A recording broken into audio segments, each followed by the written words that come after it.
Let me... Good morning, good afternoon, good evening, good night, fellow denizens of the chat. Let me go ahead and get a good old mic check. Check all the audio, make sure that we're all running nice and dandy. It looks like the music is relatively nice, but I can't tell if it's just as high as I am or if it's a little too loud. Hey, welcome in, Ryuki. Investigations? Yes, sir. We will be playing through Investigation as our new story game. Since we finished Yakuza last week, I get to pick up a new story game, and I think that we've sat a little too long now since the last Ace Attorney game that we've played, and I absolutely adored the Phoenix Wright Ace Attorney trilogy that we went ahead and played through. That lasted us from sometime, I want to say halfway into the year last year into earlier this year, I think around January, when I finally finished Trials and Tribulations. And that game really left an impression on me. And so, was it this year? I could have swore maybe it was like December, sometime like not too long ago, but like also it has been a while, because I completed Yakuza Kiwami, and I think there was at least one other game that I played since I finished Trials and Tribulation. I'm fairly certain that there's at least 2 games that I probably have sat on. I think it might have been Persona. I think I was playing Persona 3 and Yakuza Kiwami, and both of them took a little while to get through. But I've also played through a whole lot of different games, but I felt like now would be a much more appropriate time to be able to go ahead and sit and play through Ace Attorney Investigations. I didn't want to wait too long since the last Ace Attorney game, and also since I knew that this one came out much earlier this year. So, here we are. Let me go ahead and turn on my controller. Can we get a check? Crust, is everything looking alright so far? Visually, audio-wise, are we looking crisp, sounding golden? Oh wait, hold on, am I not tabbed in? Okay, there we go. Alright, so what are our options then? Screen shaking, screen flashing, vibrations, text skip. Oh, here we go, that's one of them. Oh, perfect. Okay, I would rather hide. 4 in the morning At playing least... blackjack. Fucking loser. Hi, Spuds. Good morning. How are you? I like the high transparency. At least when playing through the first Ace Attorney game, you've convinced me. Crest. I've, effectively... Okay, here we go. HD pixels. Dude, that's gonna be so interesting. I think I'm gonna play through it like as intended with the new way, but like if I find like any old maybe hold on, I might need to do a poll, or I might need to ask what you guys think, if we should do the old pixel style or if we should do the new graphics. Ow. What the fuck? What are you throwing shit at me for? Voices in English. This is voiced? Ow. Oh wait, no, never mind. Is it gonna be like just the objections, or like are people gonna actually be speaking in this game?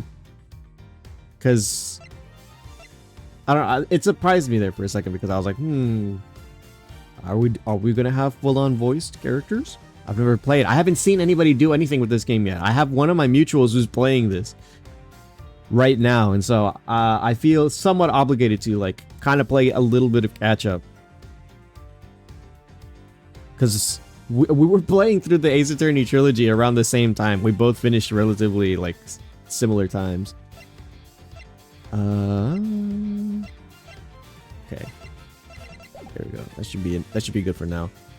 Alright. I'm gonna assume that we're all good and that we're as good as it gets right now, and so I think probably a good enough time. There's gonna be a bit. Some characters got no voices. Oh my god, I cannot wait. I saw so many characters, new and old, on the cover for this game, and so I wanted to see how soon or how late we interact with some of them. Because I saw Francisca, I saw obviously Miles, who else did I see? Gumshoe, I guess, yeah, that's another classic that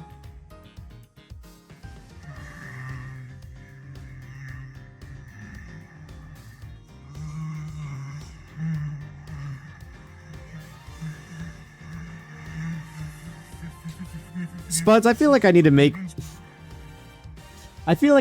this one specifically cheaper just for you, so that way you can keep fucking with it. You really like messing with this one. Or is there... I'm not going to make them universally cheaper. I'll let you pick like one or two. You tell me which one should I make cheaper based off of how many points that you have. I'm not going to make it like 1 point though. Like, get real, actually. And while we're at it though, oh, okay. So this is set just like the Ace Attorney Phoenix Wright trilogy. I can kind of just go to, sweet. All right. Oh my god, this is so exciting. I've got the jitters. I can't wait. Ooh, all right, chat. Are you ready? The start of a brand new Ace Attorney themed, or I guess related game. I'm not sure how like tied into the main story this is. The one that I always get help from is my mod Crust. Crust is the Ace Attorney person. They're the one that originally put me on it. I am now like hook, line, and sinker, like full on into Ace Attorney now. And so they told me a long time ago, after I finished the trilogy, I can either go to this game or I think Apollo Justice. And so this game, conveniently enough, came around at the, or like right after he told me to. So we're wait a minute, hang on, I just noticed something. Sound alerts, are you not working? Ow. Okay, hold on, I see it. Ow. Okay, there it goes. It went through. All right. Okay. So it looks like everything should be fine and working now. At least I hope. I can fix most of this stuff now that I've been around for a little while. All right. So we're getting started now, chat. I cannot wait. I want 4 in the morning playing blackjack. Fucking loser. Come on now. Turnabout visitor. So this is Miles now. We're playing as Miles. Oh wait. Are like voice lines voiced, or am I still gonna... Okay, hold on. This was part of my favorite thing to do in Ace Attorney. Okay, I guess I'm gonna have to read this. To make sure the defendant is found... Oh wait, is this Miles? To make sure that the defendant is found guilty. I couldn't read all that. That's the job of a prosecutor, after all. That may be true, but why? Who is this? Is he speaking with... Why go this far? Is that Phoenix? Wait, no, who is that? That's not even Edgeworth. Sorry, maybe I wasn't clear enough, but a guilty verdict is all that matters to me. No matter what the cost. What just happened in Edgeworth's office?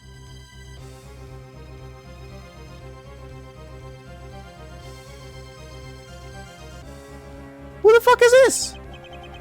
I'm a prodigy among prosecutors. Always have been, always will be. Who the fuck? What just happened? Oh god, I hope... Is it on autoplay? Can I turn that off? Okay, there we go. Jeez, I was like, how... I don't want this to constantly autoplay. I want to be able to proceed at my own pleasure. Investigation takes place like around a month after trials and after a month? Holy crap. So then, I wonder if we are going to see Phoenix and Maya and them. Maybe even Pearl. Ooh, that'll be very interesting. Okay. Alright, Miles. It's hard to believe that I've been away from my office for a whole month. I hope Detective Gumshoe has been keeping an eye on my office and keeping it clean. And we're about to find that it's become the scene of a murder. The door is unlocked. Ba-boom! Detective Gumshoe? What's this smell? It's very familiar. Blood? No, it's not Pearl. It never was. She never was the culprit. I also want to hear what the new soundtrack's going to be like. It seems like we've still hold some semblance of the original games as well still so far. What the? What's the meaning of this? I gotta pick up where I left off with a lot of my old Ace Attorney voice. Freeze! Oh, is this Gumshoe? Please tell me it's Gumshoe. Oh, what the hell?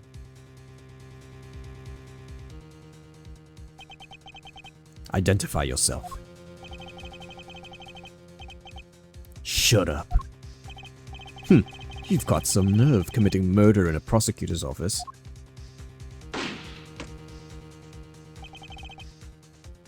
Is that a threat? Whoa. Let me make one thing very clear.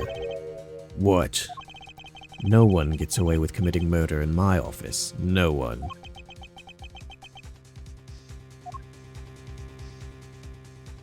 What the fuck? Edwards, I did it again. Edgeworth's aura just completely like neuter that guy. What the hell? He had a gun. Maybe he ran out of bullets.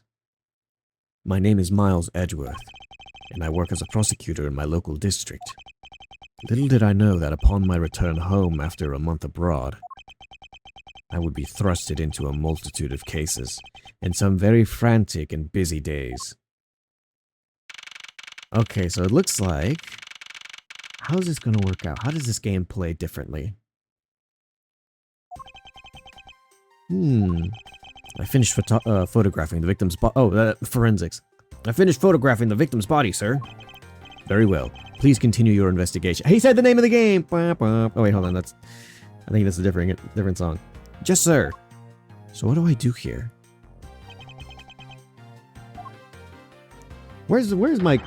Oh. Ah, there we go. Okay, hold on, wait. How did I do Gumshoe's voice again? The cops. Mr. Edgeworth, sir. Are you okay, sir? Keep it down, detective. This is a crime scene. When I heard that a murder had taken place in your office, I ran here straight away. This is Dick Gumshoe. He's a detective with the local precinct, and the one they assigned to handle this murder. Calm down. I know it's Gumshoe, but we don't gotta be that thirsty for him just yet. The one assigned to handle this murder case for the time being. You're looking a little pale, sir. Are you hurt? No, I'm perfectly fine. However... look at what they did. Hold on. Hey, don't do it. That's literally what they say in the game. Hey, that literally wasn't even me. It's what they say in the game. Look, it's dialogue. Look what they did to your office. It's totally trashed. I'll say, the culprit sullied my floor with dirt rather well. No one gets away with tracking mud in my office. Whoa, sounds like you're getting really burned up over this whole thing. This crime was committed in my office, so it is my responsibility to solve it. Ho ho, that's just like you, Mr. Edgeworth. Okay, time to do some investigating. Name of the game. Agreed. Our first course of action is to gather relevant facts and leads. Ooh. Okay, hold on. I hear you music. Is this the investigations music? We must not overlook anything, no matter how small, if we are to find the truth. So I'll keep any leads or information we gather etched into the forefront of my mind. Speaking of things that pique my curiosity, why of all places did the murder occur in my office? Ooh, okay, so... Oh, the crime scene itself. Oh! What is that?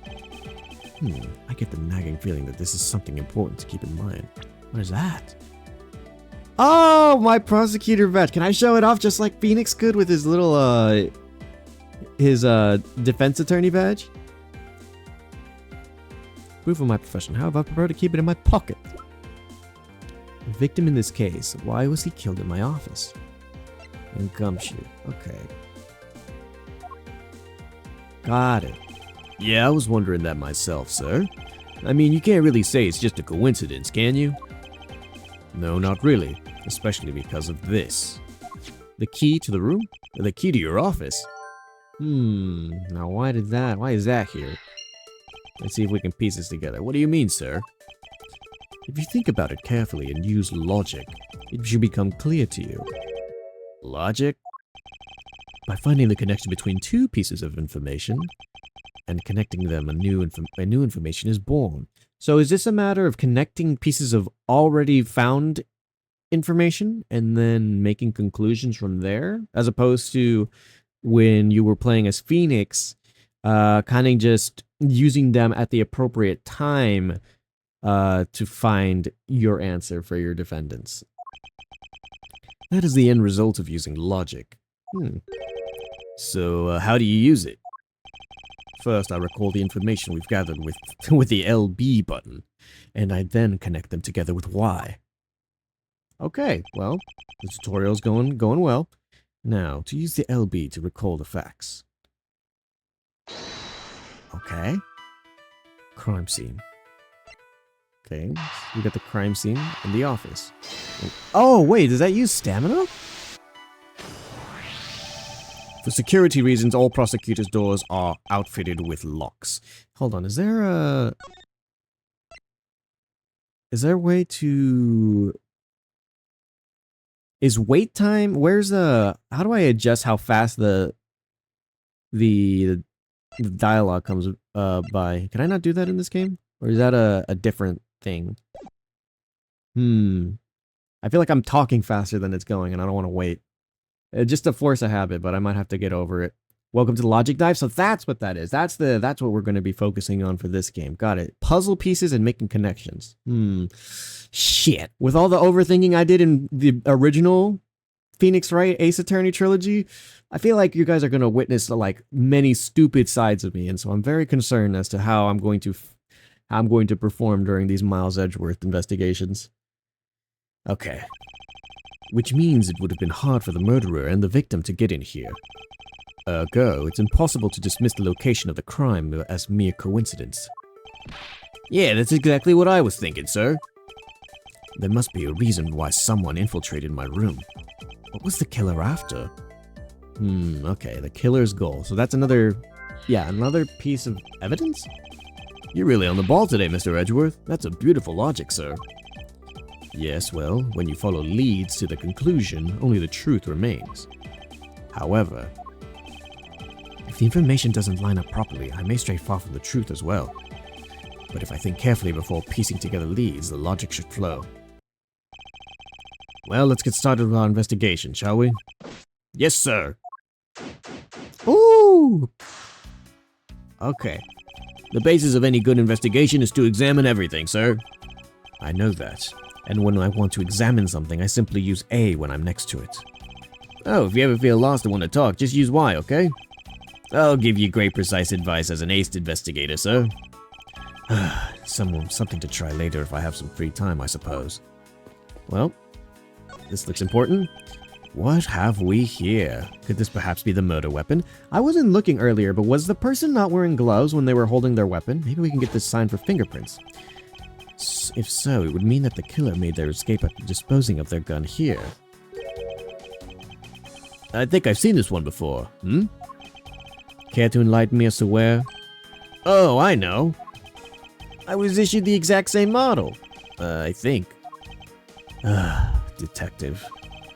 I don't really like guns all that much. I mean, they're really dangerous. But now that I think about it, you do see this model around the precinct a lot, sir. I don't use mine much, except in emergencies, so that's why I didn't realize it. Gunshoe has like, canonically lit someone up? That's kind of hard to think about. So it's the same type of revolver as the one used in the precinct's detectives.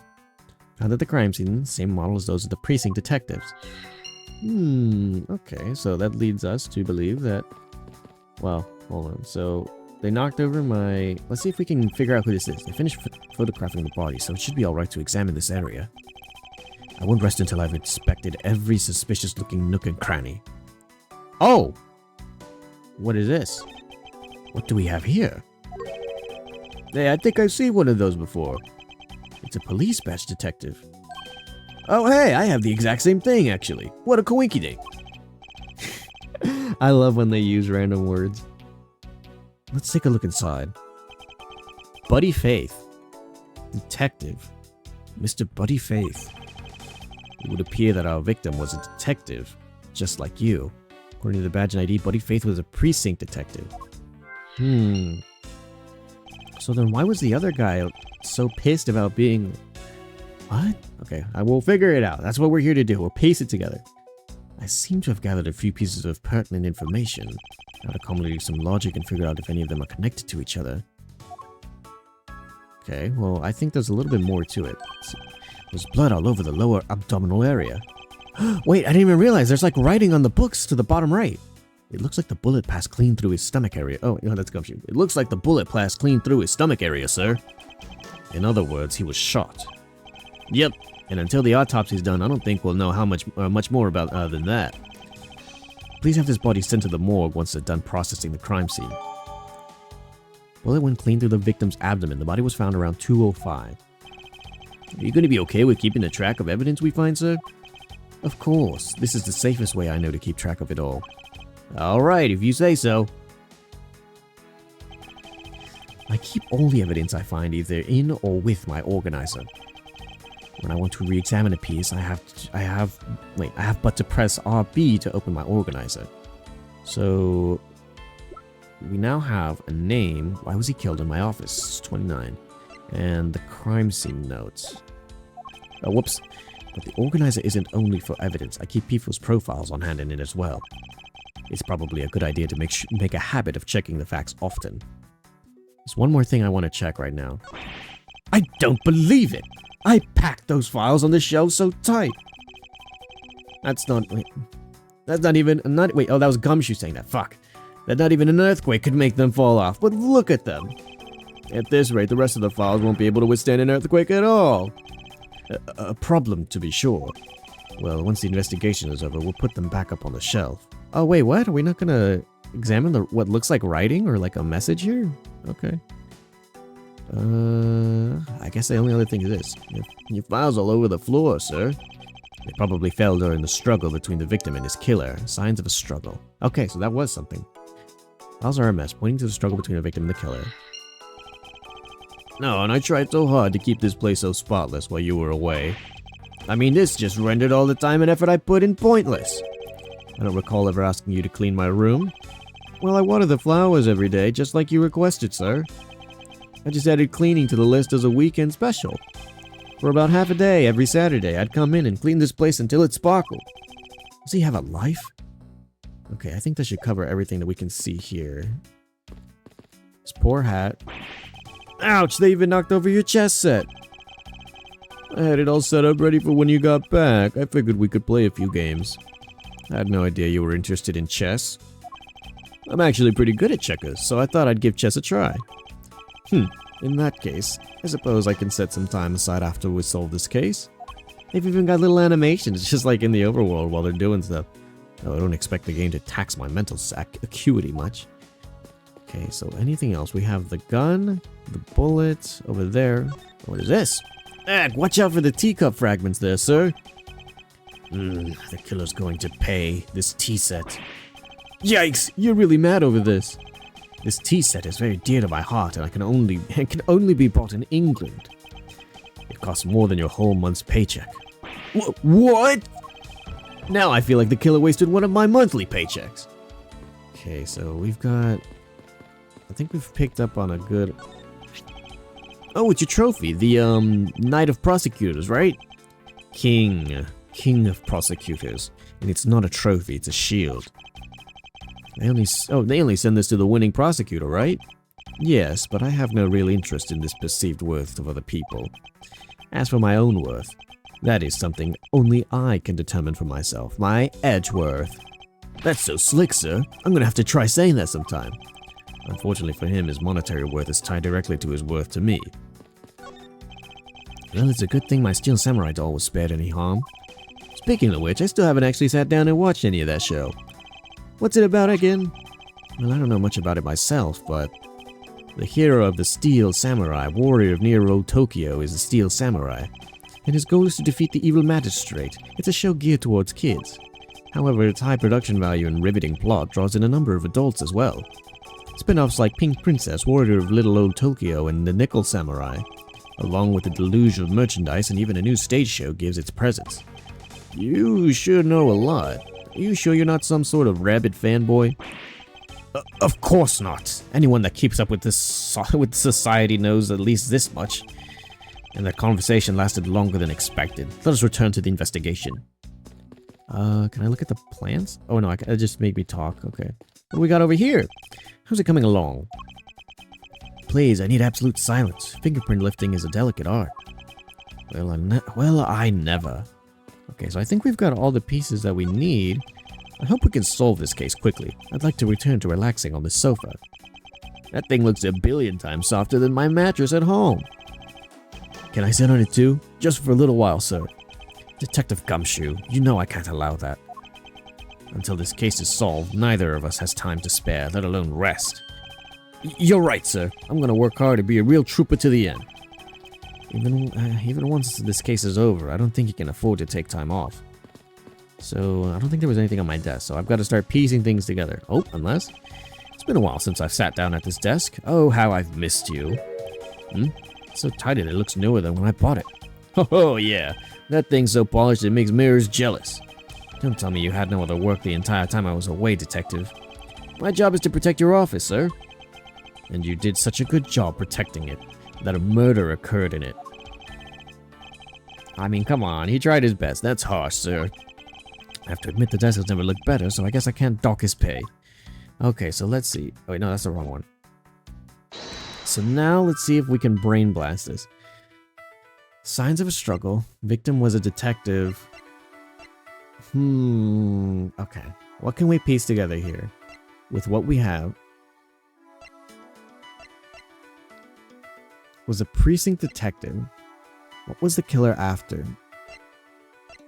Signs of a struggle. This is all the pieces that I have. What can I piece together? Found out the crime scene. It's the same model as used by the precinct detectives. Victim was a detective, so...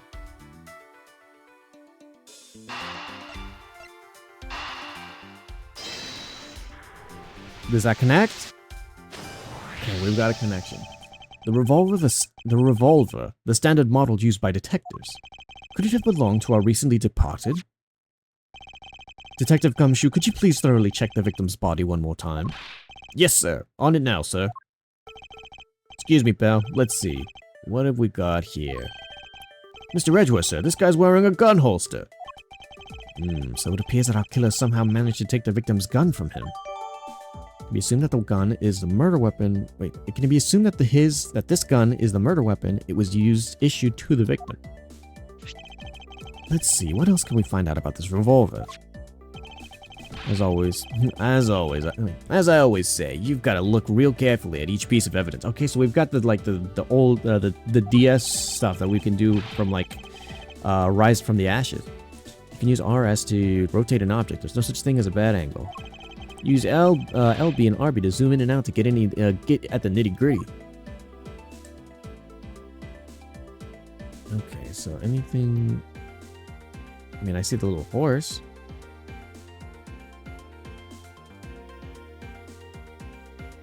Hang on. Let's see. I guess we'll look at... It looks like only one round was fired from this. Wow, so the killer killed the Vic with just one shot after wrestling the gun from him. Sounds like the guy knew how to handle a gun, huh, Mr. Edgeworth?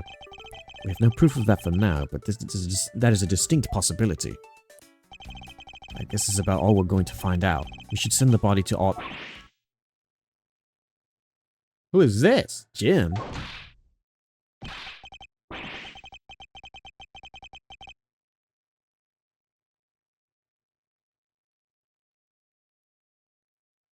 See, now I know that we know who this guy is, but what the hell is the motive here?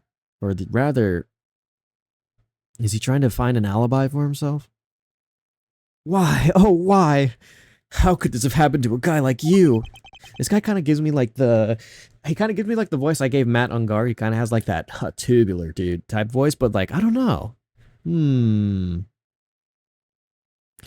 I'm not sure. I gotta see what kind of a voice I want to give this guy. Are you alright? Who cares about what we know? We should apologize for shoving gumshoe. True that. You know what? That alone should have given us the information that we needed to know that this guy was a murderer. Don't touch me! Leave me alone! Just let me be! Sorry, but I can't do that. The investigation is still ongoing. Please refrain from touching the body. The body? The body? Don't talk to him like he's just some lump of flesh. Look at him. Jim looks like he's just turned in for the night. Sure, just in a blood-stained suit, pal. So you... Where are my manners? Aren't you that prosecutor?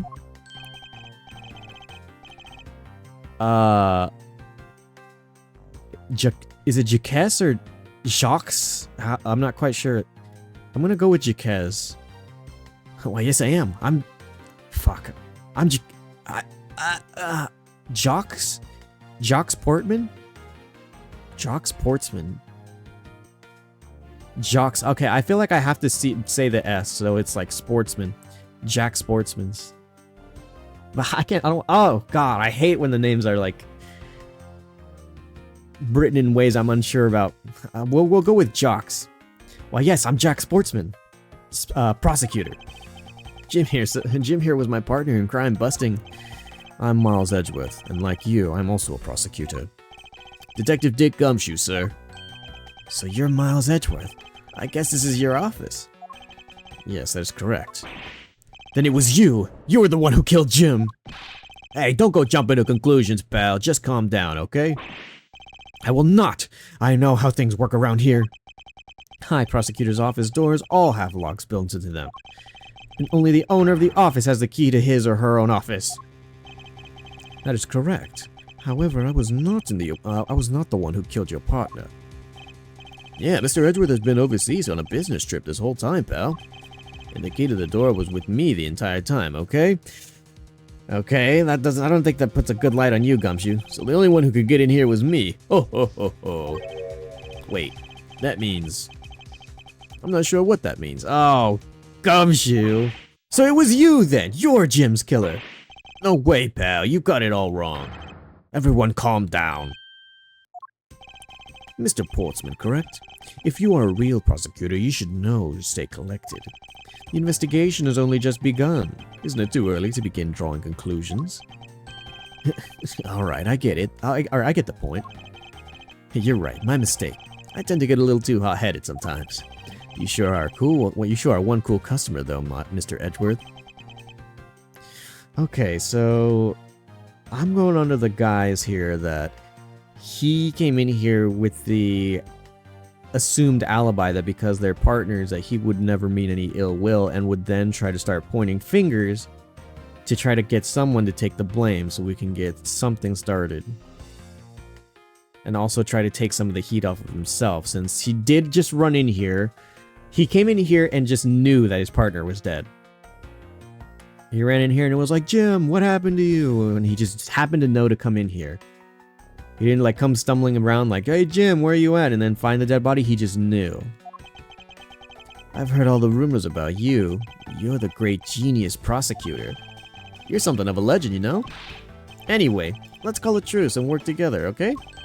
Now how about a handshake to seal the deal? Don't do it, Edgeworth. A pleasure to work with you. You guys were conducting your investigation, right? Sorry for barging in like that. Carry on then. It's your room after all. Thank you, I intend to. I just want a little more time to say goodbye to... Oh, I just want a little more time to say goodbye to Jim. You there. Sir. Okay, so it looks like we can investigate what's over there now. I want you to capture this scene on film for me. My final farewell to my partner, Jim. What? Why the hell is he being so extra about his buddy's death? I should probably give them some space. Let's go investigate what's here. Ah, your jacket, sir! What's it doing on the floor? It must have fallen off the wall when the killer tried to threaten me by firing a round. So the killer not only shot the victim, but they shot your jacket as well? They dared to shoot the ultra special jacket that made your prosecutorial debut in? What if they'd shot through it? It would have been a disaster. It's not worth getting worked up over, Detective. Not when there's something more here. Huh? Like what? I take it you haven't noticed it yet, Detective. There is a giant contradiction here and right in front of us. Really? Is it the bullet? Did I say contradiction? He must be rubbing off on me. I'm starting to sound like him. Phoenix! I have my own methods and I will conduct this investigation my way. When the scene before me contradicts a piece of evidence or seems off, that's when my deductive skills come into play. So this one is, first I have to find the spot that holds the contradiction, the bullet. This is it. The bullet hole is where the contradiction lies. When I spot something that's off, I should point my cursor at it with Y and oh, okay. And when I have found a sufficient proof to prove the contradiction, I present it. This is how I do things. So... here we go. Oh, he says Eureka! Okay, so that's... it looks like that's going to be our phrase of the game this time around then, huh? This bullet hole is the contradiction. What do you mean, sir? It's elementary. 2 shots were fired in this room. The first felled the victim. And the second felled this frame. Hey, that's right. However, the gun only fired once. Hey, that's true too. Which means that one of these 2 bullets was fired from a different gun. Did the killer have another gun prepared for tonight? By the way, I noticed something, sir. Yes? What's that thing sticking out from behind the frame? Ah, that. It's a secret safe. A secret safe? Oh, I smell money. I'll spare you the trouble and say it. Nothing like what you're imagining is inside. Now, if you could kindly move this frame out of the way. Roger that. Talk about dusty. I suppose that's what happens when it's not here. When I'm not here. To dust it once in a while. I had no idea there was a safe here, or I'd have kept it clean for you, sir. So, when did you put this thing in? It wasn't something I had installed personally. Every prosecutor's office has one. Really? I had no idea. Well, only prosecutors are supposed to have knowledge of their existence. So what's inside, Mr. Edgeworth? Right now, nothing. We only use them to store specifically important evidence when a trial is in session. That's it? Talk about squashing my hopes and dreams. Why is this here, though. I should check it. What if the... I won't rest until I've inspected every suspicious-looking nook and cranny. So... Now, this is odd. You found something, sir? This keypad. Did you find it to be a little bit too clean? Yeah, it's like scrub marks on it. Yeah, there's a thick layer of dust all around it, but not on the keypad itself. You there, the forensic scientist. Yes, sir. Would you please dust this area for fingerprints? You got it, sir. Sus. I couldn't find, let alone lift a single print. Looks like it was wiped down well. All the fingerprints on this has been wiped off clean. Each prosecutor has one of their own, only they know them. Prints were wiped. As I thought.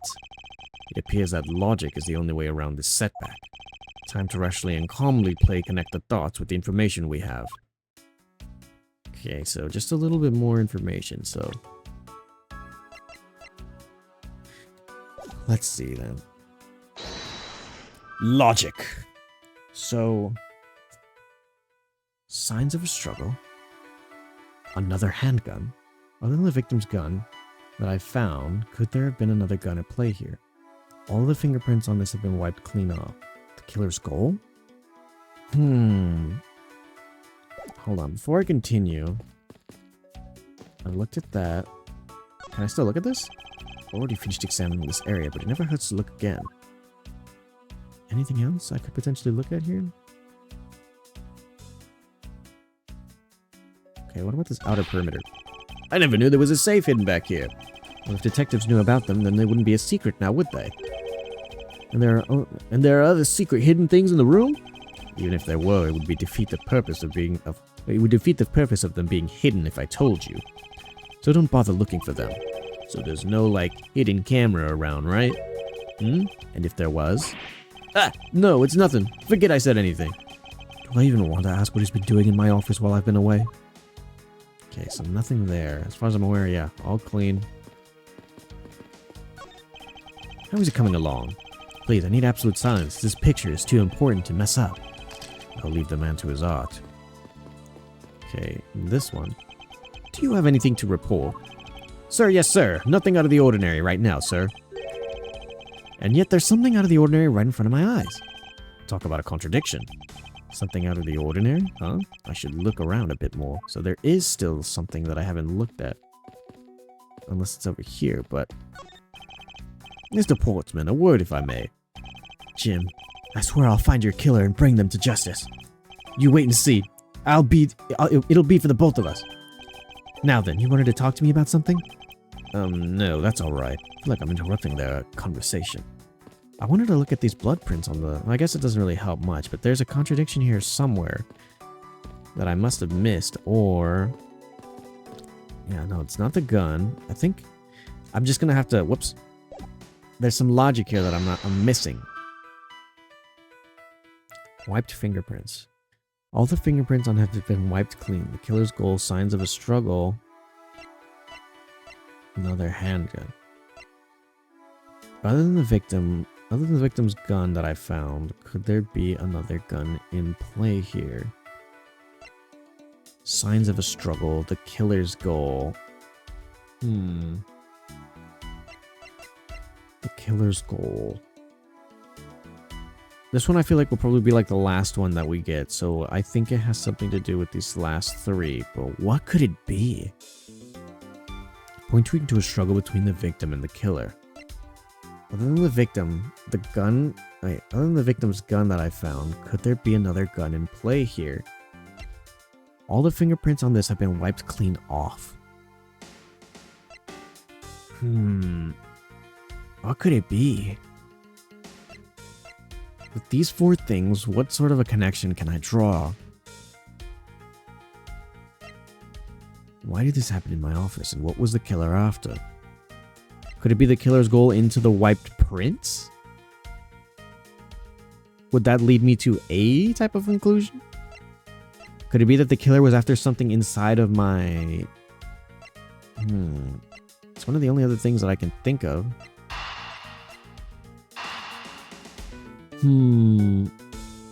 I feel like the killer's goal, I have to have something a little bit more concrete than like a potential theory, but right now I think all that we have are questions, so could it be? Okay, it looks like it is. I believe I figured out what the murder was after. Well, what is it, sir? The fact that the safe was wiped clean of fingerprints suggests that the criminal had at least attempted to open my safe, making the culprit's motive for breaking and entering theft, I believe. The culprit tried to open my safe. Was the killer's motive theft? Okay, so we're getting somewhere. I wonder if knowing that the motive behind this break-in was theft changes what the other pieces of information can tell me about the crime. Theft. Culprit tried to open my safe. Was the killer's motive theft? If it was theft, then pointing to a struggle between the victim and the killer. Another handgun? Oh, okay, nope, that didn't work. These pieces don't fit together quite right. Okay, so signs of a struggle and then theft?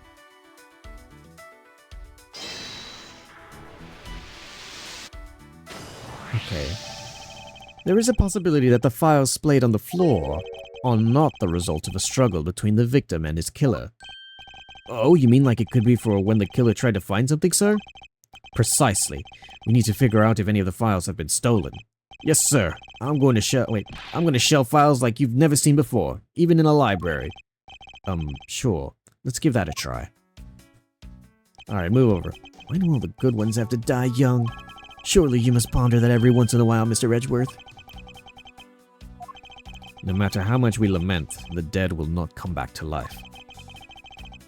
All we can do is search for the truth. And so what are we supposed to do? How do we go about finding the truth? First, we calmly restore the files to their rightful place. You got it. Here, let me help. So this file goes here, and that book goes there. You should know a lot about where things go, despite it being Mr. Edgeworth's office. Because I'm the one who keeps it tidy, pal. Okay, done. It would appear that the murder was definitely committed here. Ugh, the bloodstains on the bookshelf are still fresh. I suspect that the victim was killed in a standing position, hence the prints on the shelf. And then the guy fell on the floor, right? The blood on the floor is kind of grossing me out. Detective, I don't have the time to deal with your weak stomach right now. Ugh, but you know I'm not good with blood, sir. I'm certain there's something wrong with this picture. Is it the letter A, B, C, D, E, 3B? Beside all the blood? Hold on.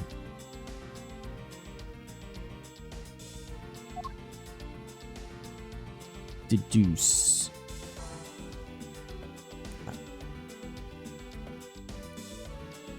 A, B, C, D, E, F, G, H. 1A, B, C, D, E, F, G, H. Oh, wait. So the bullet hole's down here. Wait, hold on. So this is where the bullet lodged itself after it went through the victim, huh? For the bullet to be lodged so squarely in the file spine indicates that the file were ransacked after the shooting had occurred. And I guess the victim was moved because he was in the killer's way. So then can I deduce this? I put them all basically as they should be, sir. Doesn't look like anything's missing. Although it does look like the killer moved the body to flip through my shelves. I wonder if they found what they were looking for. Even up here. The victim's handprints. He must have tried to support himself with his hands after being shot. There are handprints on the floor, too. This must have been made when he was unable to stay standing and he dropped to the floor. So then we've got... It appears that the victim was in this sitting position here after being shot. Oh, so that's why the seat of the victim's pants are blood on it. That would be a logical conclusion. So I'm willing to deduce that it has something to do with this. Is this spot somehow connected to any of the evidence that I hold? I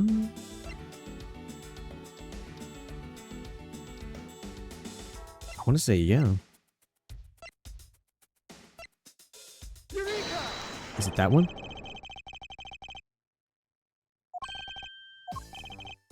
Oh, okay, I wasn't sure. I thought it was like when Phoenix is like, this evidence clearly contradicts this. So was I right? You don't see? Quite simply, the bullet hole itself is too low.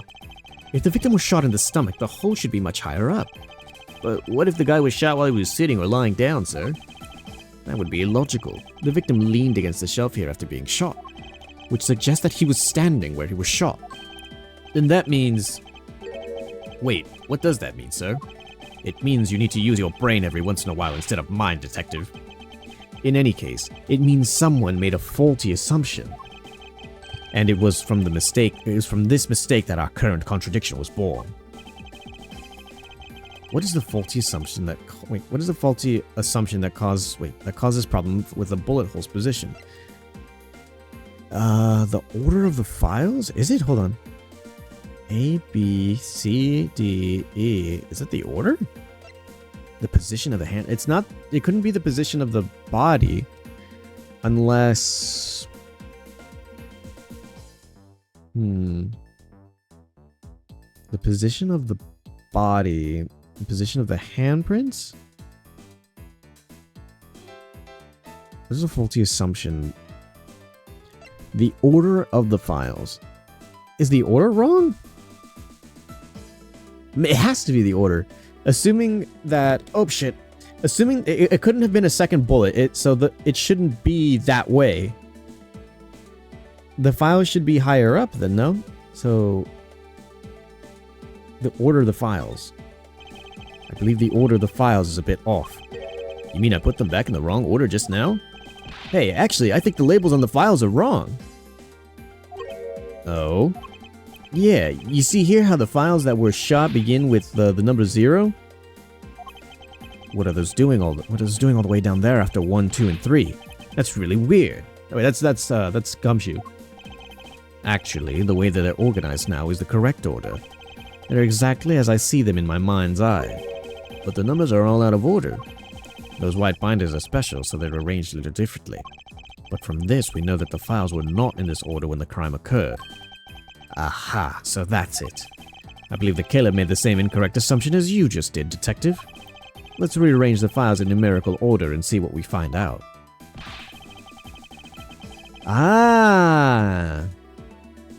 You think it'd be okay to prop the body back up just how it was before he was moved? They finished processing the crime scene, so I don't see why it wouldn't be. If you please, Detective Gumshoe. Oof. As I suspected, the bullet hole is now where it should be logically. The killer went through my files first before shooting Mr. Faith, and then put the files back in numerical order, I guess. Exactly. And then proceeded to shoot the victim.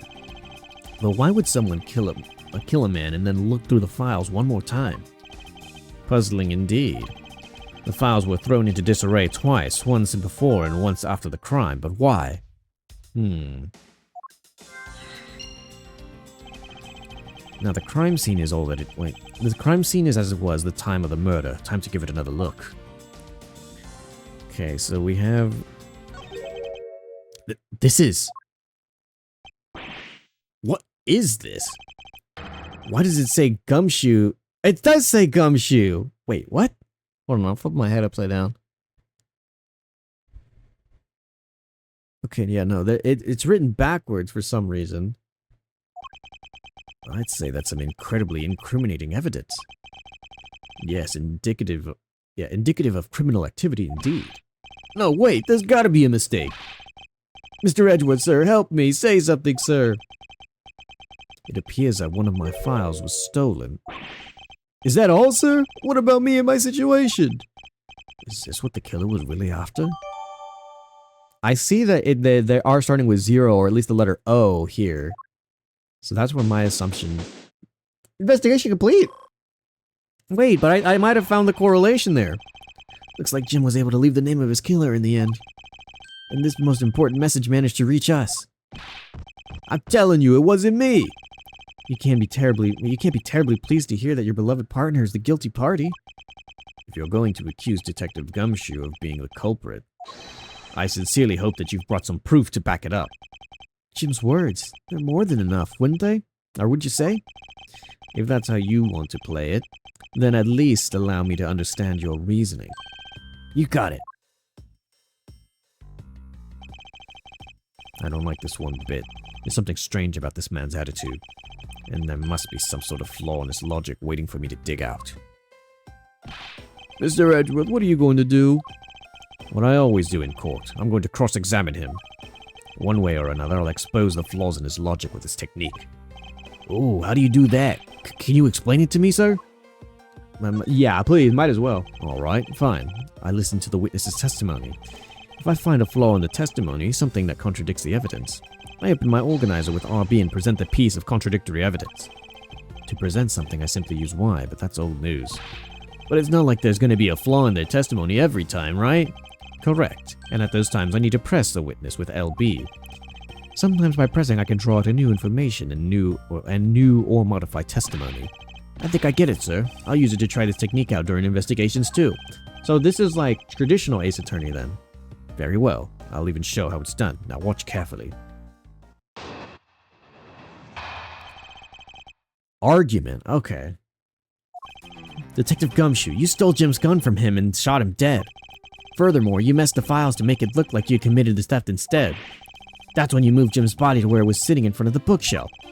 But thanks to that, you didn't notice the bloody letters the body was hiding. And it will be his final words that you will be brought to justice. You intend to argue that the victim's dying message points to his killer.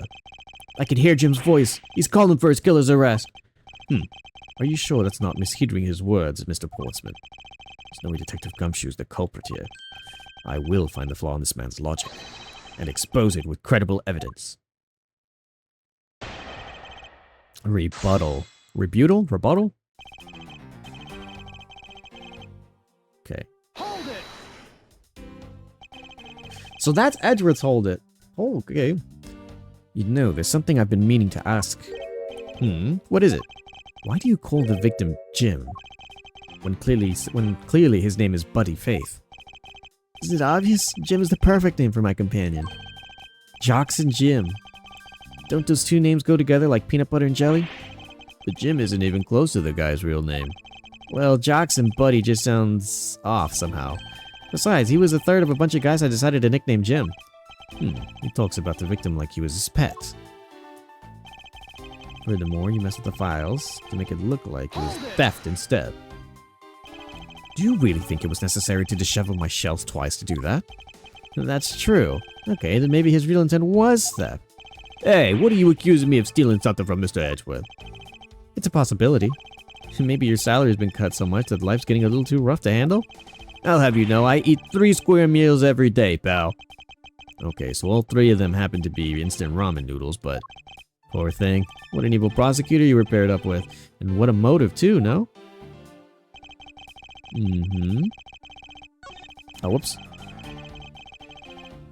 Okay, so do this one next.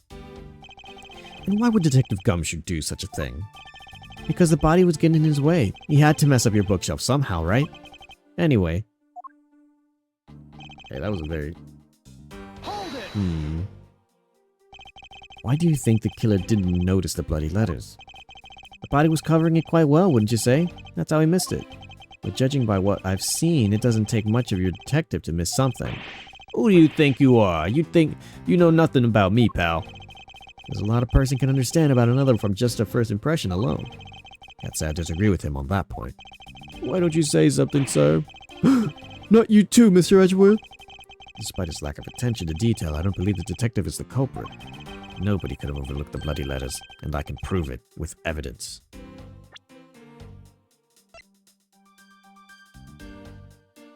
I can?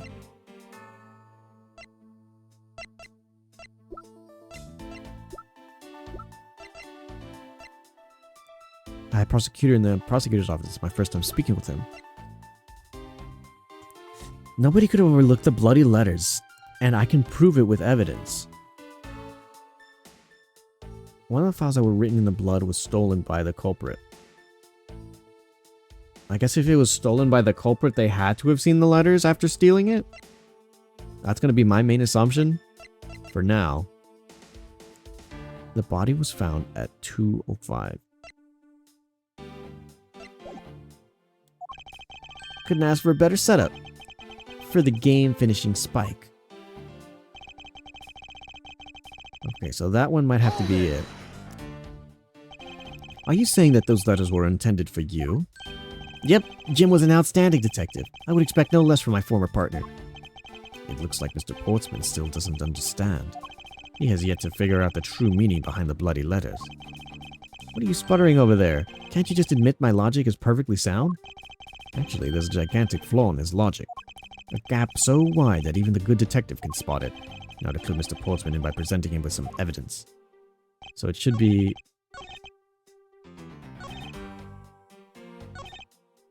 Okay, so present this. Perhaps you're not aware, Mr. Portsman, but there is a serious flaw in your logic. Heh, bringing a bit of courtroom into this, huh? I see. No problem. I'm game. Hey, say so. Welcome in. Yep, we hit an objection. Oh, it feels so good to finally be hopping back into Ace Attorney. Are you a player of Ace Attorney at all, Seisu?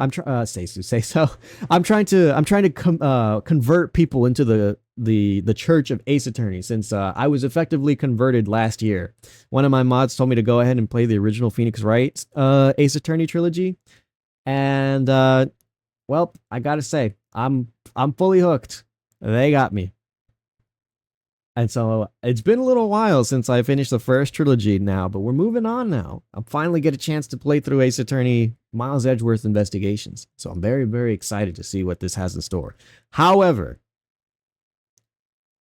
as it stands, I do have to admit, I am very much an overthinker in a lot of these situations, and so I have been outed as being incredibly stupid on multiple instances during my original playthrough of Ace Attorney. That is my number one fear going through this again, is that I might be proven to be stupid again. Igiari, yeah, that's how they say it in Japanese. They say igiari.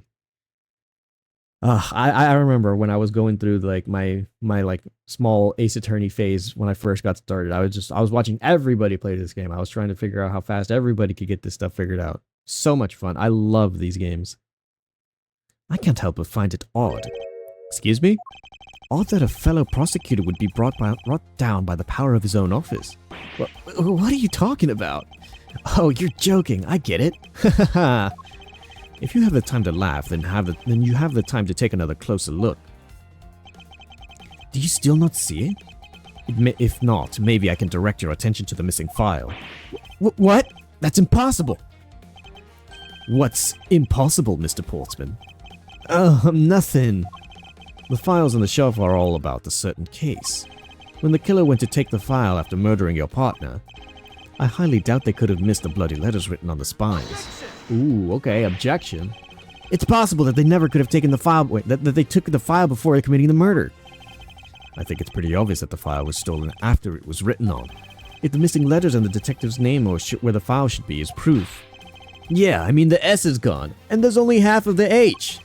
If Detective Gumshoe really was the culprit of this case, I highly doubt he could overlook his own name written in blood on the files, especially as a detective who can stand the sight of blood. Ooh, you love to see it. Which means, what exactly? What does that mean, this dying message? It makes it the work of a criminal intent on tampering with the crime scene. That's so low. I can't believe the criminal tried to pin this whole thing on me, sir. I'm gonna get him, sir. You'll see. I'm gonna have them under arrest in no time. Well, Mr. Portsman. Brilliant. Absolutely splendid. Logic deserving of Olympic gold medal. I appreciate the praise, but it doesn't change the fact that your reasoning is flawed. Meh. You win some, you lose some. That's how life goes. Glad everyone's so cheery, even though I feel more dead than alive. But you know, it really is a shame. I really didn't want to have to bring this up. However... What is it this time? Are you still after me, pal? Humor me a second. Who has the key to this office? That would be me. But Mr. Edgeworth just proved that I'm innocent, pal. Uh-oh. What the? What? What kind of a goofy animation was that? That's absolutely right, and I acknowledge your innocence. Then why do I sense that you still have something to say? Bruh. What is that? Homie, what are you doing? Well, I was thinking, did you know there's another person with a key in this office? Did you know there is one other person with a key to this office? One other person? Hey, you there. Yes, sir. What is it, sir? Would you kindly fetch and escort that lovely young lady here for me? A lady? The girl is a member of the building security. Think of her as a material witness. Security? Did you say security? Wait, are they talking about Maggie? Is it Maggie? No, stop, pal, don't. What's wrong with him all of a sudden? She's the only person I can imagine to get a reaction out of Gumshoe. I believe she needs no introduction. I have called upon Miss... It is Maggie! Oh my god! That's so cool! I haven't seen Maggie since Trials and Tribulations. Oh my god, with the Zinniop, the fake Phoenix quest. Oh, that was such a fantastic quest. I loved that quest. Furio Tigre was one of my favorite characters to voice. He's flexing his $20 jacket, truly. And it's so goofy too. He's like opening and closing, and he did it like 3 times that one time. Such a goofy animation.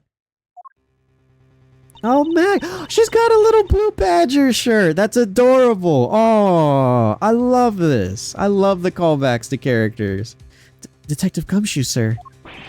Maggie. Miss Bird is security guard on watch. Maggie, you changed jobs again? First she was a cop, then she worked at a diner. Oh my god, both times she was also accused of murder both times. And now she's, oh my god. Yeah, Maggie's bad luck strikes again, dude. Holy crap. And now she's security of the prosecutor's office? Oh boy. Miss Bird's a security guard on watch tonight. I see. And your point is? My point is that she could very well have used it. And by it, I mean the master key, which can open all the office doors in this building. What? If you're not the guilty party, Detective Gumshoe, then the only other person with access to this room is Miss Bird. How dare you? I would never sneak into someone's room. That's right. I refuse to believe that Maggie's the culprit, pal. It was me. That's right. I did it. Can we take that as a confession, Detective? Well, it wasn't really me, but it definitely wasn't Maggie, pal. So yeah, it was me. If it was, you'd have no problems with that, right? Please refrain from flying off the handle, Detective. There's no need for such theatrics. Oh my god. Okay, I thought he was about to start flexing again like a dumbass. Listen to your boss, Detective. He understands what I'm saying here. It's so... Don't do it again. Oh, okay, I thought he was about to do it again. What a stupid animation. I want to punch this guy in the face. That girl's the only... He did it again! Oh no, this guy... What is he doing? I need it... Oh god. That girl's the only one who could have committed the crime, and for one simple reason. Uh-oh. Here we go. Argument. Argument time. Edgeworth, I feel like you could throw a mean left hook. Can you go ahead and sock this guy in the face at least once for me? It's pretty obvious that Miss Bird snuck into your room using the master key. I mean, if Detective Gumshoe isn't the one who opened the door. And that leaves only Miss Bird as our primary suspect. On top of which, she knows her good detective, doesn't she? Making it all the more probable that she was the one who faked the dying message. That's it? So you're saying she used the master key. Okay. It's controlled by security staff. Incredibly incriminating evidence, wouldn't you say? Is that... I could have swore we saw a key earlier here on the floor. No, is it this one? Okay. Incredibly incriminating evidence, wouldn't you say?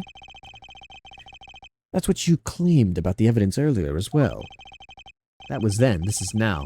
The flow of a good match always changes during a rally.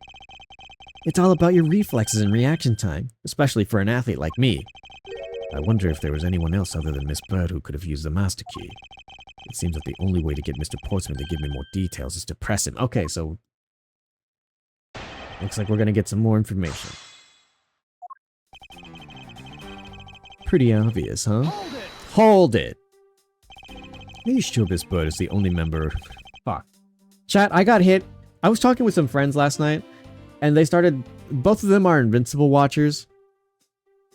And they started telling me about like all the different types of memes and shit that were going on in Invincible right now. There's like, I hate when memes are like phrases or like just common things that people say. And so they were like, we were just playing the game and every once in a while they would be like, are you sure? And I'd be like, what the fuck are you guys saying? And now it's stuck in my head now that that's a meme.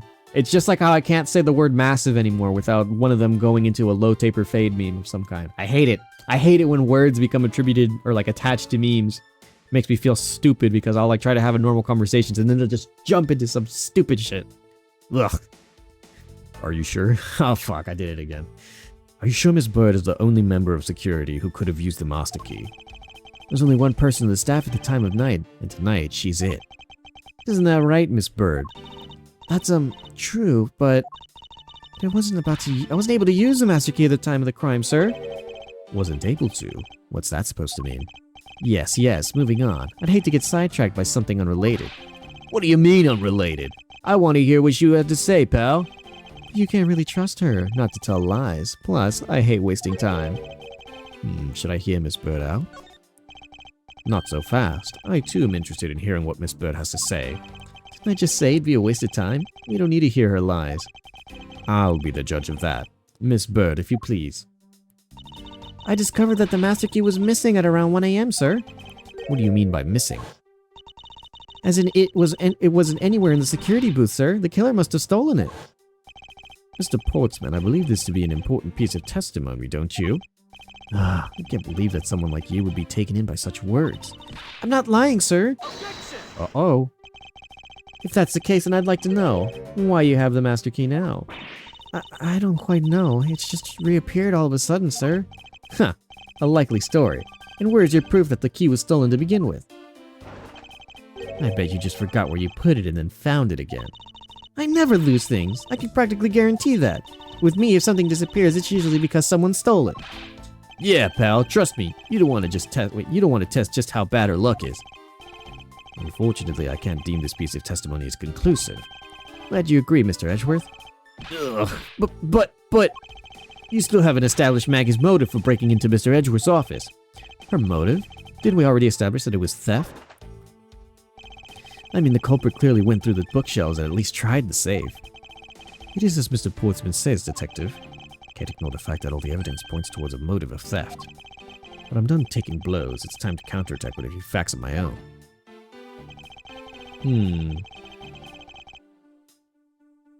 Okay. Hold it! So here we go. I concur that the culprit's motives appear to have been thievery, however. Glad to hear that the Great Miles Edgeworth is in agreement with little old me. However, with regard to the investigation of the bookshelves and safe. Hey, good thinking. Asking for my opinion on the matter. Would it be too much for you to allow me to complete a full sentence? Okay. Hold it! I thought we'd established Detective Gumshoe's innocence pretty thoroughly. It's just a theory, one's hypothesis among many possibilities. I mean, I had my doubts about Miss Bird from the very beginning. If that's the case, then why didn't you mention her first? Now, don't make that face. See, there goes the truth, running the other way. Let's pick up a pace and see if we can't catch up to it. I don't think you're catching my drift. But we are in agreement that the detective isn't the killer, right? If so, then I hope that you'll understand when I say. I hate this guy so much. But since she's the only one that could have opened your office door... Okay, on top of which she knows our good detective, doesn't she? I need to make sure I'm pressing every single detail, not letting anything slip by me. Don't you think it's a bit early to be jumping to conclusions? Are you saying there's another way to open the door other than with the master key? Oh, I get it. Perhaps you have a spare made in someone else, or made for someone else? I'll have you know I've never made a spare, so what are you insinuating? Nothing. Guess I should have known better than to suggest that someone like you would. Hold it! Is there anyone in this district who hasn't at least heard of Detective Gumshoe? Good point. He's practically a celebrity among us prosecutors. Really? I never knew I was so talked about. But we're holding our collective breath, you know. For when you screw up so badly that you're literally chased off the forest. Dude, what the fuck? Okay, now this guy definitely needs more than one punch in the face. One from Edgeworth, one from Gumshoes, dude. That's so fucked. Wait, what? Is that true, Mr. Edgeworth? Of course not. That's hogwash. Whew, don't scare me like that. I almost had a heart attack there.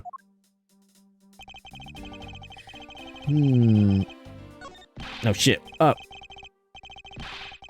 Hold on, I'd love to, but first we should listen a bit more and digest what he's saying and press him for more information, so I need that last bit. There we go. Okay, so this last piece. By dying message, you mean the bloody letters that spelled out Gumshoe. I figured that whoever wrote this name must have wanted to frame him. And just the act of choosing his name is proof enough that the two knew each other well. Mr. Edgeworth, what are you waiting for? Oh, okay. Love to. Need to press him more. Miss Bird snuck into your room using the master key. Hang on.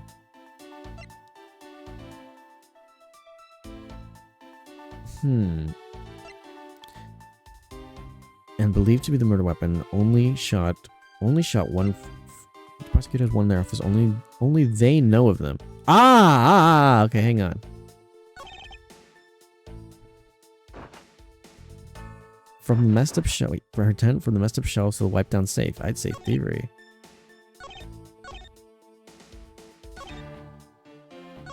Top which is good detective, making it possible she's the only one who faked the dying message. Okay, hang on. I'd say it's probably this one. One of the files that were written in blood was stolen by the culprit. I'd say this. Only the detectives know about these. Or not the detectives, only the prosecutors. Do you wish to continue insisting that Miss Bird was set on stealing something? Why not? It's the truth after all. It was also by your logic that we came to the whole thievery conclusion anyway. It may be, but you must also be aware of the fact that the safe is a secret safe, the existence of which is only privy to prosecutors. Oh! I find it a little hard to believe that a hidden safe was a part of her cunning plan. But she could have found it by accident while she was turning everything else upside down. I highly doubt that. I say the culprit knew exactly what they were looking for. After all, only the bookshelf and the safe were targeted. Ugh! Yeah, even I didn't know about the safe, pal. And that means there's no way Maggie could have known about it either. Then are you proposing that the killer is a prosecutor? Interesting conclusion. That's definitely looking more and more probable. What's wrong, prosecutor? Do you have a different suspect in mind now? Curses, why? What made you? What's with the angry face all of a sudden? It's all my fault. What do you mean? It's Jim. He knew about the existence of the secret safes. What did you just say? We were partners, like inseparable conjoined twins. That's why I told him. I filled him in on the secret safes. Then that means... Yeah, I know. I had only just told him too. Obviously, it was wrong of me to tell him.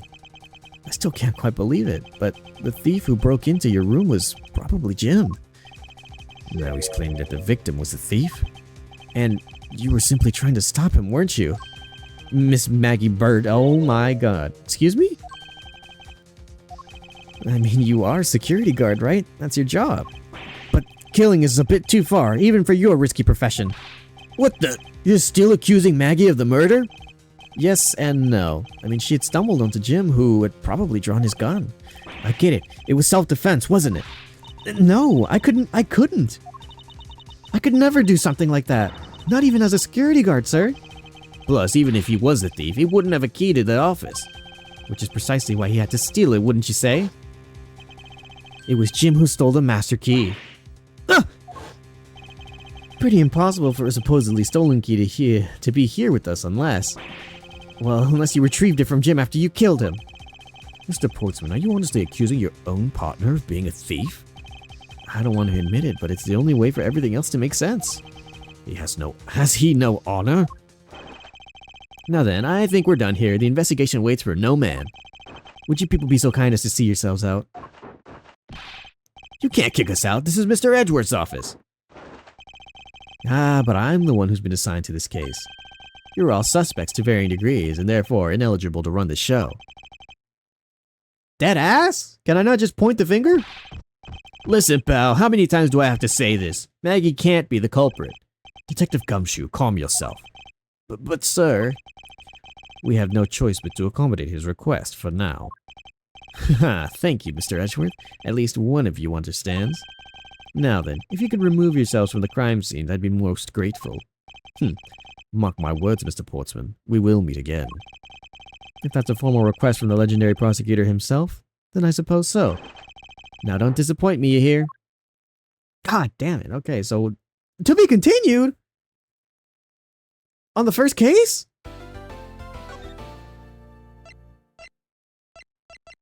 What? I wasn't expecting that. Damn, okay, well this first case is definitely a lot longer than I would have anticipated. What is with that prosecutor? I can't believe how rude he was. It was unbelievable. Please maintain your professionalism, detective. I'm gonna find some real solid evidence proving Maggie's innocence. You'll see, sir. We've been kicked out of the crime scene, sir. True. So then what now? Looks like my life's fallen into yet another gigantic ditch. Not to despair, Miss Bird. We can overcome this as well. There are many other places and things we should be looking into anyways. Huh? Really, sir? Oji-san, doth thou agree that Seiso should get some iced coffee? I do agree that Seiso should have some iced coffee. I don't know what sort of bizarre effects it has on Seiso. I hope it's not like Gremlins, where you become a bizarre monster where you're fed certain things after certain times, but I hope that it comes to help. I'm going to choose to believe so. Because as long as you're not me in coffee, you should be fine, because coffee kind of makes me sick. Like, I really don't like drinking coffee much these days, so I tend to avoid it. So I'm going to choose to believe that your genetics mean that it will be better for you.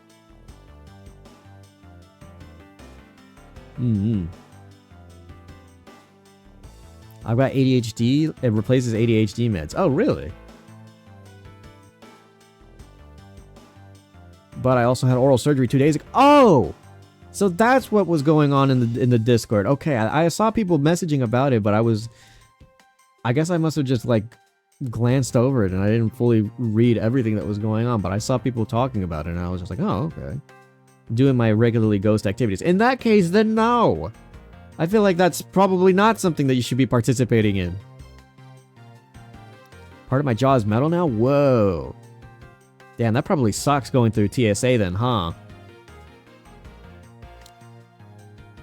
It sounds kind of wicked, but like I bet that's got its inconveniences as well too. But coffee, okay, but I mean, are you fully healed? Are you fully recovered from the surgery? There's not going to be some sort of negative impact from you drinking that?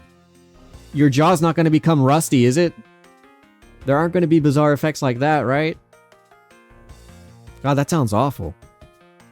I know it's not like fully metal, but like, could you imagine if like, you like overindulge in some things that you shouldn't be doing, and like your jaw becomes rusty and crooked, and you're just like as you're like opening and closing your mouth? That'd be awful. Really, sir? For example, this hallway. The linchpin of his argument against Miss Bird is related to the master key. In that case, this hallway is a perfect place to look for more information. I see something underneath the... Is that the evidence? I see something underneath the table already, or like those like seats? Sorry, I couldn't come to work today. My jaw is rustling. Yeah. It's it's kind of just funny to think about, but like also awful in practicality. I don't know, say so. If you're healed, then I'd say why not. But if you're not fully recovered, I would say hold off. I'm not sure what sort of adverse effects that might indulge. I'm always one to play for the safer side of things, and so whatever sort of other alternatives it may be. But if you think that you're fine, then I'd say go for it. It is you're free to do what you want. We're all adults here. At least I'd hope to believe that we are.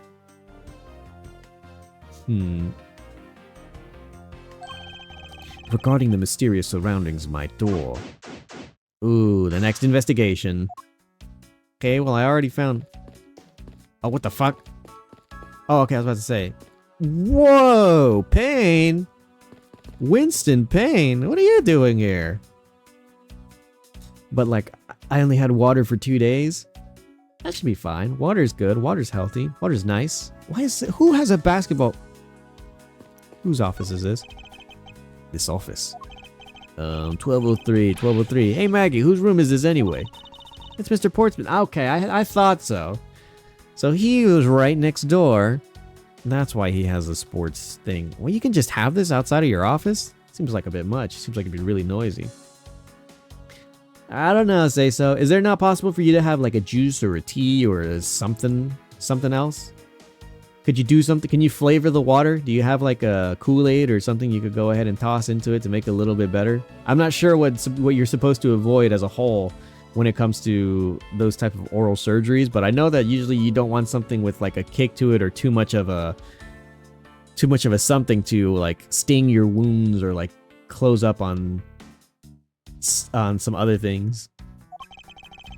So he's my neighbor. I see. I suppose he moved in while I was away overseas. What is a basketball doing here? I do not. Damn, rip. Okay, I guess it's just water and whatever else you might be able to have. Cause I don't know. If you think that you're fine, I say go for it. But otherwise, I would say no and just keep drinking the water. Oh, it's that lawyer whose name I always forget, but I pretend to forget it. Wait, no, I know his name, but I always pretend to forget his name. See, I always mistook his name when I was playing through the Phoenix Wright Ace Attorney because I thought his name was Max Payne because I thought he was like a pain in the ass until like I was like, oh, okay, that's what his name is. But then my mod Pizza Crust, he told me no, it's Winston Payne. I don't know where you got Max Payne from. That's something else. And I was like, oh, okay. And I just kept forgetting for a good while, like unironically. So I have it drilled into my head now. This guy is Winston Payne. So yeah, I got it. I'll drink a Monster then, I guess. That'll give you the energy, and I don't know if what sort of other adverse effects it would have on, I guess, whatever sort of surgical points you had in your mouth. It should be fine, I would think. It's not too acidic, I would think. I heard he also plays soccer, dodgeball, and even tennis. And not a single one of those sports is suitable to be played in a hallway. Okay, well let's share a few words. Looks like you're in quite a pinch, Mr. Edgeworth. To be sure, a murder within the walls of the prosecutor's office is no trifling matter. We must find, apprehend, and punish the killer accordingly post-haste. I'm giving you the Max Payne. Are you saying that you'll give me a pass because it makes sense that in the way that I had it punned? Sounds like a messy case you've got your hands on. If you ever feel lost or need advice, my door is always open. How gracious. I will keep your offer in mind. Who is this guy again? Bro, he forgot Payne. He doesn't even know. Owie! What the fuck? Why would you hurt me like that? Rockstar Games exists in Ace Attorney? Really? Wait, how do we know this? Is there a reference to Grand Theft Auto or Ace Attorney? Or wait, hold on. Yeah, Rockstar I'm pretty sure does Grand Theft Auto, but like is there a reference to like Red Dead or like how do we know this? Is this lore that I missed out on or is this stuff that I don't know yet? What's a basketball hoop doing here? Hey, didn't this used to go outside next to the building a long time ago? So when and why was it moved indoors? I don't remember exactly, but I saw one of the officers drag it up here recently. Drag it? I heard that it wouldn't fit in the elevator, so the poor guy had to bring it himself. All the way to the 12th floor? God, I would hate that. As someone who used to be an Amazon delivery driver, dragging shit up places with no elevators was awful. Anyways, I know what I'm looking for. I see it. I won't rest until I've inspected every suspicious-looking nook and cranny. Including this suspicious-looking nook and cranny. It's... Ah! Isn't that the missing O series file? Oh wait, that was...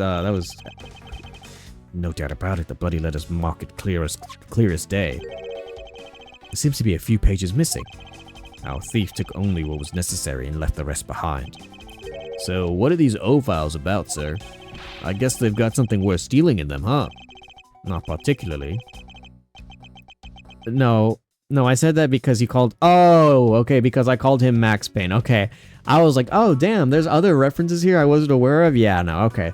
That makes sense. You're also poking fun at me. I see that you and Crust would probably get along well then. Assholes. The cases within these files are not mine. Huh? They belong to a high prosecutor that used to occupy my current office. That used to occupy his office? That means... Wait. Is that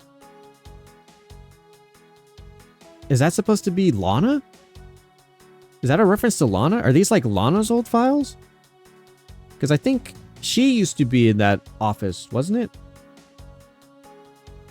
Or was it somewhere else? I could have swore that Edgeworth ended up owning, or like I guess like moving into Lana's office after she became the head prosecutor.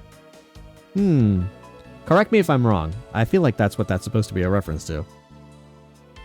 I have my reasons, but let's just say I was charged with keeping them as they were. And that means the thief must have also wanted the files for a specific reason, right? It would seem so. Only the pages related to the case from 10 years ago are missing. I wonder why anyone would care about such an old case.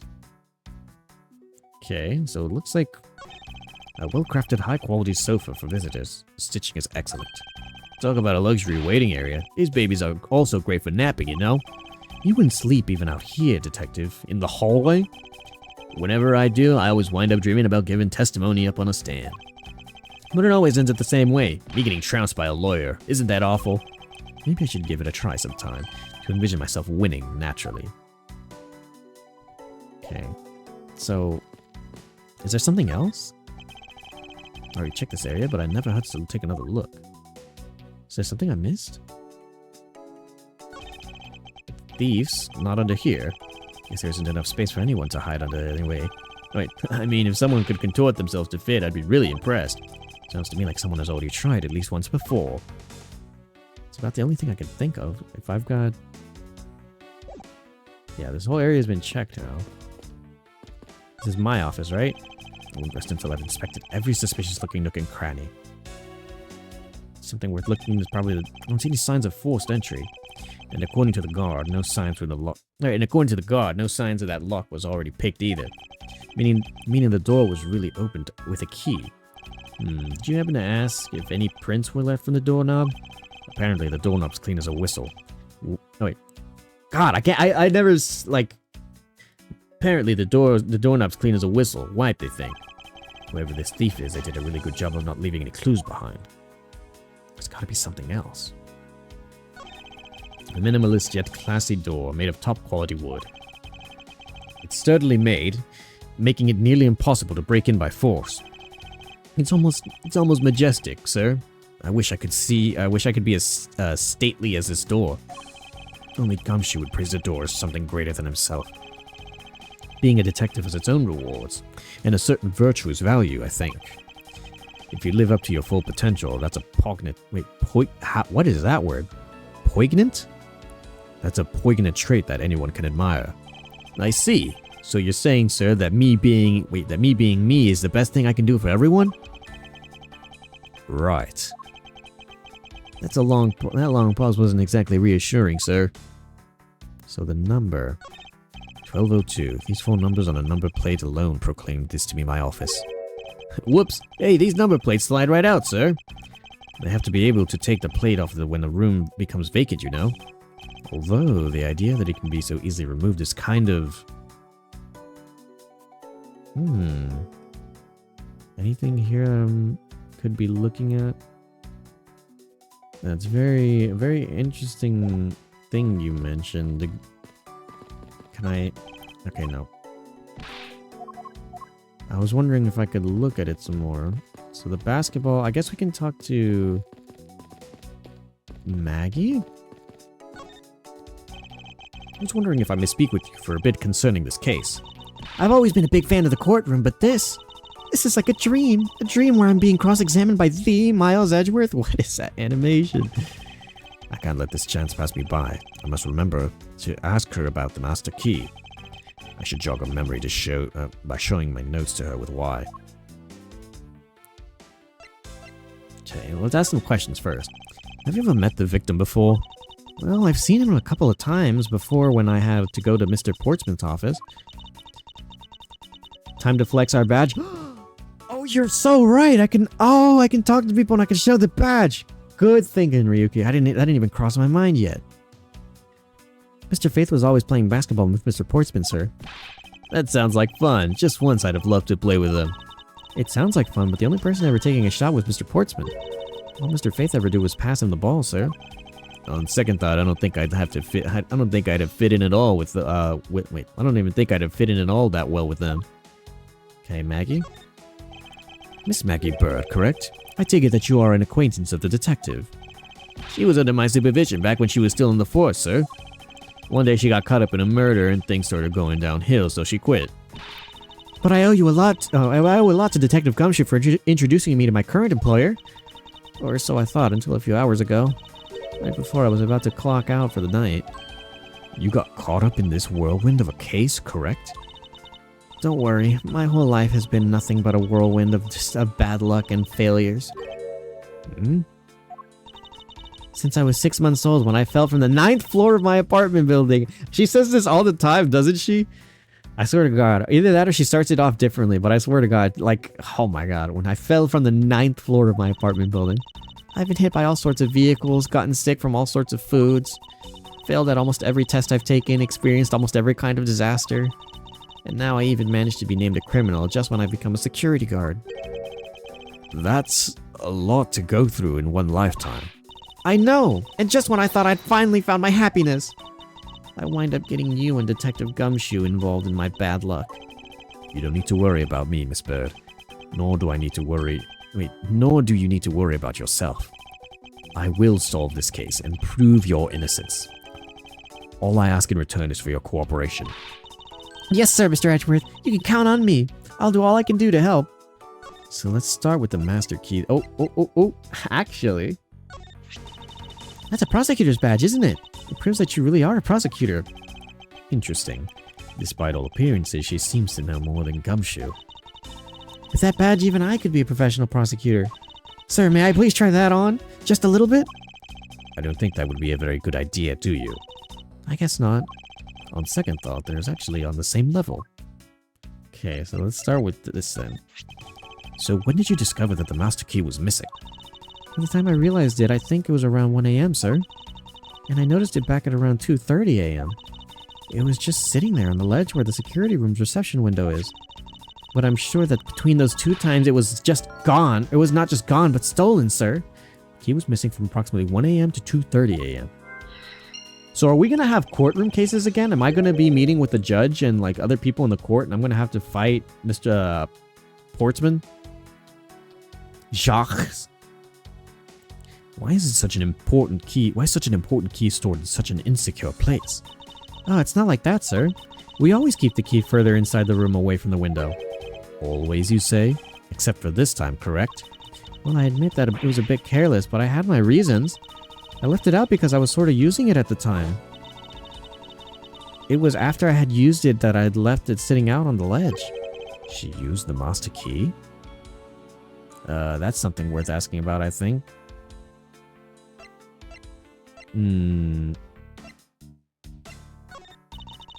Just a little security guards. I'm not sure what I should do with all that other than guard it. It's like talking to another Gumshoe.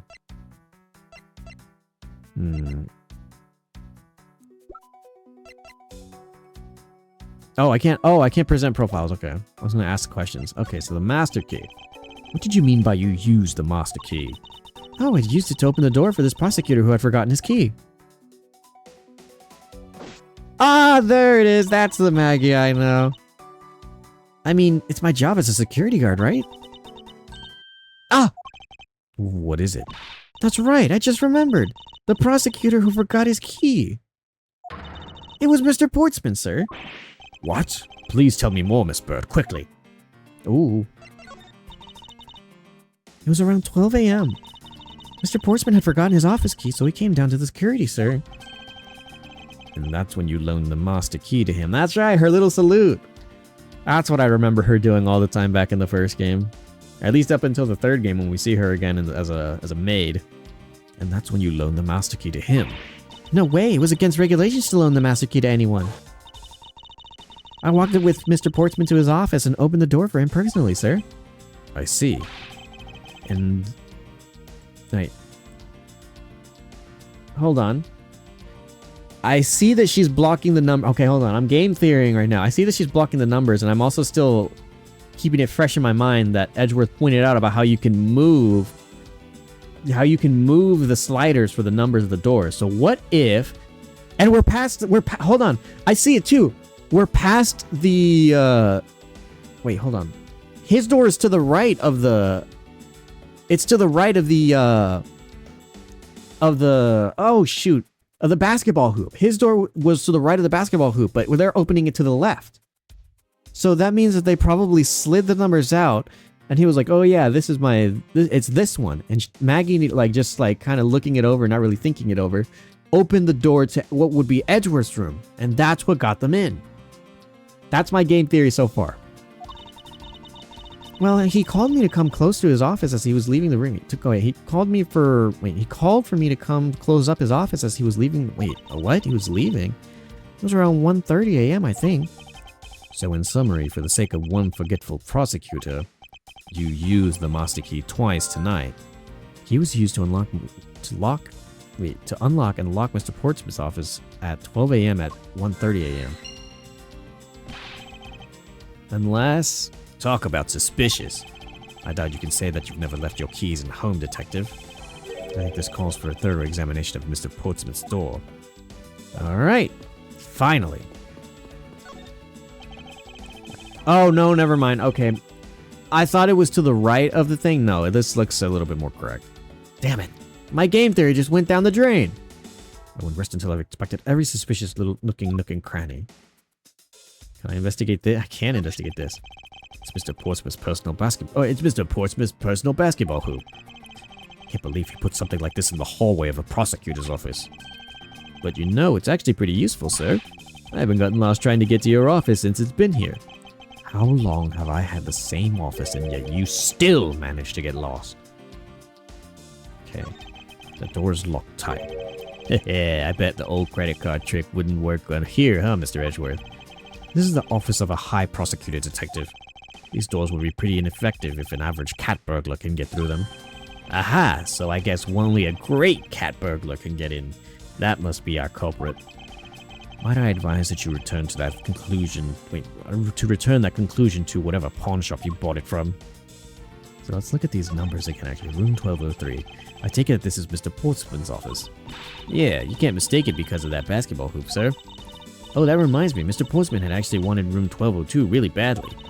But since you were already occupying it, Mr. Edgeworth, we put him right next to your door, sir. So why was Mr. Portsmouth so particular about getting into room 1202? I'm not sure, but I bet it's because of something like his birthday is December 2nd? Yep, that's gotta be it. Can't think of another reason why. I can think of at least 3. Bah, why am I even wasting time thinking about this? Is there anything suspicious that I can gather from the store so far? Not a minimalist yet classy door made of top quality wood. It's kind of majestic too. Fits in real well with the ambience of the prosecutor's office. Even Mr. Portsmouth seems dignified just because he works behind. Even Mr. Portsmouth seems dignified just because he works behind one of these. Nonsense. A man doesn't become more or less dignified because of where he works. Well, he seems more dignified than Mr. Payne. Mr. Payne? I suppose custodial work can be also... What the fuck? I suppose custodial work can also be dignified. Is there something I'm missing on the door? No, that's it. I talked to Payne. I looked at this. Everything alright? Yes, sir. If you must know, I weighed myself this morning and I'm finally 154 pounds. Congratulations, but I was asking about this hallway in this room. Everything's okay, sir. A word of advice, stay focused and you may stay so I start to lose even more weight. Okay. Something to it I'm still not sure about.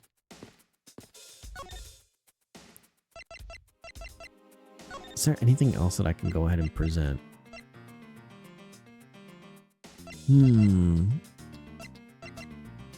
So Maggie doesn't know...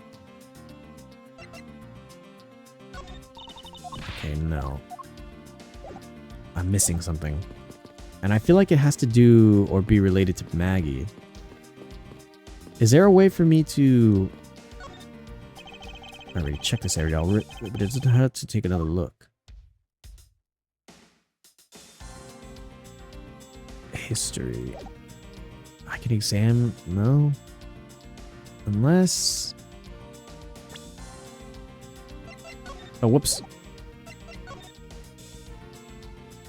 Let's see if we can. It's a master key to every room in the or every room in the office building. Okay.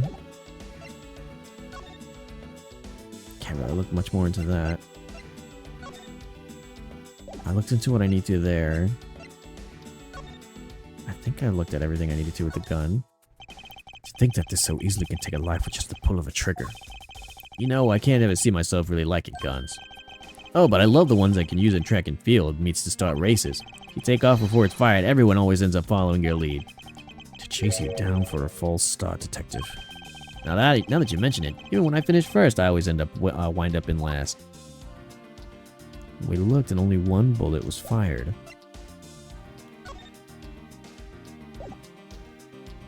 There's gotta be something I'm missing here. It's my first time speaking with him. Oh! God, okay. I've got all this information, hang on. I've completely forgot about the main gimmick of the game, dude. Jeez, my bad. Master key was stolen. Rearranged my files twice, once before and once after the murder. Why? Key was used to unlock Mr. Portsmouth's door. These two have to have connected somehow. Miss Bird, I'm afraid there's a flaw in your story. What? No way, pal. I mean, sir? You said that you locked up Mr. Portsman's office at around 1:30, correct? However, the master key had already been stolen at that time. Wow, nothing gets by you, Mr. Edgeworth. You saw that contradiction like a pro. Yeah, bro. I'd totally forgotten about all that. But thanks to you, I remember it now. You're right. It was around that very time that I realized the master key was missing. And? Well, I'm a security guard, sir. I couldn't just admit to losing the master key, could I? So I pretended to lock up his room, sir. You pretended? Yeah, I used my house key and made it look like I was locking up, sir. So in actuality, you never did relock the door then? Well, I thought that maybe I could go lock it up after I found the key. Come to think of it, I guess the door still hadn't been locked properly. Miss Bird unlocked the door, but master key was stolen, so she could not lock it up. So it's open. Deduce. Oh, whoops. No. So, wait, hold on. We can deduce, then.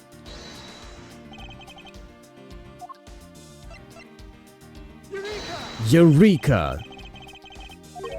Oh, never mind. Never mind. Although, I don't really get it myself. Shit! Okay. Fuck.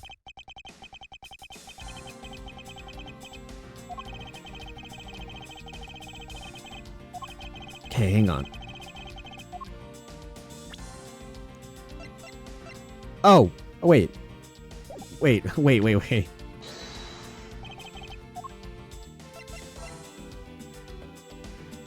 So she could not lock it up. Hang on. Let's try that again. I think I had the right idea, but the wrong piece of evidence. There's a contradiction here between reality and the evidence. If what Miss Bird has said is true, then why is this door locked tight? Huh? You know you're right. Miss Bird, are you really sure you didn't relock this door? I'm certain of it, sir. I don't think that Mr. Portsman noticed it himself that I hadn't. Which means what, sir? It either means that he actually does have the key to his office, or that the door Miss Bird opened wasn't this one at all, but a completely different one. She opened a different door? But how can you prove that? There's an easy way to find out. All we need to do is... we need to examine these. The prints on the number plates. The prints on the number plates. They will tell us all we need to know. Everything, really? Like what, sir?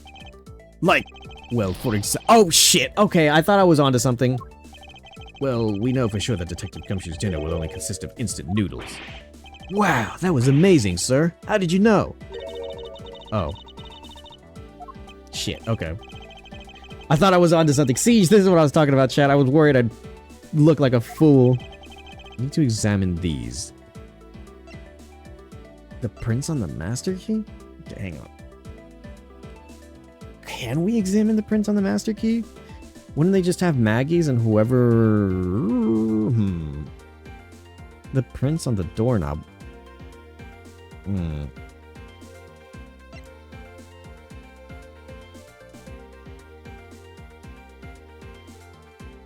I guess the doorknob would work better. Fuck, okay, hold on. It would have Maggie's fingerprints, wouldn't it, if Maggie opened it for him? Or locked it? The prints on the doorknob will tell us everything. Hey, you! Yeah, you, pal! Do us a favor and see what you can lift from this, okay? So, what'd you find out? No need for such belligerent nostril flaring, detective. Sir, I found only Mr. Portsman and Mr. Faith's prints on this doorknob, so not Maggie's. That was my first guess as well. Okay, well, I'm glad to know that I'm not alone in my assumptions. It's the cool dude. Welcome in, Jiggly. How you doing? We're playing the new... Well, I guess it's not new. New-ish still for the year, but we're hopping on to a new story game for the Saturdays that I play these type of games. Finished up with Yakuza, and now we're hopping on to Ace Attorney Investigations.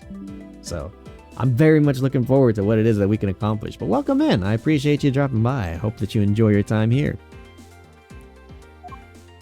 So only 2 people's prints were found on this, huh? That's pretty decisive. Huh? I'm lost, sir. Thinking logically, a certain other person's print should be on this knob as well. Now then, whose print should be on this doorknob? Maggie's. Take that! Don't you think it odd that the prints of the person who unlocked this door are absent? You mean... Yes, the door that Miss Bird opened could not have been this one, but a different one. She unlocked the door, but her prints were not found on the doorknob. Rather... What have we... Whoops. What have we here? I won't rest until I've inspected every suspicious-looking nook and cranny. What is this?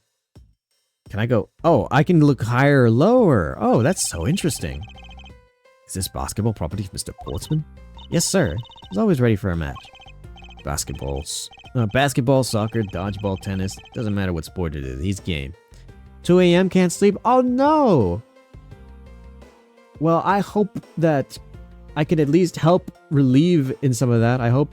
I'm not quite a lullaby type person.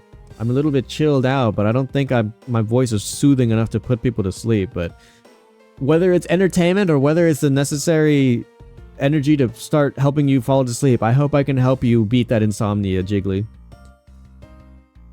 I pray that you will be able to get the sleep that you deserve and that you will no longer suffer this insomniac episode. Rest well, rest easy. I'm sending sleepy vibes to you. Although I think it'd be a little bit hard to play tennis with this ball. Oh wait, now that's Scumshoe. Fuck. That isn't the point that you should be focusing on, Detective. You're right, sir. Now I know what I should be focusing on. Bad, Mr. Portsman. Someone should teach him to clean up his toys after he's done playing. I think we've reached the end of this conversation. So what is this? What? Oh, okay, what is this? Looks like a scrap of paper. I'll get it, sir. Let's see. Oh, there's something written on it. I brought the... Ooh! Ooh! Also, there's kind of, wait. Also, these are the kind of times that I could catch you... That I can catch you on your streams. Thank you. Oh, no worry, Jiggly. I try to accommodate my schedules based off of my work more so than anything. And so it looks like the weekend streams are kind of just like better in general. I know I've got people who watch me from different time zones, and so I make sure to try to accommodate for them as best as I can, but different hours at different days depending on the type of work that I do. So I appreciate that you're able to drop by when you can. You know, you don't have to force yourself if it's too late or too early for you. Whatever time works best for you, I'll try. I appreciate you being here nonetheless, and that applies to everybody. Alright. I brought the 3 pieces of evidence. I brought the 3 pieces of evidence by, just like we talked about on the phone, but it looks like you're out. Guess I'll catch up to you later. Looks like another note from the victim. Yeah, and it's for Mr. Portman. Found under the door, absent Mr. Portsman.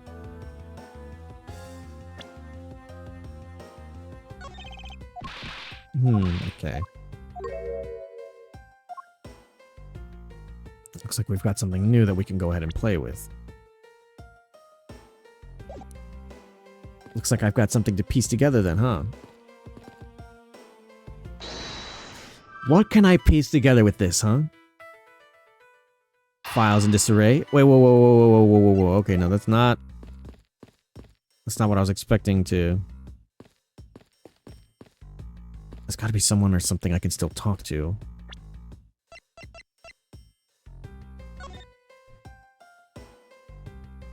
But it looks like you're out. Guess I'll catch you later. There's 3 pieces of evidence. I don't think I can present anything to Maggie. Yeah.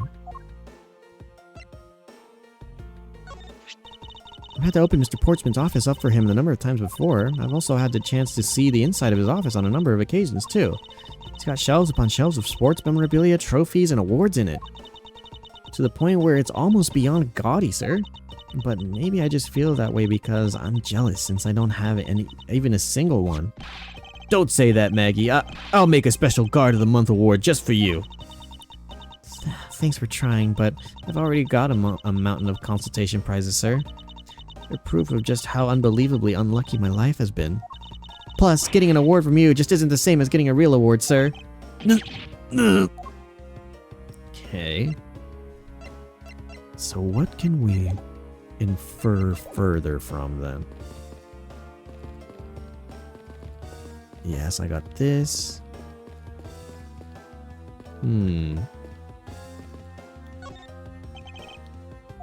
What are we missing?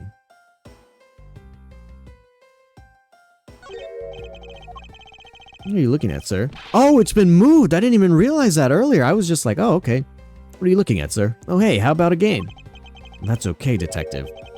I just found the position of this hoop to be a little bit off. Hey, you're right, sir. I guess it shifted when someone made a serious sweet slam dunk. The positioning of the hoop is definitely unnatural. I'd better take note of this. Basketball hoop data jotted down in my organizer. Sitting in the front office of Portsmouth, there are signs that it's been moved. Okay, so I've got investigation complete. Evidence obtained. That name, I love it. Which name? Whose name are we talking about? Edgeworth? My good pal Gumshoe? Maggie? Poking around in this hallway has actually paid off quite handsomely. Huh? How so, sir? Oh, you're talking about Jiggly. Look at that, Jiggly. We got more people who agree that you've got a wonderful name.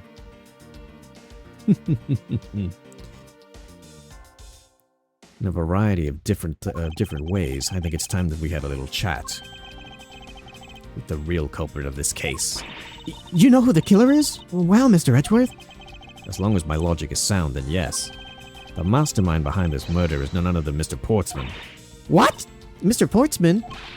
I knew it. It's exactly where my logic sensors were telling me. I suspected it was him from the instant he accused Maggie of being the killer, sir. That is anything but logical. Lady and gentlemen, prepare yourselves. Come what may, it's time to knock on truth's door. Okay, looks like we're going in for our first one then, huh? Sorry, Mr. Portsman. Jocks! Mr. Portsman, I finished processing the bloody letter, sir. Alright, let me take a gander at it. Pass it here. Okay, looking good. You there, take good care of this.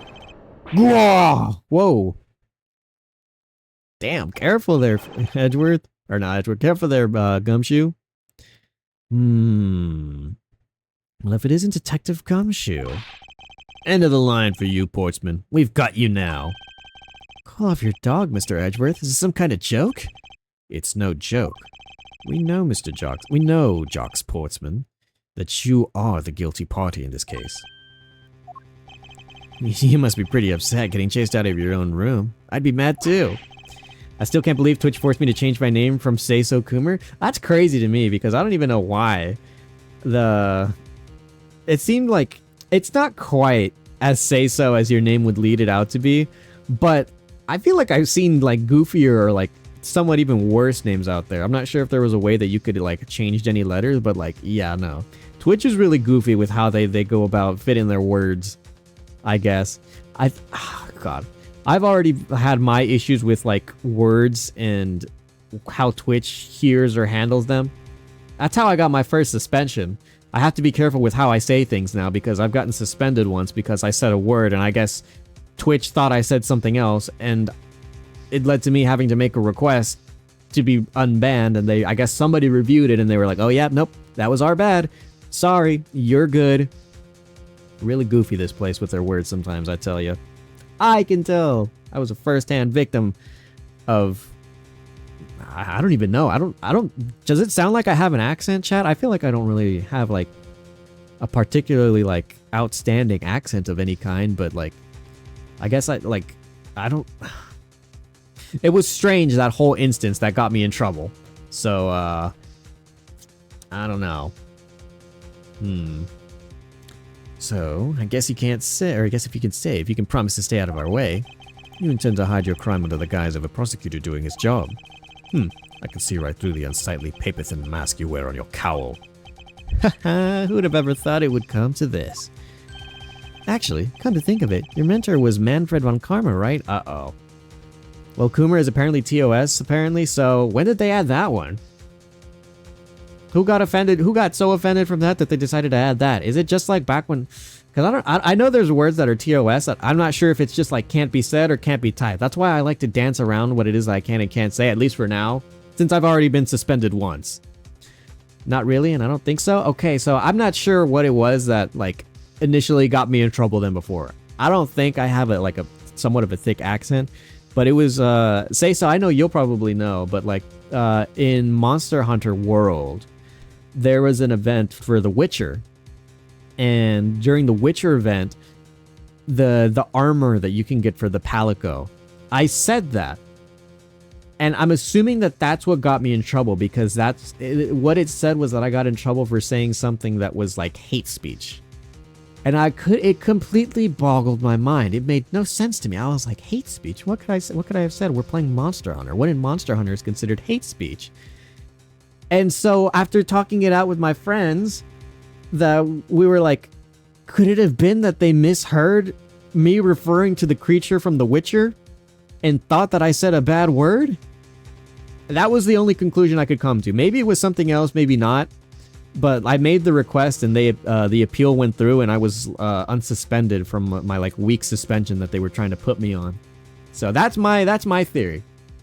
That's what I'm assuming got me in trouble, and that's the only time I've ever had issues with Twitch. But for that reason specifically, I like to dance around my words and I like to be a little bit more like safe with what it is that I say, because I don't know. I don't want to get caught being like messy with the TOS, and I don't even know what most of the TOS is. And it's like most of the time you kind of just like, especially as a VTuber, I feel like you don't know what's a problem until you get in trouble for it. They are very like loose with a lot of the things that they say. And obviously, as we've discussed before as well, there's a very high like sense of inequality in who gets away with things and who doesn't. So I feel like I might as well just play my card safely and not get in trouble with it. Is there at least timestamps? I don't remember. I don't think there was a timestamp that they gave me. It just said like, oh, you were suspended for like hate speech or something of the sort like that. And I was just like, huh? I was playing Monster Hunter. Like, was I being mean to the monsters? Like, who could I have been offending at that point? That's the only thing I could have imagined it being. It was very confusing, very jarring for me and my friends that were playing at the time.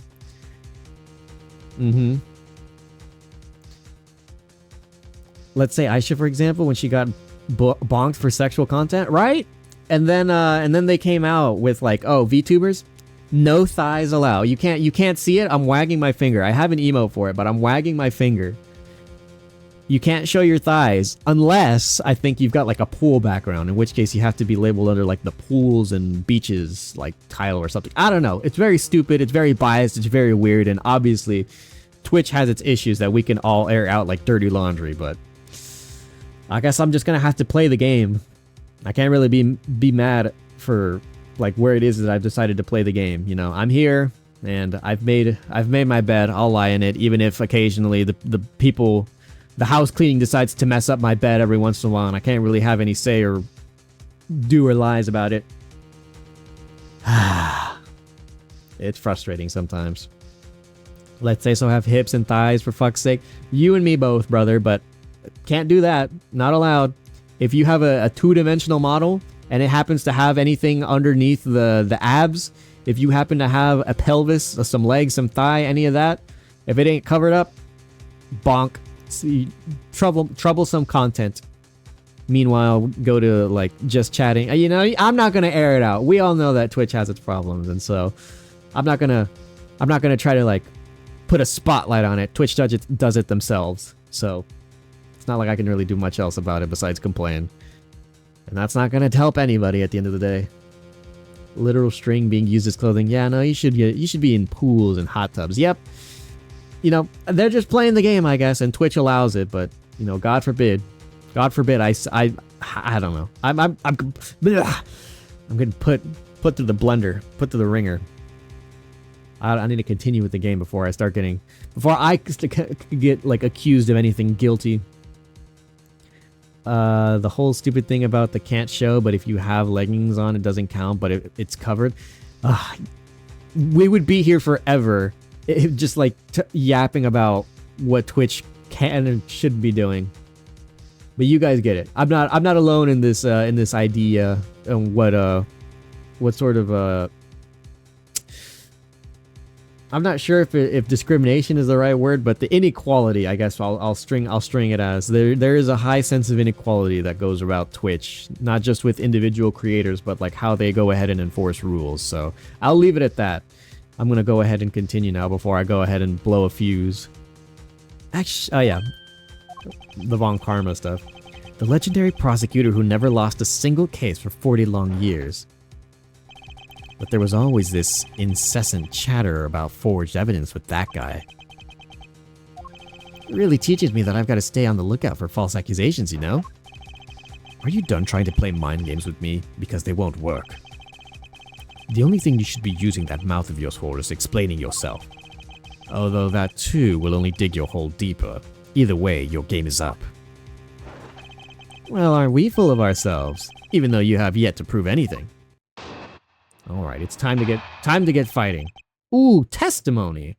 Okay, so instead of argument, it's testimony now. They definitely discriminated against small VTubers who don't rake in tons of money for them. That's legit all I think it is. Maybe so. I can't say for certain because it feels like there is still a sense of inequality, even to a point for some of the bigger VTubers, but like not in the sense of like VTuber on VTuber, but like VTuber to IRL and like a lot of the other things. There seems to be a very heavy bias in how Twitch wants to run things and how they enforce their rules for certain people. So it's very frustrating whenever you happen to be on the receiving end of it. I have no idea what sort of harebrained idea you have in mind, but there's a mountain of evidence that points away from me being the culprit. Besides, how may I ask you, do you propose I unlocked your door and got in here? Look, I feel bad for doing this to you, but I've got work to do, so we're done here. I don't know about all that now. Sorry, but we're not finished yet. Boy, you're stubborn. I suppose you're basing your accusations on something? I'll show you what I'm basing my accusations on. With evidence. Let's see it. But, hold it. My accusation is a harebrained idea, is it? You tell me. I'd say it is, after all.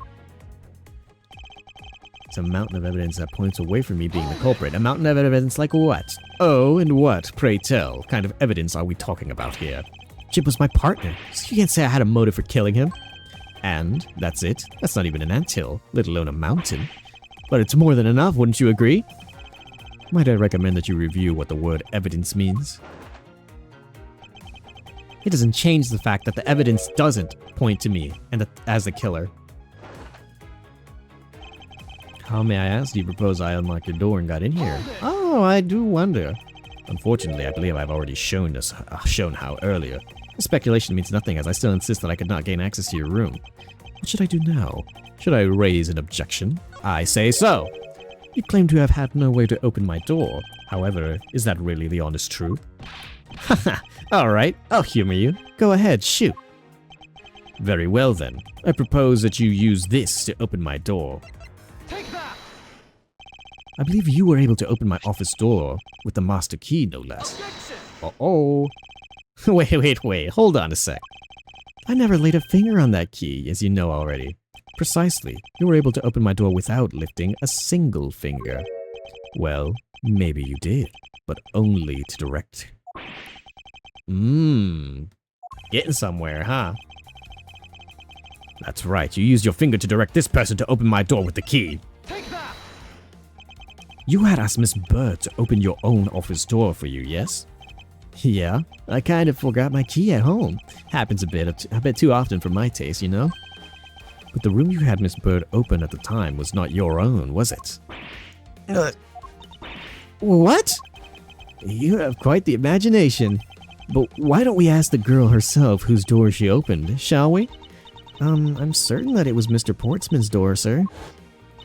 I checked the number plate. Aha! Checked the number plate to make sure it was open, or I was opening the right door. So I was still right. In my assumption, it just was framed differently. See, Miss Bird backs up my story. Yet what if you had misled her to fool her into thinking what you wanted? Ha! And how do you suppose I did that? By switching the number plates on our doors, for example. That's right! They do slide out pretty easily. Furthermore, you then used one other thing to give a very strong impression. That the door she was opening was yours and not, in fact, mine. Ah, so that's why it was moved. Take that! Take that! What? The basketball hoop, sir? It's quite the peculiar fixture in any hallway, let alone the hallway in this building. Which is why it left an unusually strong impression on you. It's an object perfectly suited to sit just outside the office of a peculiar prosecutor. That's very true, sir. Because there was a basketball hoop sitting there. I thought the door was opening I thought the door I was opening had to be Mr. Portsman's. There are signs that the hoop had been moved. To sit it in front of my office, to be sure. I see. So that's how you throw suspicion on people. Thanks for the tip. But I think your conjecture is a little bit off the racetrack. Oh. Okay, we got more. Now you're just spouting nonsense. I had the girl open my office door. After that, I was in my room the entire time. You don't have a single reason to suspect me. Oh, really? Oh, really? So he intends to claim his innocence to the end, does he? I'm as pure and innocent as my jacket. And Miss Bird is as dirty and guilty as the jacket she wears. My jacket's not dirty. I'll have you know I just washed it yesterday. Please calm down, for I intend to show who is the one who truly covered in... I intend to show who is the one truly covered in slime here. Slimy. Alright, Slimeball. I had the girl open my office door. After that, I was in my room the entire time. And what were you doing in your office? I was doing my usual training regimen. Training regimen? Were you going through your law books from start to finish? Mainly batting practice and some weights. Ooh, and I got jog when I get the chance. Well, you must be the roughest prosecutor we have. With the weakest legal muscles, it would seem. I was doing my usual workout, so... you didn't have a single reason to suspect me. I think I've given you quite a few reasons, actually. Oh. But none of those would stand up on their own. Oh. Then what about all the evidence? Oh my god, objection upon objection. It's all circumstantial. No judge would convict on such flimsy evidence. He seems to be trembling a little. One more little push, all I have to do to find the flaw in his testimony. It was in his office the whole time. Is that what he says? Looks like you're out. If you were there your whole time, then I'd like to question. Why was Jim not allowed into your room? But that was a lie. What are you talking about? How's that a lie? This is a note that the victim left for you, Mr. Portsman. A note? It was left under your door. Or did you not notice? And right here it says, but you're out. Hoji-san, I want a meatball sub. That sounds delicious. I haven't even had a chance to eat today. But thankfully, I do have leftovers from yesterday. A meatball sub. That doesn't sound like it'd be problematic. Do you got any Subway? Or I guess not, maybe not necessarily Subway, but like, do you have like a sandwich shop that you live by, say so? Anything you can Uber from? Get yourself a meatball sub? That shouldn't be problematic, I think. Or is it just hard? Is it hard to open your mouth? I'm not quite sure what sort of negatives come with having that surgery with your jaw. I do, but I can't open my jaw too much. Ah, I see. So it can only be so much. Okay, I have an idea. I have an idea to cleanse you of 2 of your problems. Hear me out. You said that you want a meatball sub, and you said that you want something else to drink outside of water. So, my solution, quite literally, buy a meatball sub, blend it, and then drink it, and you have a meatball sub drink. Boom. I just solved both of your problems. What do you think? Aren't I a genius? You were not in the room when the victim came to call on you. So then, where were you, and what were you doing? Arrgh!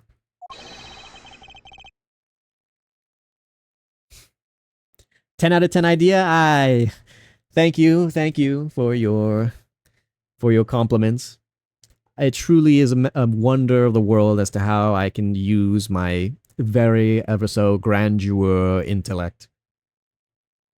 But alas, a solution to be presented to solve both of your problems. I hope that you will be able to use it very well. So that way you can have both your meatball sub and your drink. Genius, if I do say so myself. It looks like Miles Edgeworth himself is starting to rub off on me. Maybe I should start speaking with a bit of a British accent every once in a while. Shall I explain it in full detail for you? You were busy snooping around in my room, the very room that you had Miss Bird open for you. Oh. That's just nonsense.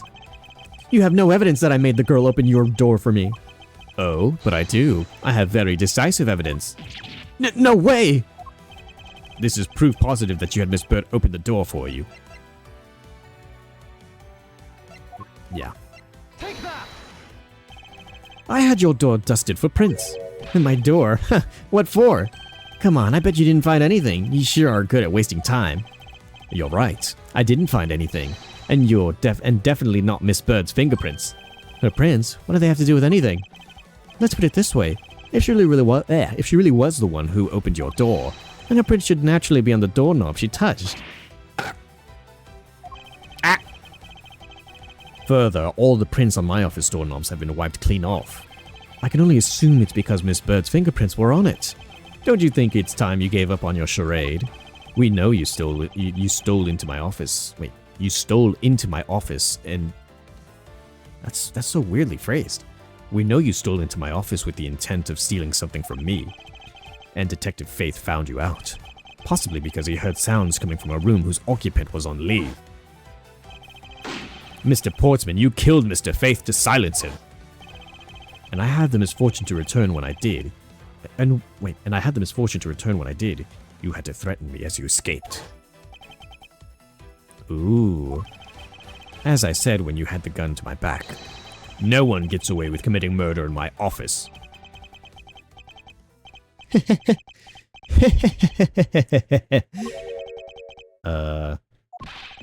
Oh.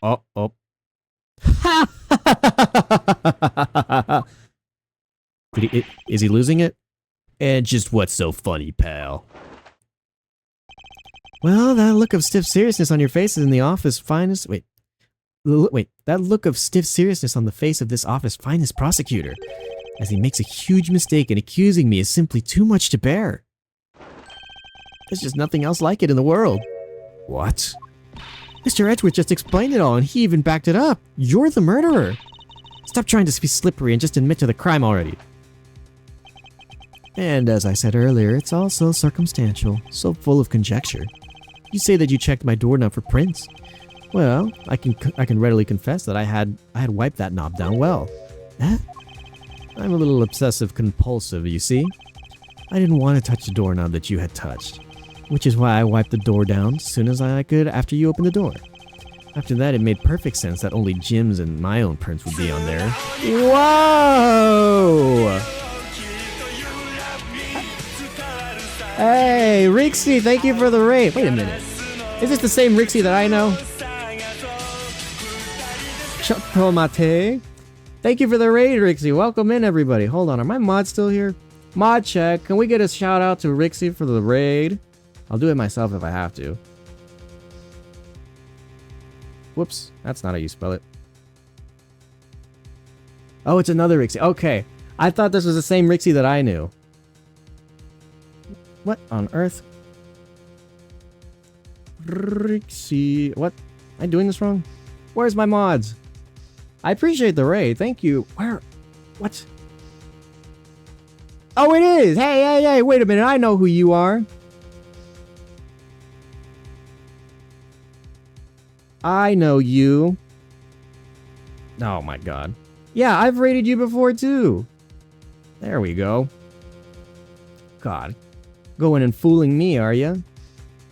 There we go. Hello, everybody. Welcome on in. Thank you for the raid, Rixie. How is your stream? What were you playing today? I remember raiding you because a while ago someone sent me to raid you while I was playing Pokemon Unite. And I saw that you were playing the TCG, the one on mobile. One of my buddies, he's gotten in on it right now. And so that's where I've been keeping up with my TCG stuff. Because I am not good at it, and I am also an impulsive spender. So I would not do good on online TCG stuff. That was good. We were talking about AI and cybersecurity stuff. Ooh, do tell. What were you learning about? What were you teaching? I'm very curious about a whole lot of things. That's why I'm playing Ace Attorney Investigations here, because I've clearly outed myself as an idiot and unable to go ahead and process information sometimes, but also a secondhand genius, as I can solve situations in the most creative and wonderful ways.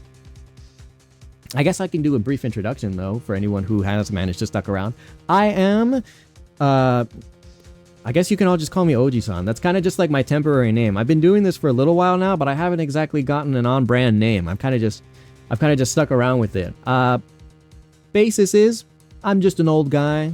I'm over the age of 25, and so I think I can be legally qualified as someone's grandparent now. So I've officially reached Onk status, and so I'm an old man, troublemaker at that. I love causing trouble. I love poking fun, and I love talking shit. So we do variety around here. I play a whole slew of different games. I take requests, and I play whatever I happen to be wanting to play at the time. And so when it comes to FPSs, I'm generally very bad, but I'll usually play with other people so I can get a feel for it. Multiplayer stuff, lots of single player stuff. Love my story games. Solo player is usually something that I like to aim towards, but just a whole slew of different things. We are a bag of jelly beans. You never stick to one flavor. That's what I say. Love the TCG. We're demoed a bunch of new chatbot. Really? Wait, Rixie, you work on chatbots? Talked about recent data breaches and ransomware drama. Whoa. That's a pretty crazy stuff. I'm like so not.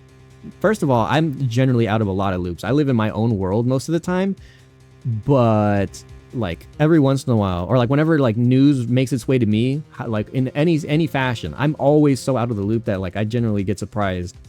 One of my friends, he also one of the mods that we have around here, he says if I was an emote, that Clueless would probably be the emote that's most affiliated to me, because I just generally am not kept up with a lot of things. That's very, very interesting. Oh, you don't work on them, you just read about them and keep up with new stuff coming out. That's still so cool, because like it wasn't until too long ago that I think that I had the Sari bot that I added with my Twitch chat, and like all the other stuff that like gets worked on like out and about in the world. I usually just try to look into what like I can use, or like what I could potentially have be of use for the things that I work on primarily. But I know that AI and like a whole bunch of other stuff is being worked on so many different levels for so many different people for so many different things. And so it's definitely an interesting prospect to look into. It's very, very cool. And ransomware drama. Breaches in ransomware drama. Are there... Oh god, I was talking to a buddy of mine not too long ago all about like breaches in databases and stuff like that, because he was... he hasn't... I have a buddy who's never, or maybe not never, but like doesn't purchase things online often. And so I was talking with him about making purchases online, because he was afraid that like a data breach might happen and that his information might get stolen, and then he would lose all of his money. And so I had to calm him down and explain that it's usually a lot harder than that to be able to go ahead and do that. And they don't just steal all your money more often than not, because like if they're going to steal like all of the money, they'll probably steal it from a lot of other people, which would lead to mass chaos and a lot of people being upset by a lot of things. But I appreciate you dropping by, Rixie, and I appreciate you sharing your community with me. If you guys have to raid and run, feel free to do so. We take self-care very seriously here in this household, and so make sure that you all are getting the rest that you need. You guys are staying hydrated and that you guys are staying well fed. I say this primarily as a hypocrite because I still haven't even eaten for the day, but we take self-care very seriously. This is a threat for the common folk. We do not suggest self-care, we threaten it passively to all of our viewers. Anyone who happens to be around here, take care of yourself. So if you got a raid and run, make sure that y'all are taking care of yourself. Doesn't bother me. I appreciate you all dropping by, hanging around, sharing your community with me, Rixie. Just make sure that y'all are taking care of yourselves. And to anyone who wants to stick around, we've got a little bit of time left to go, it looks like. I'm trying to get through this first trial because I wasn't expecting it to take this long. I was expecting us to maybe get done with the first trial and maybe get started with the second one and then wrapping it up there. Since owie! Ow! Thank you for the follow and thank you for the abuse. Corrupted Polar, thank you for the follow. So we'll see. We'll see how much longer we have on here, and I'll go ahead and I'll continue the raid train and see where we go off for the day, since I do still have some work to take care of today. But we will finish this first case, or at least I hope that it doesn't take that much longer. It seems like we're reaching a conclusion here, so for anyone who wants to stick around, I hope that you enjoy my performance voice acting for the cast of Ace Attorney, Miles Edgeworth Investigations. Okay. I gotta get back into it. I like completely got lost in the flow. I'm so glad that new raid notification works too. The one that I made with Yakuza. I wanted to have more of an influence for all the different types of games that we've been playing here on the channel. So it's really cool that like I get to see that one get used more now since I had a different one before. So I appreciate it a lot, Rixie. All right, back to it. You made that up just now, didn't you? Furthermore, as for the note that Jim left for me, do you know exactly when that was? For all we know, he could have left it there before I arrived at the office. Like, early evening, for example. Are you saying you failed to notice a note in your doorway? Hey, even geniuses fail at times. I was probably too preoccupied by work-related matters, although that's no excuse. Now that's just a flat-out lie. There's no way you didn't notice a note that size. Ah, but you can't prove that, can you? So we've got to point the finger and we've got to get this guy to confess. Say something, Mr. Edgeworth. Back me up here. Portsmouth makes a good point. I can't prove that he didn't simply overlook it. Besides, I have an airtight alibi. Airtight, you say? I only just realized I had one. Wait, I only realized I had one as we were talking. I guess it would have been better for all of us if I had it. If I told you sooner. God damn it! This motherfucker just keeps on talking. If memory serves, you came back to this office at around 2 a.m., correct? And it was then that you had the unfortunate confrontation at gunpoint with the culprit. But at exactly that time, I was down in criminal affairs. Ask around. I'm sure the other detectives will corroborate my story. It's a perfect alibi. Do you really think that's perfect? Like I said, I don't care. Ask around all you like. You'll see for yourself. Detective Gumshoe. Sir, yes, sir. I'll go check out his alibi, sir. Be right back. But then who the hell was in here and pointing their gun at me? Mr. Edgeworth, sir. I think we're in trouble. It's just like Mr. Portsman says. The guys down in criminal affairs said they saw him around 2 a.m. You see? Then who the hell was in here? All the evidence points to him being the culprit. So there must be a contradictory point in his alibi somewhere. But where? There's a second gun, we know this. It couldn't have been an accomplice. So then who? Who is it? We've used this. Mr. Portman's door, the master key. By my predecessor are missing. Each prosecutor has one in their office, only they knew about them. Prints are white. What haven't I used? I feel like I'm going to have to dig out some more information. It's not concise enough just yet. Correct. You are correct. It was around 2 a.m. Are you sure? It's really important to me that you're spot on with the time. I remember checking my watch then, and make no mistake, it was 2. Ooh, good testimony, like a pro. Okay, so you came back to your office at 2. It was then that you had the unfortunate confrontation at gunpoint with the culprit. It is as you say, however... Yes, however, you are the only one who claims to have bumped into the culprit. So tell me, did you see the person's face? Was it me you saw? It was pitch black, so I couldn't actually see. Oh, come on now, I'm sure you saw something. Try a little harder, why don't you? I'm beginning to feel like I'm the one being interrogated here. Oh, well, if it doesn't matter, well, it doesn't matter if you don't remember or not. It only matters that you ran into the culprit. But at exactly what time, exactly that time, I was down in criminal affairs. So you paid the criminal affairs department a visit? Yep, right after I left the prosecutor's building, I headed straight for the precinct. And this we know is true. So I feel like it's a matter of pressing everything, and then eventually he'll either speak or we'll get like another event or something to come up. Well, we did go all and ask around to confirm your testimony. And it was just as I said, right? Yes, sir. A number of detectives said that they saw you at around that time. See, I have the precinct alibi. That's the ace I had up my sleeve. Ugh! Impossible! He actually does have the perfect alibi. What's wrong? Why the sudden sullen look on your face? Can't you say something back, Mr. Edgeworth?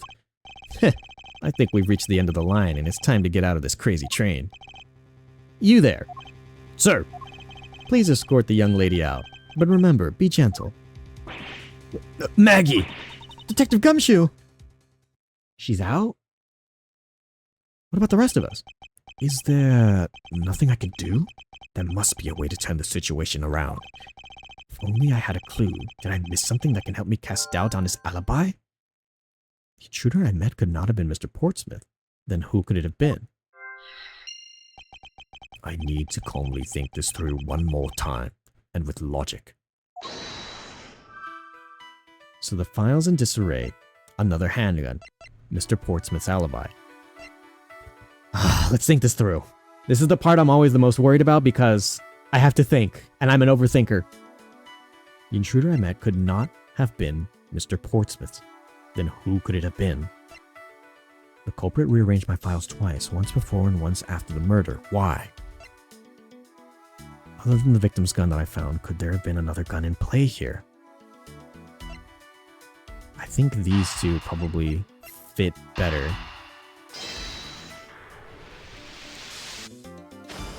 Alright. Evidence points to the shells being disturbed once before and once after the murder. But who's to say that the person who did the second time is the same person, or is the same as the first? Which could mean that there was another person who paid a visit to my office tonight. Another visitor? Maybe the victim and his killer weren't the only visitors to my office tonight. Another handgun and another visitor. So someone else. And they are the owner of the other gun. If indeed there were two culprits, then that resolves the contradiction behind our murder weapon. Despite the fact that there were 2 bullets here in this room, the murder weapon only shows signs of being fired once, leaving the possibility that the other bullet was fired from the other visitor's gun. Furthermore, if we suppose that the second culprit's gun was the one that was pointed at my back. Oh shit, he did the thing! Mr. Portsman, it seems that I need to amend my assumptions regarding this case. Great, so you finally come to your senses? Mr. Edgeworth! Sir, what are you saying? This has been a big misunderstanding on my part from the start. I'd assumed that the person I ran into was the killer, but that may not have been the case. What do you mean? The person I ran into was just your average thief. A thief? But, sir, doesn't that cause some sort of contradiction in the facts? God, it could go so slow. I want that to speed up. Not at all. It simply means that the killer was someone else. And it means that in actuality, 2 culprits stole into my office tonight. What do you mean 2? It explains why both my shelves were disturbed twice, and how there were 2 guns. Mr. Portsman tricked Miss Bird and gained entry into my office. Now you're just leading the argument. You still haven't had any actual proof, you know? If you could please go along with my hypothetical scenario for now, Mr. Portsman. In the end, if you really are innocent, you should have nothing to worry about. Grr. Now then, returning to my scenario, Mr. Portsman was out to steal something from me, which is why he had to check my secret safe and ransack my shelves. This is the first time.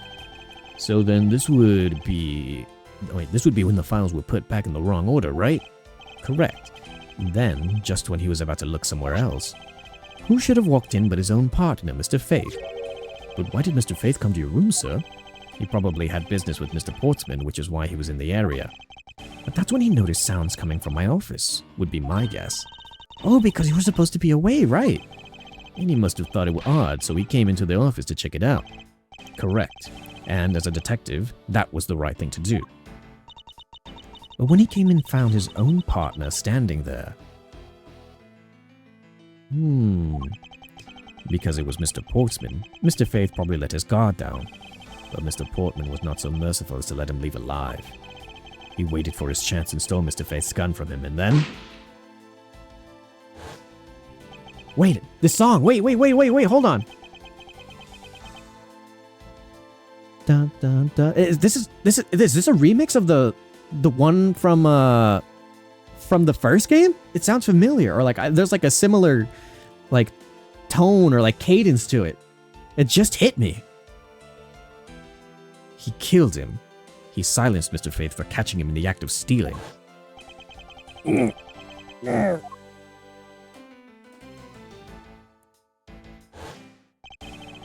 This was the moment in which the first shot was fired, the one that landed in my files. Following that, Mr. Portsman wiped the gun down and left it behind as he made his escape. He could afford to do that because he had also left a fake dying message behind. You're such a complicated troublemaker, you know that?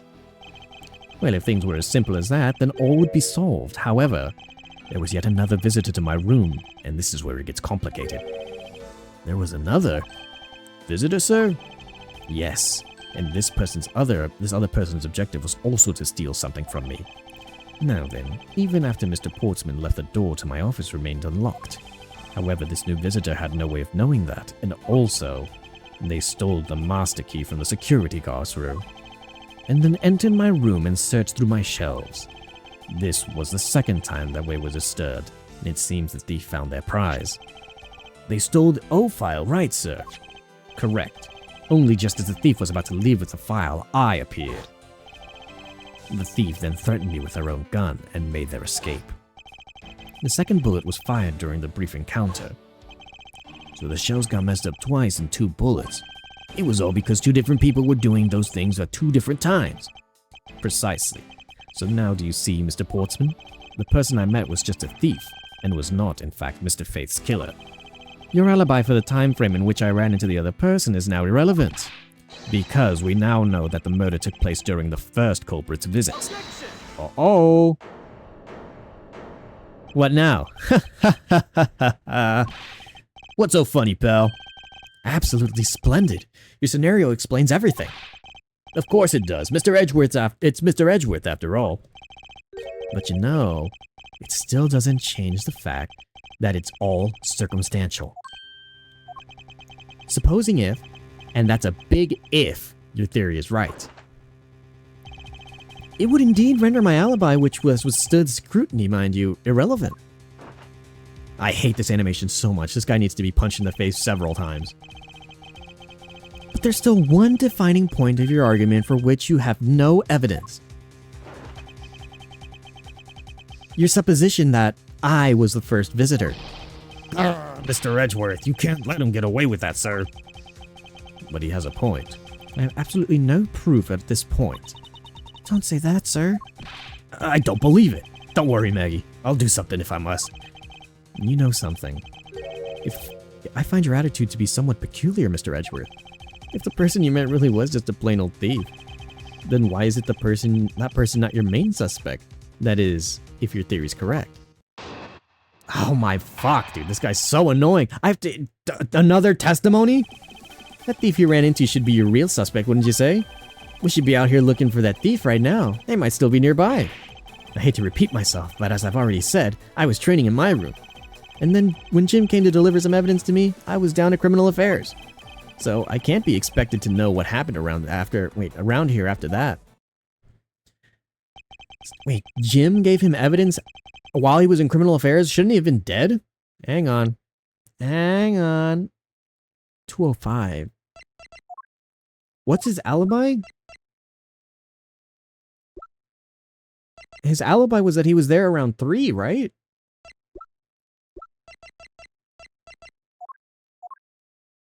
Jim couldn't have done that. Hold on. Thought the pieces of evidence we talked about on the phone, but it looks like you're out. Guess I'll catch up to you later, buddy.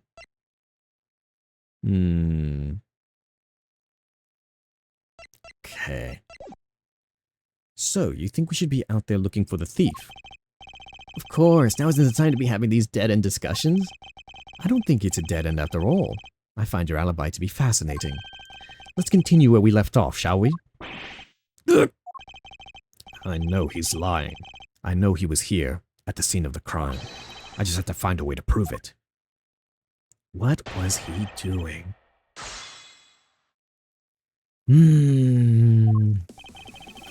The thief you ran by should have been the real suspect, wouldn't you say? I gotta press everything. Actually, no, I wouldn't. Why not? That's elementary. The dying message, of course. Mr. Face Killer clearly left those letters on the spines of those files. And it was after they were there. Wait, it was after they were on that. They were on there that the thief stole one of them. You mean the O files, right? And that's how we also know the letters themselves were a setup and not from Mr. Faith. If the thief was the killer, do you think they would try to undermine themselves? Maybe the killer just didn't think of that either. Yes, that must be it. Maybe just, maybe? Hold it! This slime ball. Once escaped, I highly doubt a thief would be lingering nearby. Well, you never know. Maybe they didn't get what they were really after. Oh, you talk like you know quite a bit about this thief. It's nothing like that. I just have no idea about anything. Or I just have no idea about anything after all. Hold it! Uh-huh. But according to Mr. Faith's note... Hold on. I thought we were already cleared that up. Didn't we say that Jim left a note for me in the evening? If you have proof that he left it at different times, say that just before he was murdered. Just like we talked about on the phone, but it looks like you're out. Guess I'll catch up to you later. I don't have any, no. You see, so I insist again that I was in my office the entire time. And when Jim came to deliver me some evidence, I was down in criminal affairs. Why didn't you go there with Mr. Faith? No, that's because he said he was tired and was going to take a quick nap. You know those sofas in the hallway? He likes to sleep on those. It's one of his habits. And what of the evidence he brought? There were things related to yesterday's case. Just 2 items, a gun and a pendant. Interesting. This piece of testimony seems too crucial to let slip through the cracks. He brought me 2 items, a gun and a pendant, that are related to yesterday's case. Okay, so this is the important thing. A gun and a pendant. Yes, this gun, which was the murder weapon. And this pendant, which belonged to the victim. Must be a different gun. And why were you taking them to criminal affairs? There was something in the past case file I wanted to compare these two to. But all this has nothing to do with the case right now. Anyway, I believe you'll find the long paper trial left to be to your satisfaction. This is all matching up with what Detective Gumshoe found out. Okay. Oh, shit!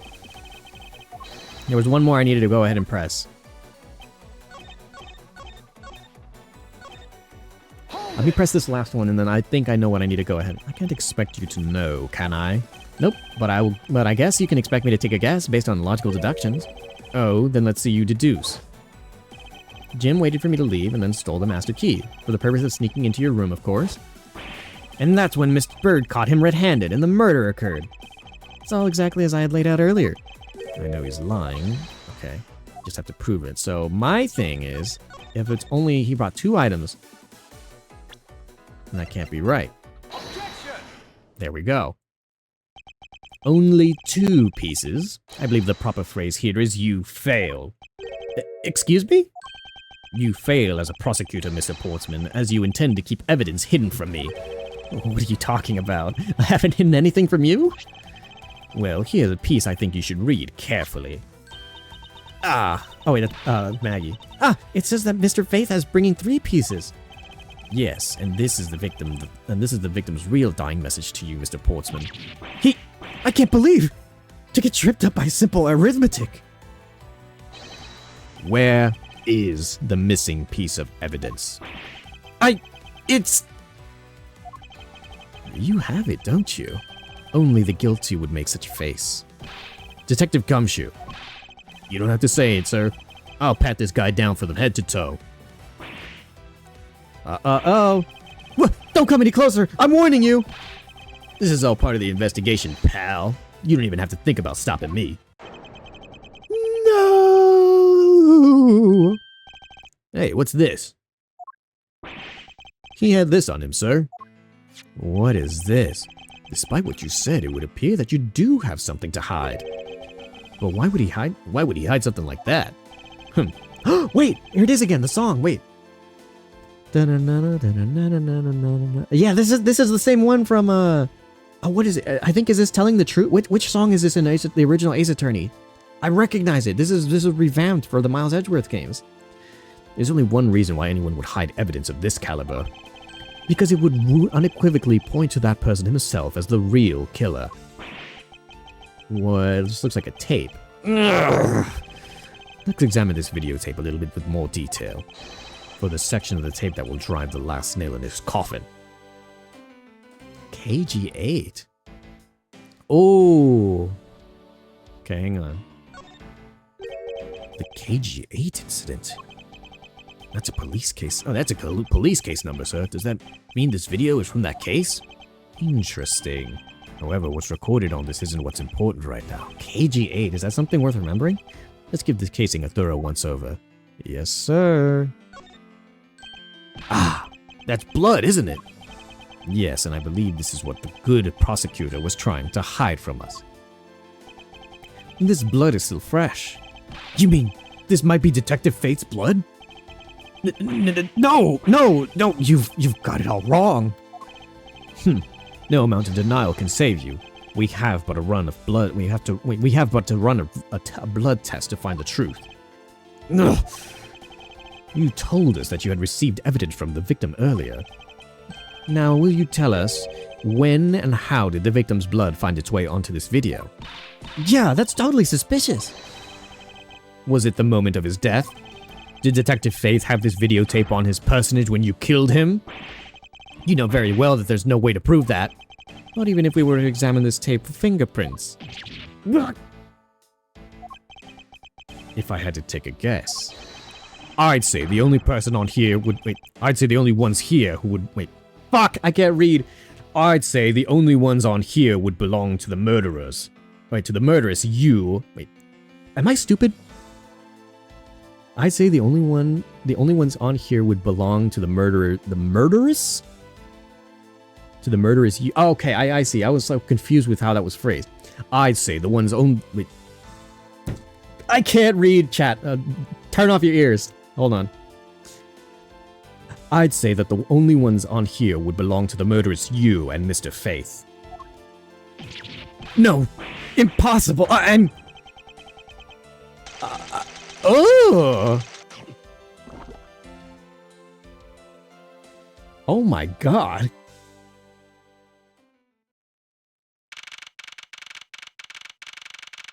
I guess that takes care of that. Homie just ate gold. Unless it was like one of those chocolate, gold-wrapped medals. Mr. Portman's been placed under arrest for the murder of Detective Buddy Faith, sir. Very good. And the results we got back from the lab techs on the tape turned out to be the real solid proof, sir. The blood work came back, and it's definitely Mr. Faith's blood on there. And as a bonus, they were also able to lift a few of Mr. Faith's fingerprints as well. Thank you very much, Mr. Edgeworth. I still can't believe I got to see your cool deduction skills outside of the courtroom. I'm impressed beyond words, sir. It was nothing. I'm just sorry that you got caught up in the murder case in my office. Please accept my apologies. Oh, it was nothing, really. Compared to what I've been through, I mean, I consider myself lucky that it was only a burglary and a murder this time, sir. If it had been a hold-up or a hostage situation, I'd have thrown my hands up in the air. I think I'm finally rising up from a goddess of misfortune to just an unlucky person. Something tells me we should have hired a different person for security detail. You know something, sir? That Mr. Portsman really was one corrupt prosecutor. And why would you say he was corrupt?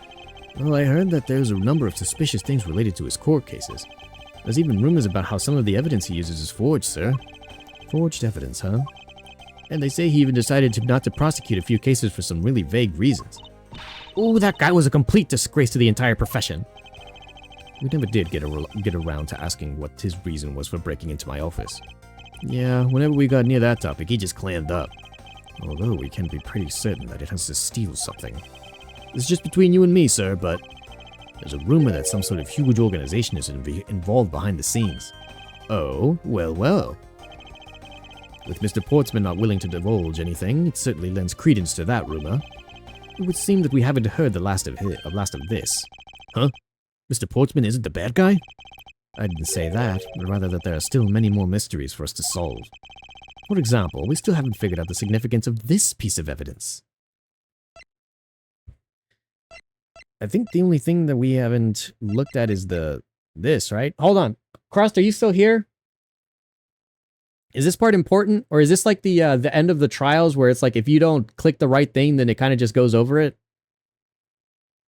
I want to make sure that I get this right. And so I don't want to like click it and it's like, oh, well, I didn't click on the right thing, so I guess we'll just look over it later. Whoops.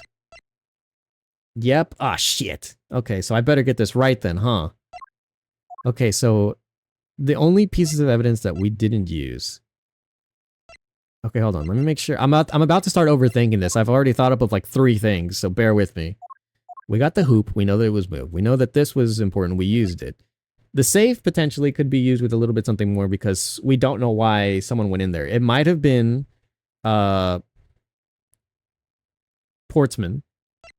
We used the door. We still don't know what of the second gun, but I guess this revolver doesn't necessarily mean anything. We've used it before. We use this, the master key. So the only other thing that I can think of is this, and if I want to be funny, this. So I want to say that it's probably going to be this, but I'm also willing to lean towards the safe. But I'll go ahead and use this one. Any objections in the chat?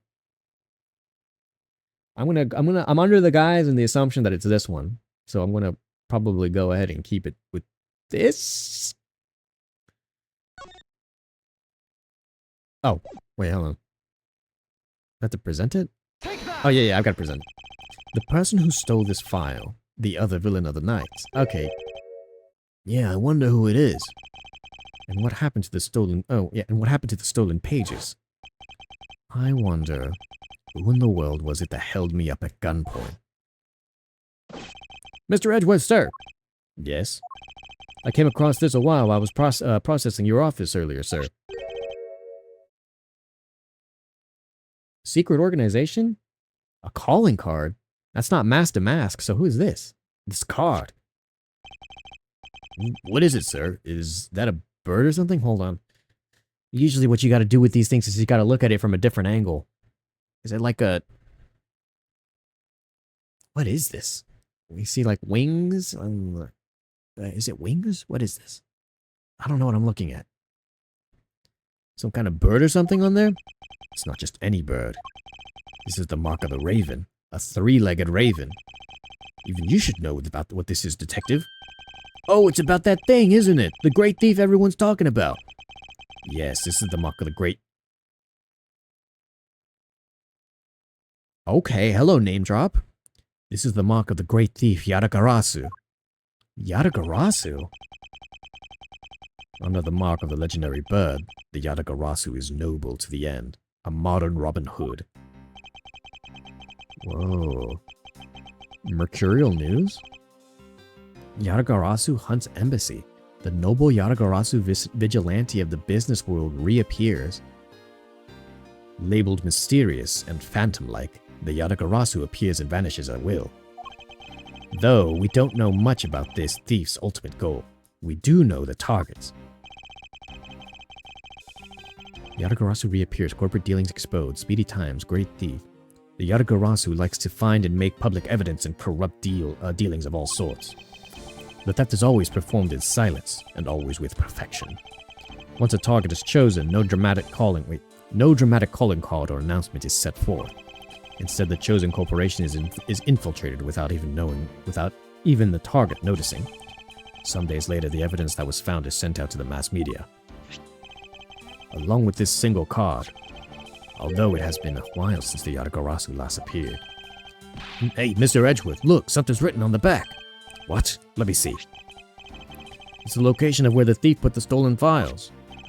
So the person who stole the content of the file was the Yatagarasu? Yatagarasu. Organization. Quite a few keywords are popping up in this mystery.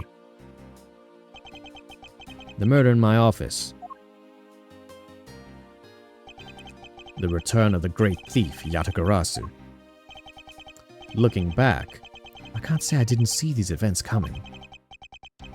For they were heralded by the incidents that began to occur 2 days ago. Okay. Well, that took a bit longer than I would have thought that it would have gone for. There we go. Alright. Now, normally what I like to do is I like to demo or at least check out what the next thing starts out with. Ooh. That has to be who I think it is. Franziska von Karma. Her in the terrible French voice I gave her when I first saw her in the second game? Okay, hold on. I want to see how this starts. And then I'll go ahead and wrap us up. We'll go ahead and continue the raid train afterwards, but I gotta see. I love Franziska. The murder that occurred in my office. The return of the great thief Yatagarasu. Thinking back, everything began on that fateful day 2 days ago. 2 days earlier? What? What is this? Miles? Oh my god, okay. Oh my god, I was like, did somebody shoot Miles? What is all this? Go you. Yes, everything began high up in the air, 9,000 feet in... Wait, everything began high up in the air, 9,000 feet in the air to be precise, I think is what it said. Thank you for flying Go You Airlines. We are currently experiencing some slight turbulence. We are asking all passengers to please return to their seats and fasten their seatbelts. What the hell is this place? Why do they got like these bronze statues?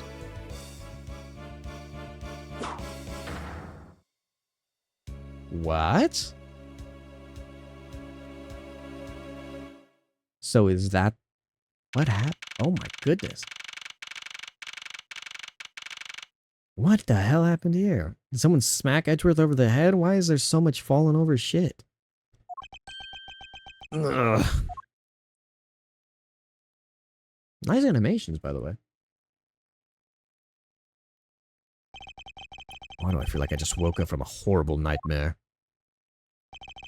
6:13, huh? Guess I was out cold for about 10 minutes. Huh. Slight turbulence indeed. Ladies and gentlemen, we are currently experiencing some slight turbulence. For your safety, we ask that you return to your seats and fasten your seat belts. I suppose turbulence is to be expected on a flight. Though admittedly, I'm less than comfortable with anything resembling earthquakes. Ugh! What's this? A travel wallet? But it's not mine. How did someone else's travel wallet wind up in my pocket? Ugh, my head. Why won't this headache go away? I'll take care of this travel wallet later, or hand it off to an attendant. Ugh! From earthquake like turbulence to an elevator.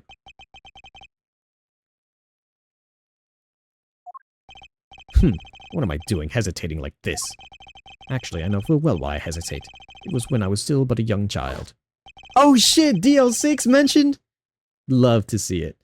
Edgeworth was partying too hard? I guess so. I guess that wasn't the I guess he was the cause for the turbulence. He was partying a little too hard. But how long am I going to let the past haunt me? It's just an elevator. I'm a grown man now. I need to behave like one. I need to see the that was not what I was expecting. I was gonna ask for the reveal of Francisca, but, what the? What in the world happened? Is there something wrong, sir? I must ask that you please return to your seat. Yeah, I can't really screech right now. I think I've used up a good amount of my voice. He's dead! Please calm down. We mustn't jump to conclusions without all the facts. What's wrong? Did something happen? You murder... Ooh. Quick to point the finger here, are we? No, you have it all wrong. It wasn't me.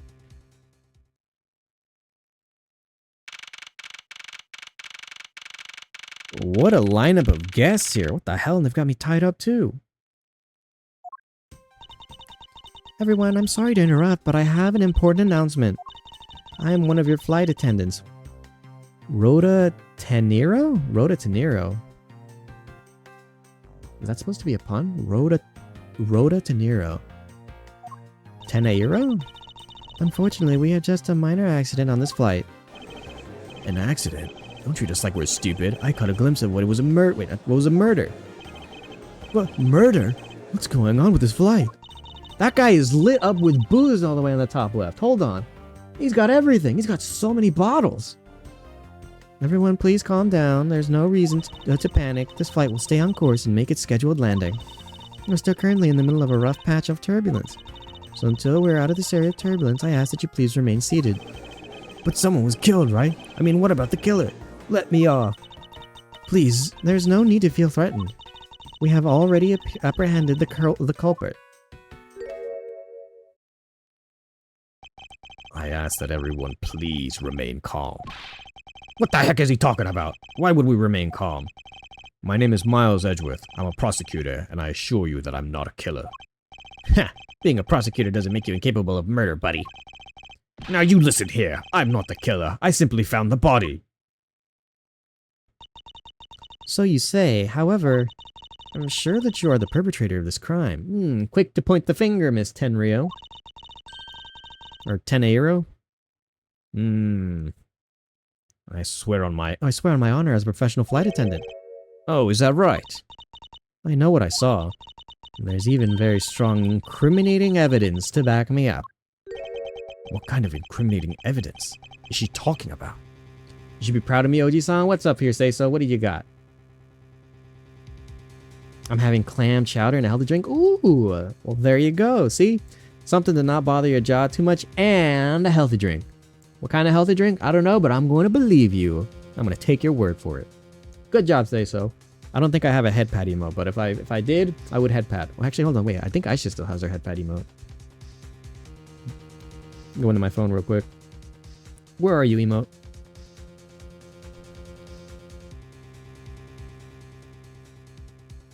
Oh, is it not on? Am I wrong? I think I might have been wrong. Okay, I know someone else that I follow has a head pat emote. Where is it?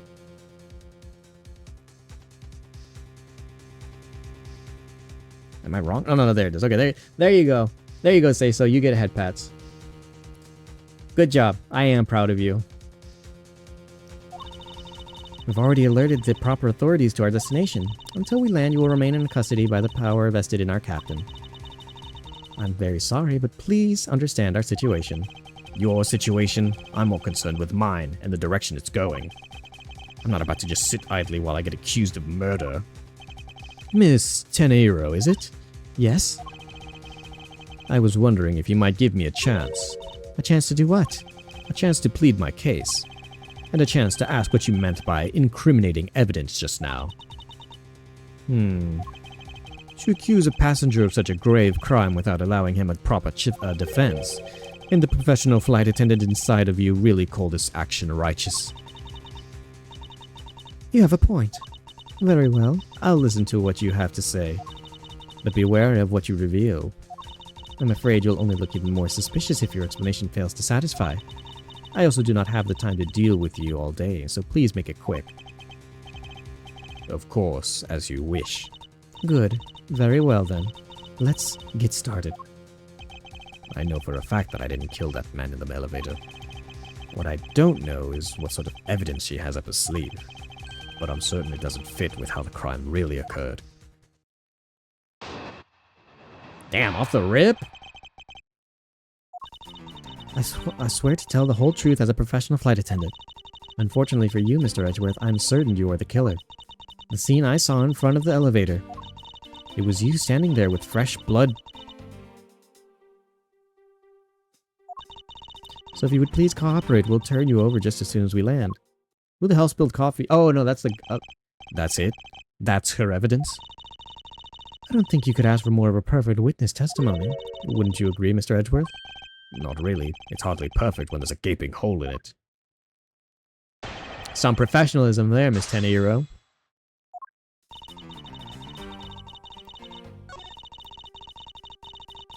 You are the killer. For the scene I saw in front of me in the elevator, it was you standing there with fresh blood dripping from the murder weapon. You mean this? Objection! You mean this?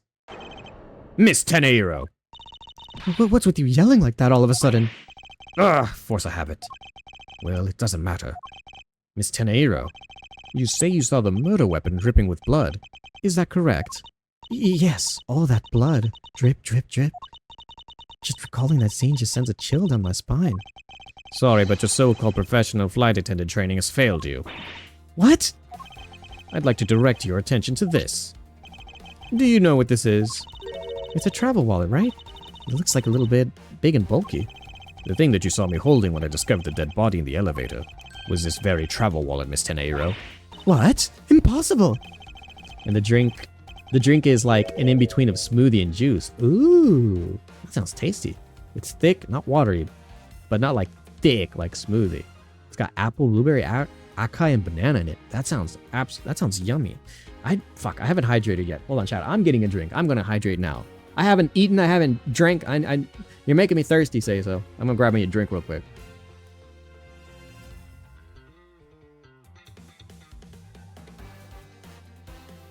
Thankfully, I happen to keep my drinks nearby, and my favorite kind of drinks: vitamin water, dragon fruit. If I could ever make a throne one day, or something where I can go ahead and receive things from people, I would definitely love to have like a bulk crate something or other of like vitamin water dragon fruits. I love this drink so much.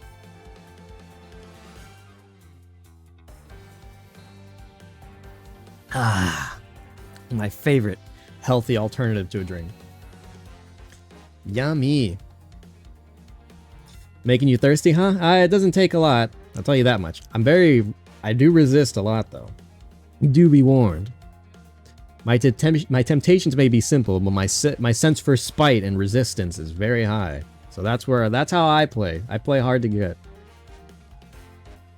Now then, do you still think I am the killer that killed him with a travel wallet? But I saw blood dripping from the wallet. I know I did. As you can see, this wallet is clearly stained. But if you would be so kind as to take a whiff, I think you agree that this is only grape juice. Then... That's right, you mistook grape juice for blood. The murder weapon dripping with blood does not, in fact, exist. No! There, that should clear up that pesky accusation. Wait just a second. That is... I mean, even a wallet could be deadly if it was wrapped around something heavy. I demand that you show me what's inside, please. She's trembling, and tacked on a please at the end. Sounds like I've got her. There's no need to look inside, even you can tell from its appearance that it's light. No, I can be sure of anything until I've seen the contents of the wallet for myself. She's a persistent one, I suppose. We have no choice but to see what's inside. Miss Tenehiro, if you would please be so kind as to open the wallet and check its contents for me. Alright, I usually don't pry into passengers' belongings, but we have no choice here. So we know it's grape juice. Oh god. Travel wallet. KK. Please don't let there be an actual murder weapon in here. It seems that this passport is all that is in there. The Republic of something, I didn't see it. As you saw, there's nothing but a passport inside. This renders your wallet as the murder weapon argument mute. Wouldn't you agree? Please hear me out, Mr. Edgeworth. What is it now?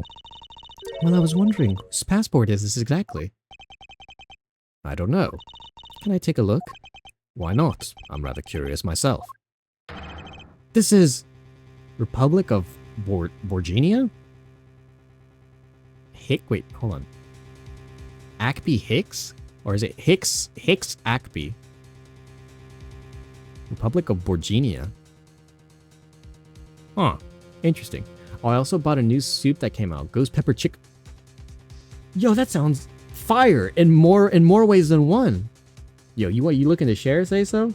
I love me a good spicy noodle. And I'm also curious about like all like ghost pepper like related foods that people have been making. A buddy of mine, we bought like these ghost pepper chips. They're quite tasty. And like I don't know if ghost pepper just doesn't stack, but like we could chew and like eat on them like repeatedly. Like there's just like a natural kick to it at first, but it doesn't seem like it's one of those like spices that constantly stacks on one another. But as a soup, that sounds tasty. Ackby Hicks. Okay, so it's Ackby Hicks. Okay then. Just as I thought. This travel wallet belonged to Mr. Ackby Hicks, which makes it the victim's property. Okay. You stole the victim's wallet, didn't you? How dare you? You said it yourself. You claimed to be holding this wallet in your hands when I found you. Perhaps I did misconstrue the wallet for the murder weapon, but it seems that I wasn't wrong about who the culprit is. Oh my shit, we're still going? As you claim, the murder weapon is not the travel wallet. However, it is something that you stole from Mr. Hicks after you were done with the vile deed. I find it hard to believe myself, but your motive was very simple. You were out to steal Mr. Hicks' money, weren't you? The money? Inside the elevator stopped in the first lounge. Can I look at it? So it looks like he was hit on the back of the head with what looks like potentially the like gold statue. Uh-huh. Wait, what? Why is this evidence?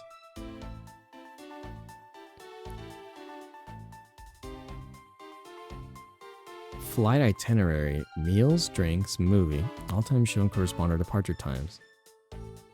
Why do I have this? There is but a passport inside. Grape juice stains in the outer card. Dropped on the juice, however, I did not do this out of ill intentions. And the only thing in there is passport is the only thing. It seems that this passport is all that's in there. Okay, that's all I guess I can get out of that. I guess we can do the crime scene notes. Inside the elevator stopped at the first lounge floor. Got it, okay. Steal his money, that's so weird. I want to try when my mouth's all healed up, but not sure how it'll affect the wound, lol. Yeah, that's probably gonna hurt like hell. Like, even, like, just by the nature of the soup having to be hot, like, warming it up, and then also, like, ghost pepper spice probably is not gonna feel very good on an open wound. Maybe even one that's, like, still not even fully recovered. I think it's just gonna suck in general. But I'm down to share, lol. Hey, if you ever want to pass it through the computer screen, I'll take it. So even though I didn't have the murder weapon on me, you still suspect me, I see. You stood up at the crime scene with the victim's wallet in your hands. How can I turn a blind eye and not suspect you of foul play? Rebuttal.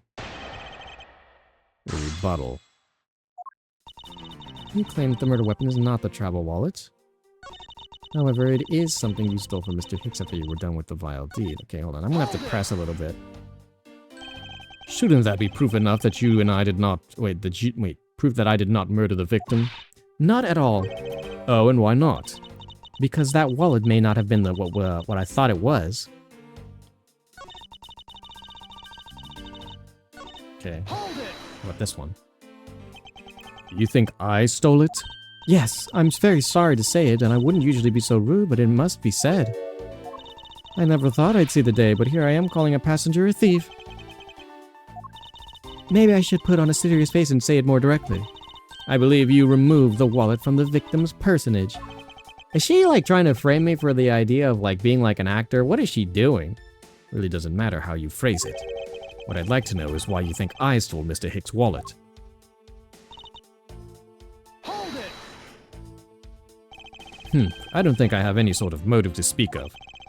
I've never met Mr. Hicks before. My only connection is just one flight. There's more than enough of a reason. How do you figure?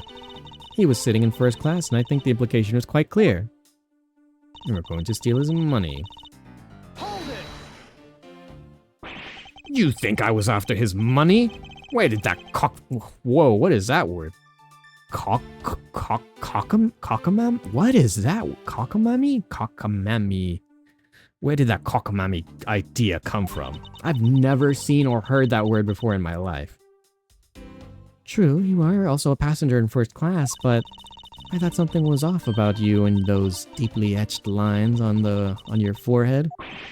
They're not lines, they're perfectly normal and part of my natural face. I don't think I've ever met someone with such a terrible countenance on a flight before. I'm gonna go lurk and watch anime while I eat. I'll stop by again in a bit. No problem. We'll probably be wrapping it up here in just a little bit. And so I send you off with a hearty salute, say so. I appreciate you dropping by and spending time with us and sharing some time with all of us as a whole.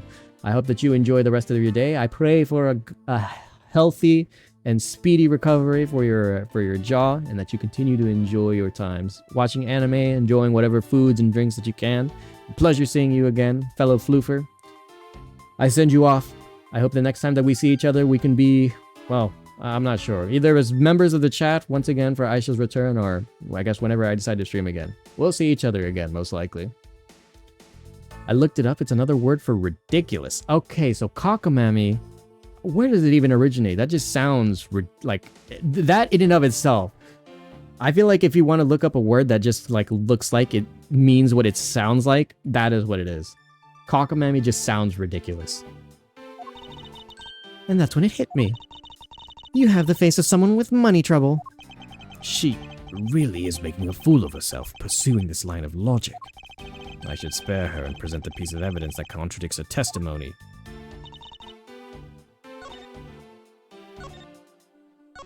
You were out to steal his money.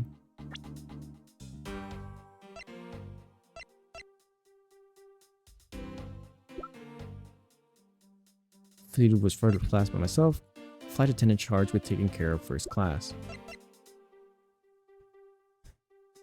Objection!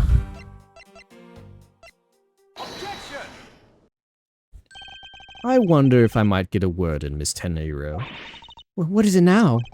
Miss Teneiro, I wonder if you notice the contradiction within your own testimony. What are you talking about? It's simply impossible that the motive for this murder was monetary theft.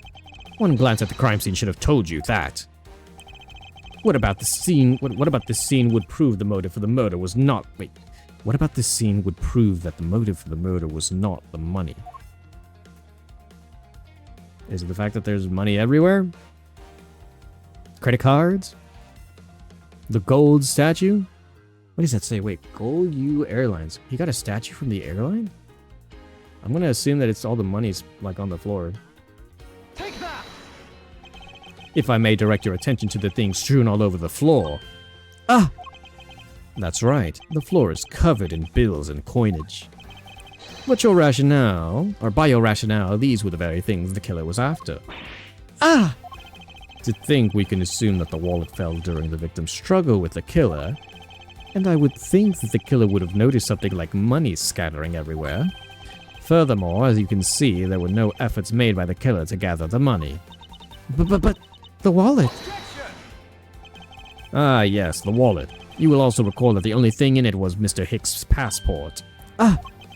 If you are really insisting that it was a crime based on greed, then you're claiming that it was all for an empty travel wallet. I... Forgive me! Oh my. Please! Damn. Okay. Hey, what the heck? Are you saying the attendant's wrong? So the guy isn't the killer? Who's that guy in the back? That's a new guy. Ha, don't believe it. Everyone, it's a trick. Will you all please be quiet? Miss Teneiro. Yes? You lost your cool when you saw the dead body. Plus, the lounge was dark and looking into the light from the elevator. It's easy to see how you mistook the wallet in my hands for a murder weapon. I take no offense that you thought I was the killer. Mr. Edgeworth. Thank you. Thank you for releasing me. Huh? What the hell is that? What kind of a language is that? Is he speaking in Wingdings? What is this? What is it now?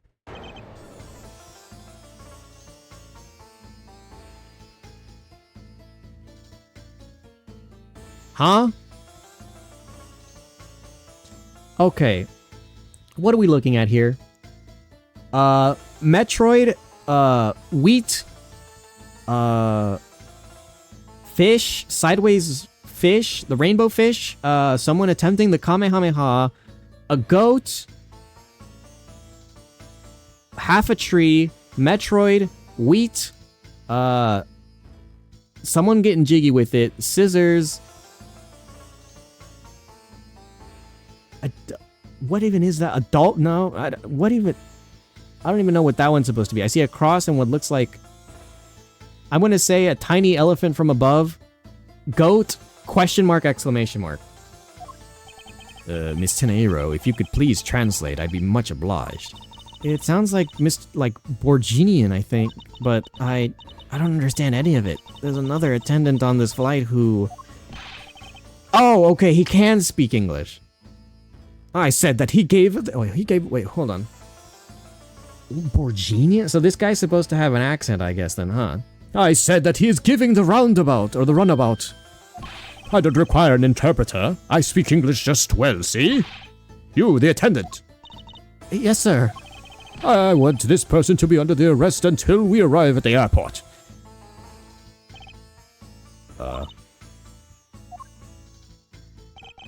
I'm sorry, sir, but what exactly are you hoping for? What is it you want? I've finished talking to the likes of you. Please, I would like to hear why you would like me to be held under arrest until we land. How? You? How dare you try to waste my time? You were the one who struck your nose into my affairs. I wanted to spend even at least one more second with my precious art. I have no more time for other things. I know what you are. I see through you. Insolvent.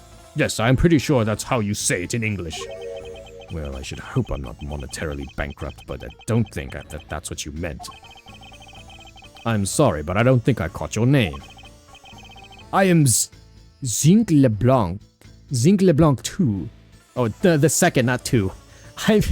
He's not a game, he's not the sequel. I am Zinc LeBlanc the second. I am a very wealthy man in Borginia. But I am not an ordinary rich man.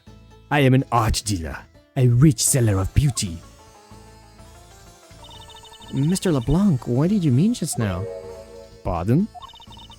When you said that you want Mr. Edgeworth, that Mr. Edgeworth was giving the runabout. I have to explain? Unbelievable. I will say it just once and only once. I do not have even a second to waste. Time is money, as they say. Yes, and yet you continue to blather on. I saw it. Yes, I did. I saw the victim go into the elevator, going down to the lounge. It was exactly at 6 o'clock.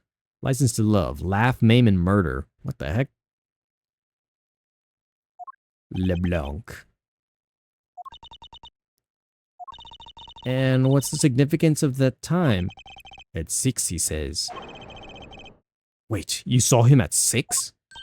Ah, what's the matter, Mr. Edgeworth? He understands, I see. Miss Attendant, what time did you discover the body? It was a little after that patch of turbulence, so I would say around 6:15. Ah! Hicks was his name, was it? Then I say the man Hicks was killed in the 15 minutes time span. And the only person in the lounge at the time was this prosecutor, yes?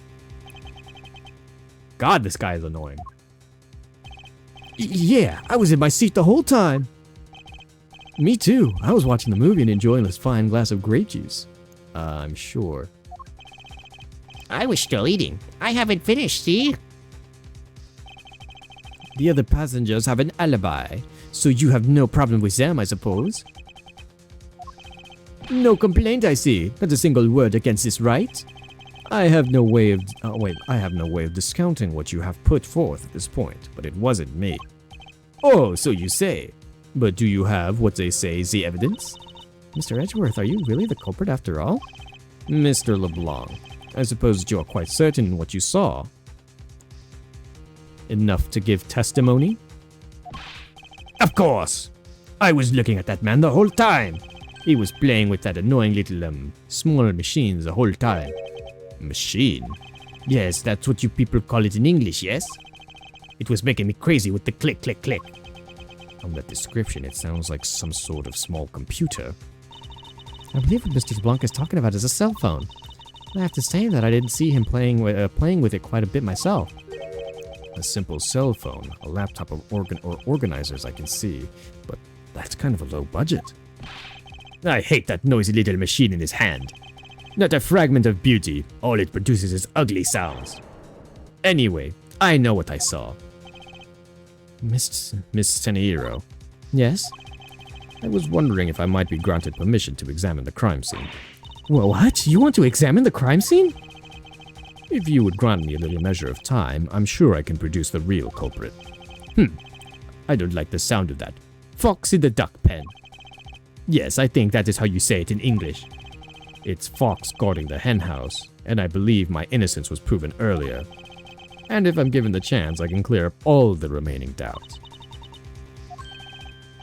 Miss Teneiro, if you wait until we arrive, there's a good chance that some evidence will have been destroyed by then. I understand. Let me see what the captain has to say. Ha! This should not be approved. Please, Mr. LeBlanc, this is an emergency. All decisions are to be made by the captain alone. Now please wait here while I go ask the captain what to do. I'll be right back. I thought we'd see Francisca a little bit earlier than this, so... You are not planning to erase evidence when you are doing your investigation, yes? Of course not. Ha! We will see.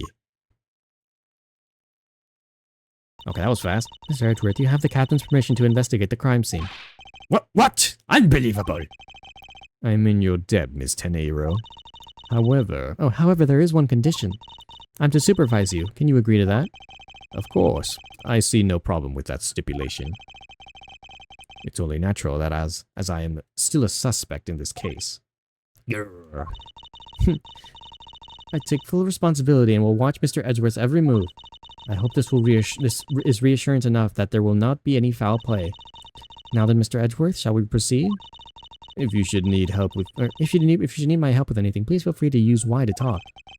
It's time to head to the scene of the crime, the first floor lounge. Oh, okay, looks like I have... Oh, whoa, what the? Well, there's so much more to explore. Oh, damn, okay, wait, I thought we were gonna... Shit, okay, hold on. I want to thank you for your help back there, Miss Teneiro. It was nothing. You should be thankful you should thank the captain for granting you permission. And just so everything is perfectly clear, I still don't trust you. Your standing with me hasn't changed one iota. I see. I will bear that in mind. I received an order from the captain earlier. He wanted you to know that we reserve the right to stop your investigation if we feel that you're not making any progress. And when we do, he asks that you please return to your seat at the time. So my time runs out at his and his crew's discretion, does it? I have to find a way to discredit Mr. LeBlanc's testimony before time's up. I understand. By the way, is there any place you can think of where the killer might hide on board? I don't think so. Even after every first-class passenger was accounted for on his at his or her seat, we made a thorough search of the plane. As for business and economy class, no one can move between those two classes in first class without a staff keycard. And we found no record of a keycard being used at all. Okay, chat, here's my game theory. My theory is that it wasn't a murder, it was an accident. Because we see the little gold statue that he had has what would assume to be a bloodstain on it. My idea is that if this happened after 6 and Edgeworth woke up, let's say 10 minutes ago, and it was 6:15 when the body was discovered, that while he was inside the elevator and they got hit with turbulence, at around the same time that Edgeworth got hit with a wine ball or whatever the fuck knocked him out, Was it Acne? What's his name? Aki? I forgot it already. Hicks Ackby. Mr. Ackby, or Mr. Hicks, I guess rather, was hit at the same time by the same turbulence and had most of his shit knocked around, flying about, and probably got smacked upside the head by that little gold statue, which might have killed him? Maybe it hit him hard enough that it did. I don't know. That's my game theory so far. Which means that I have a first-class killer on my hands. At least I know that much for sure. And one other thing. No one else has been allowed near this crime scene since the murder was discovered either.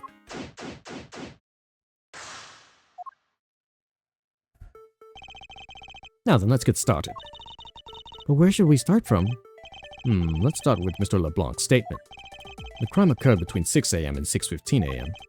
During that interval, the only person in the lounge was myself, which would make me the prime suspect. However, since I did not kill Mr. Hicks, it means that the killer was around somewhere. If we're able to believe that what you say is true, then yes. The first order of business will be to gather information to win your trust. Okay, well, let's start with the body. What floor does this elevator service? Only the first and second, although we can also go down to the cargo hold. However, that requires a flight crew card. So the only floor accessible to passengers are the first and second, huh? Alright. I won't rest until I've inspected every suspicious-looking nook and cranny. I wonder what was hanging off this lanyard. Something's missing from this picture. Now if I could put my finger on it. Okay, let's look at the money. Money is strewn all over the floor of the elevator. I would guess that it was on Mr. Hicks' wallet at some point. Alright, let's go ahead and state the obvious then. What is this sinister-looking figure on the floor here? Oh, that's a piggy bank, our company mascot, Captain Ugo. It's just one of the many pieces of merchandise we sell at our in-flight shops. This bank is limited edition, so it's popular that we're down to the last one. You have an in-flight shop? Yes, it's just beyond the lounge to the right. The shutter to the store is closed for the moment, but it was open the whole flight up until Mr. Hicks' body was discovered. I need to sneeze.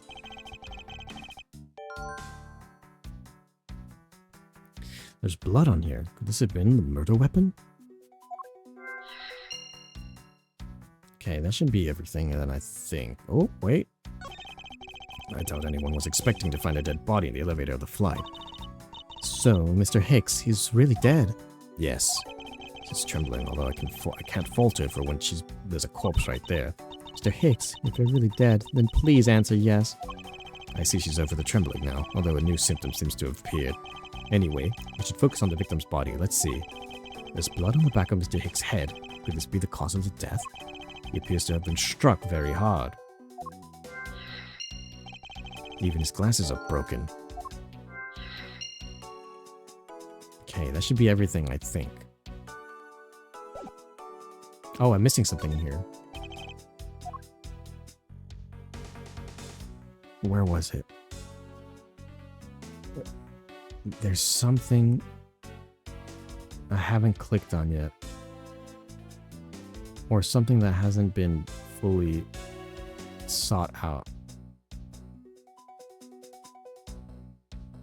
What is it? The money? Is it this? No, it's not. What could it be? Nothing usual about this area. Okay, there's something I'm missing here. It's a pity that a bronze statue knows not when the good drink has been spilt on the feast.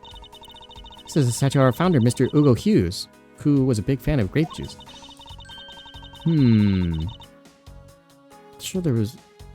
Sure he would be thrilled if he knew how much grape juice was there left at his feet. Is this a hint about the hero worshipping I detect? Okay. All this stuff that could be seen as a potential problem. The badge? Also, welcome in, Nina. How are you doing? Let's see. Is it this little thing? Ah, the thing in his pocket. Okay. There's something sticking out of his pocket. Hope you won't mind if I take a look at that and what's inside. It's a picture. It looks like it was taken inside a... Wait, what is that? Okay, now we see what was on his lanyard. What is that? Is that his cell phone? It looks like it was taken inside a building somewhere. Okay. So now we know. Spot something connected to any of the evidence that I hold? I can try that in a second. Hang on. I'm gonna look around some more before I go ahead and see if there's anything else I can gather from this area. Glasses and candles are thrown into disarray. Yeah, that's what I was wondering is missing. I needed to know what it was first, and so it was a good call to go ahead and look back on it. Now I can try to make a deduction on it, but I want to make sure that I have every piece of evidence at least currently available. Thrown into disarray by turbulence. How are you doing today, Nina? I hope that you are having a wonderful day. It's been a while since I've seen this big of a mess. It's terribly embarrassing, but I thought it was an earthquake for a second. And I frantically started searching for gas valves to shut off. I guess the shaking of the plane was bad enough to be mistaken for a real earthquake. Not that I would know, since I was unconscious for most of it. Okay. What the? Toppled off a chair, yet another victim of the turbulence. Oh no! Look at all that grape juice stained on the back! I may not look it, but this chair was extremely valuable. It was? Yes, it was used when the Rocker Pals came to tour this plane. The Rocker Pals leader... Oh, the Rocker Pals leader sat in that very chair. I'm sorry, but what are these Rocker Pals? I can't believe you've never heard of them. They're all the rage. The Rocker Pals are an extremely popular international band. They added the Pals part as they became more popular, especially among teens. And that explains it. I'm not really one for the music of today. Maybe I should ask Detective Gumshoe about them later. On second thought, I can already see how confusing the conversation would get. So another statue, and looks like some more stuff on top of that. Good working, been lurking, because I love this series. I love that we can play as Miles. I agree. I was a big fan of the original Ace Attorney, the Phoenix Wright trials that I played, and I just needed to take a break. I like to give these games time to go ahead and rest before I hop back into them. You know, I think that like a normal pattern progression is to just like keep going down the series, but as a variety streamer, I think that people would be, you know, if people were always aware of what it was that I play, then that kind of just alleviates some of the allure. And so I like to let people wait and see, and eventually we catch back up with where we left off. And so now I finally have the chance to go ahead and see what it is that this game brings up as a whole. And so I'm very excited to see what more this has, since I really did love my time playing through the Phoenix Wright Ace Attorney games. It's a grand piano, the pride of the plane. It can play the music of whatever CD we insert into the... What? It doesn't even... That's not a piano, it's more like an overgrown music box. But its keys are pressed along with the music as though there really someone is playing. Some people have entirely too much money to waste on overly complex toys. These bottles and glasses must have been broken during the turbulence. There's quite a bit of broken glass here. Please be careful when passing through this area. Thank you very much for the warning, Mr. Edgeworth. However, no matter how kind you are towards me, know that it does not clear my suspicions I have about you. I wasn't warning you for the sake of clearing my name. Okay, so nothing there. Those counter and windows offer a glimpse into the sky, but these clouds, they tell me nothing. Mr. Edgeworth, you look like you're talking to the clouds. Is that so? Then tell me, what do you suppose I said to them? I don't know, but it looked like a rather one-sided conversation. The clouds, they tell me nothing. Okay. I guess we have all the information that we're going to need for now. Oh, hold on. There's a few copies of Sky magazine in the magazine rack. This one's special as an English trivia quiz. That's not a bad idea.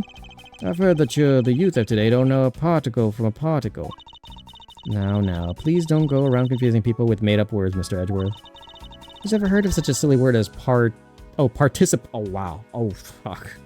I just got outed as an idiot again. Fuck. Case in point. Okay. Is it this? No, okay, so it should be this then, rather. What or who is this? This is a bronze statue of the founder, Go You Airlines, Mr. Ugo Hughes. One on the left is what he looked like in his 40s, and the other is him in his 80s. Did the man age all over from the 4 decades? Maybe I need to squint more. Okay, I guess we have everything we need then. I would say if there's anything that needs to be... that needs to be deduced. It's what the hell happened to his... Eureka! Mr. Hicks' machine is nowhere to be found. His machine? Ahem, his cell phone, Miss Tenero. Ah, so I guess because it's not here... Yes, I think we can safely deduce that the killer took it. There we go. Where did the killer take it? So then... Something else? No, my investigation is not complete. I already checked in this area earlier, but it never hurts to take a look. So, is there something else I could investigate then? Got the picture. There's no grape juice residue on the soles of his shoes, making it highly unlikely that Mr. Hicks entered the elevator after the turbulence. Okay. So am I missing something? Okay, you know, that's completely... Well, what was that? Oh! There's footprints! There's some spilled grape juice in front of the elevator. I assume it was spilled during the turbulence. Oh, we must clean that up or someone might get hurt. Aha! What is it, Mr. Edgeworth? I found some very important evidence. What is the important piece of evidence in this scene? It's these footsteps. Take that! What is this? They're a little smudged, but I think we can both agree that these are a set of footprints. So you think... Yes, these belong to our killer. Oh, then maybe we should check the shoe size of everyone in first class. I don't think that would be of any help to us. Unfortunately, the prints are too smudged, which will make it hard to get any definitive match. Oh, I see. Okay, so we found something. The in-flight shop is just beyond the shutters. But we don't have permission to open them, so I'm afraid we must leave them closed. There still must be clues to be found here in this lounge. I must remain ever vigilant. Okay. Got it here. Thank God my ability to thoroughly look over everything is coming in handy. Aha! What is this? This door leads to the flight attendant's room. But please understand that it's off limits to the unauthorized personnel. This room is giving off the scent of women's perfume. One would think the perfume would smell great, however to me it simply smells. Not that I have any interest in what lies beyond this door. Perhaps we should return to the investigation, Mr. Edgeworth? Mr. Edgeworth? Sorry, I spaced out for a second there. Is there something else? What could it be? Oh, it has to be... I have to make a connection. Okay, I was like, what could it be if I've seen everything?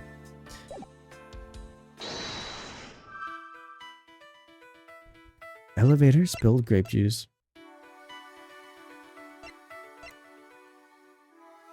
Were they broken during the murder?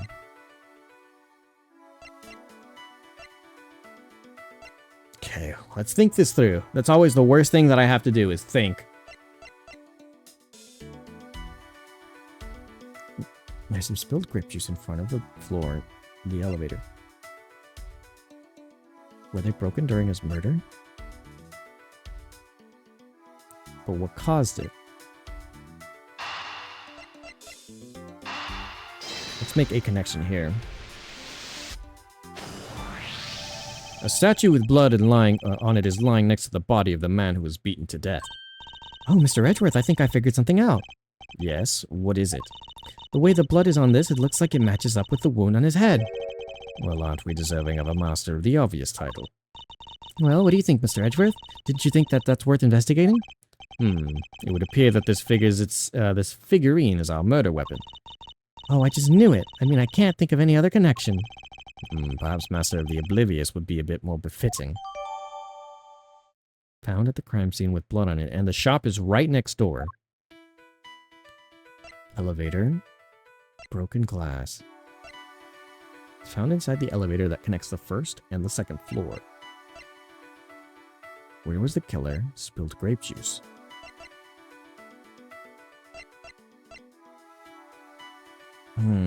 Maybe not necessarily a connection. I need to make another... Were they broken during his murder?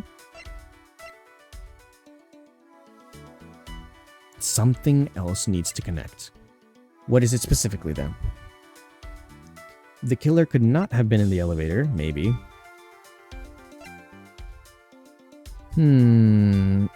Where the killer could have been.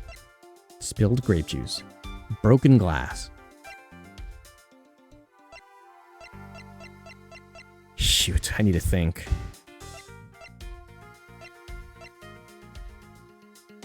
Were they broken during his murder?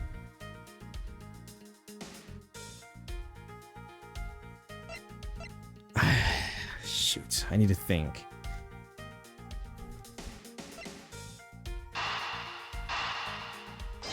Could these two connect? These are the only two I can think of right now. Fuck, okay, nope, that's not right. Not exactly a shining example of a perfect line of logic.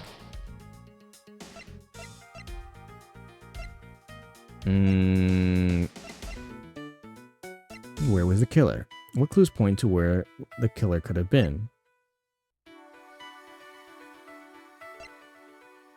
I'm missing something else, I think. But what? Which of the pieces that I have currently can I go ahead and...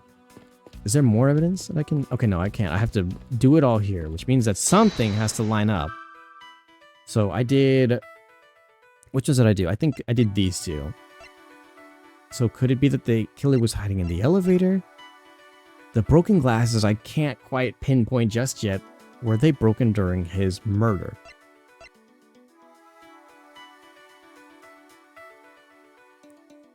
Maybe in the elevator, like these two could work. Maybe these two. The spilled grape juice was the only... This was the only one I can imagine, unless we do elevator and then grape juice, and then it's like...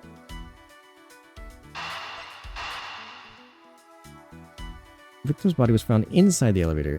I think Miles mentioned something earlier about how he couldn't have gotten out. Ah, shit. Okay, no, that's not it either. Fuck. Okay, so that's not it. So no, it's not elevator and juice. So then, is it these two? I don't know what the broken glasses could be for. Okay, there we go. True, there wasn't anyone else in the lounge other than myself right before the turbulence. But if the killer was in the elevator along with the victim, then that's a different story. If only I could prove the killer rode the elevator with Hicks. Okay.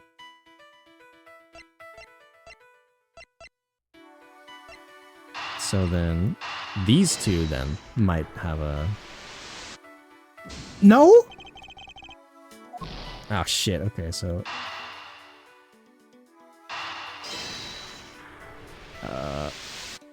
There we go, okay. I have it! I am sorry, but I don't understand, Mr. Edgeworth. I can prove that someone other than myself was here around the time of the murder. What? Really? Yes, it's rather simple, actually. The proof is in the pudding, or rather in the grape juice on this case. These footprints here confess to me this very fact. That someone exited the elevator alive.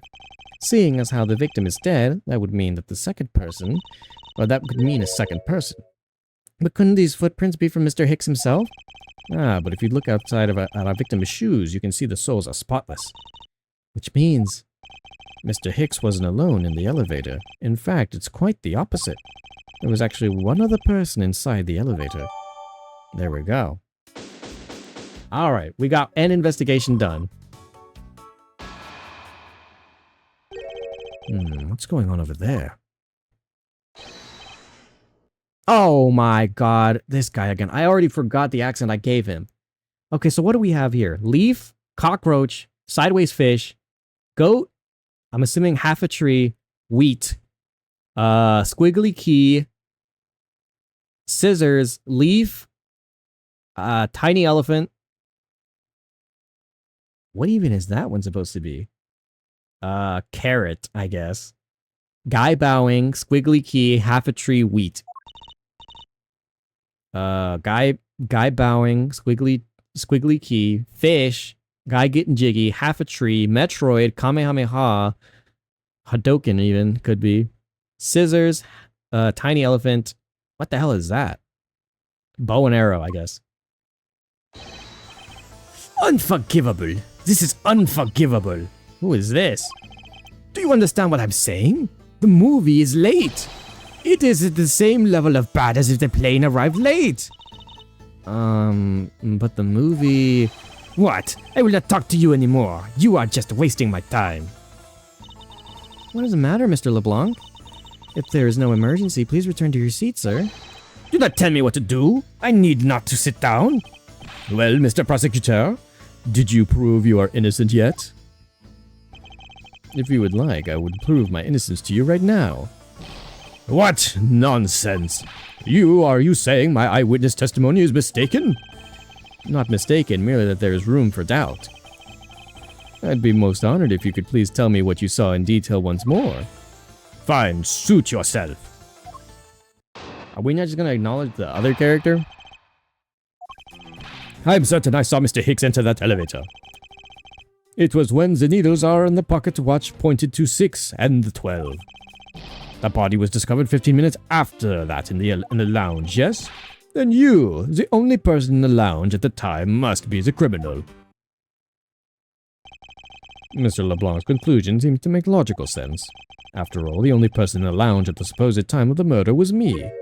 So, my eyewitness testimony. If you think you can destroy it, then come, let me see. Hurry. Do I look like a man who is having the time to wait for you? Why is he so irritated? I'm the one accused of murder here. Anyway, I must find a way to discredit Mr. LeBlanc's account somehow and fast. Rebuttal.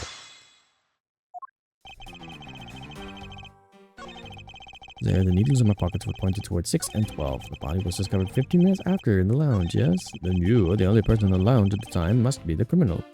I'm gonna make sure to press everything. Hold it! I think I know what I need to.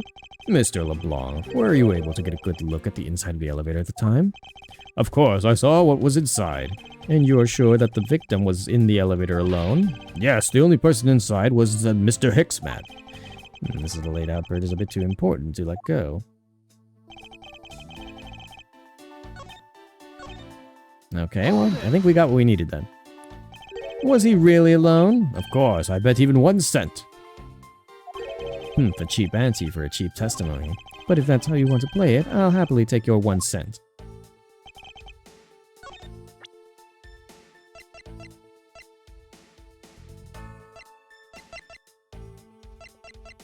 Spilt during the turbulence looks like footprints and something being dragged. Not at the crime scene with blood on it. Supposedly had one, but it's gone. Did the killer take it?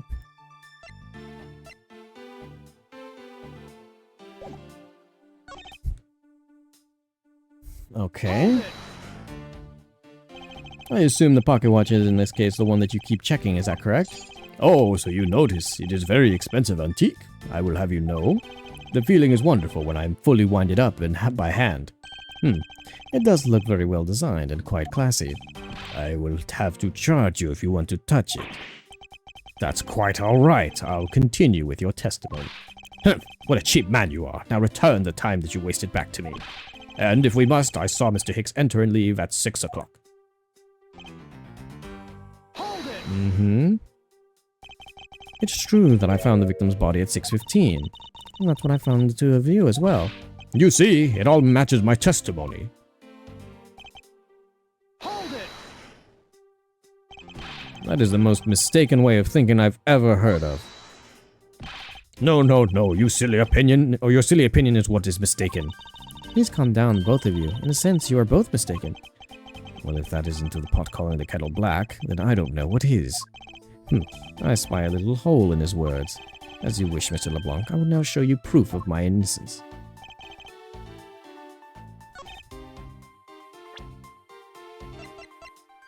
It has to be the footprints. Objection! There we go.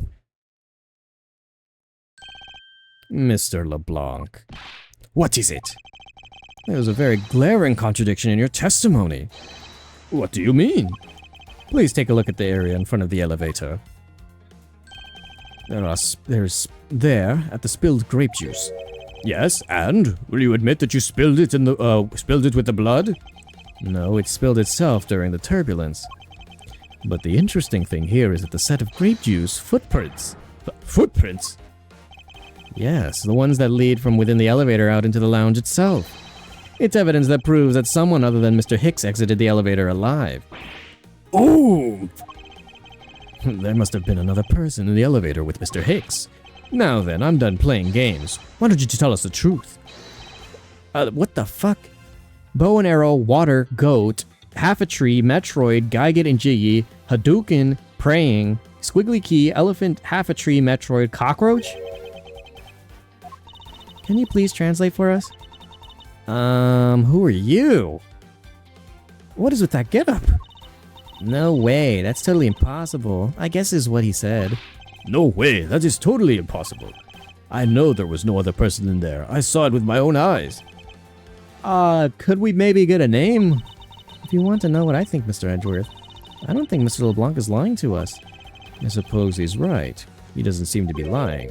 But then what does it mean? What about this contradiction? Mr. LeBlanc, please, just once more, will you recall the details of what you witnessed for me? What I saw part 2. I was very upset when Mr. Hicks passed by my seat. I was always checking the time over and over again. I happened to follow that man with my eyes when he passed me. And I saw very clearly into the elevator he was entering. But I swear there was no one else inside, no one. Mr. LeBlanc, if you would please calm down. What? Dare you two have an issue with my eyewitness testimony? No, not at all. Please forget what I said anything. Yet again, he doesn't appear to be lying. But I can't let this testimony stand as the truth. Okay then. I was always checking the time over and over again. I had to follow that man with my very eyes when he passed me. Since you only happened to see him, it's possible that you missed something in the glance. Even if I only happened to, I did not miss anything. And how can you be so sure? Just because! I would appreciate it if you didn't take my life so lightly with a simple just because. Well then, I was only making a joke.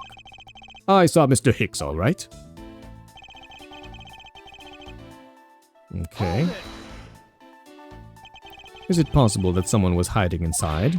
What? You dare insult me? I have belief in my eyesight. When I look at art for sale, I am told I often have a great sight for the art. I think the phrase you were looking for was a great sense, although that's debatable. But isn't it possible someone was just outside of your line of sight? You are persistent, I tell you. I looked clearly.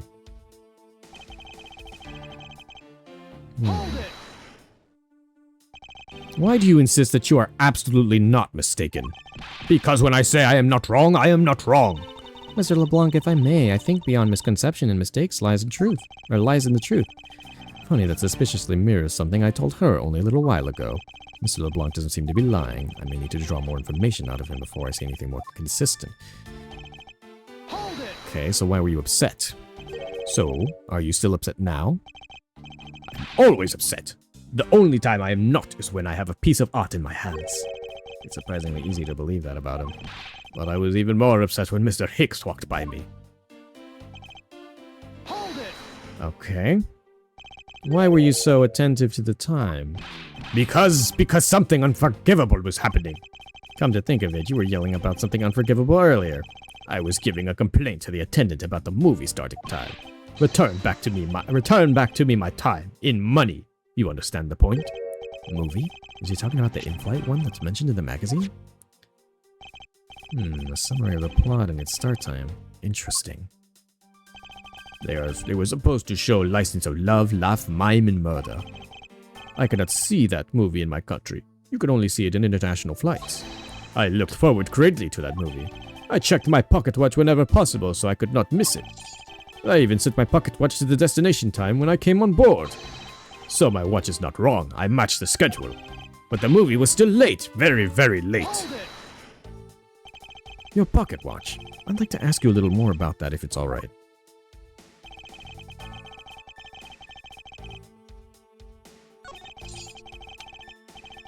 Always set it. Okay, so this one.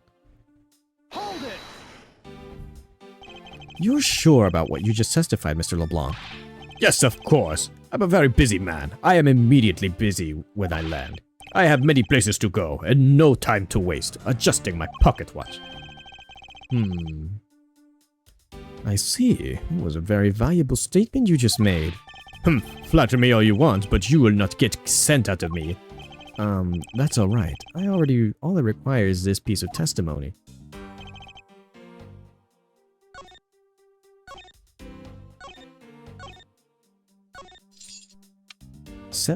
My watch is set to my destination's time. I always set it when I board the plane. Most likely time zone differences. Oh.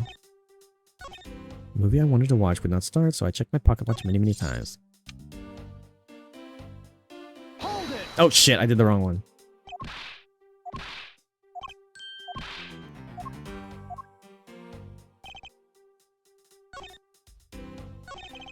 Okay, so he's not...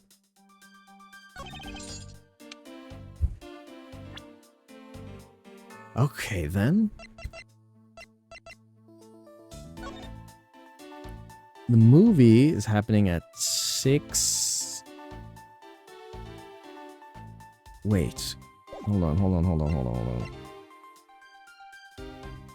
I don't think it has anything to do with this. He's concerned about the movie, which means that if we're going to discredit something that he's doing, it's got to be about the time. Objection.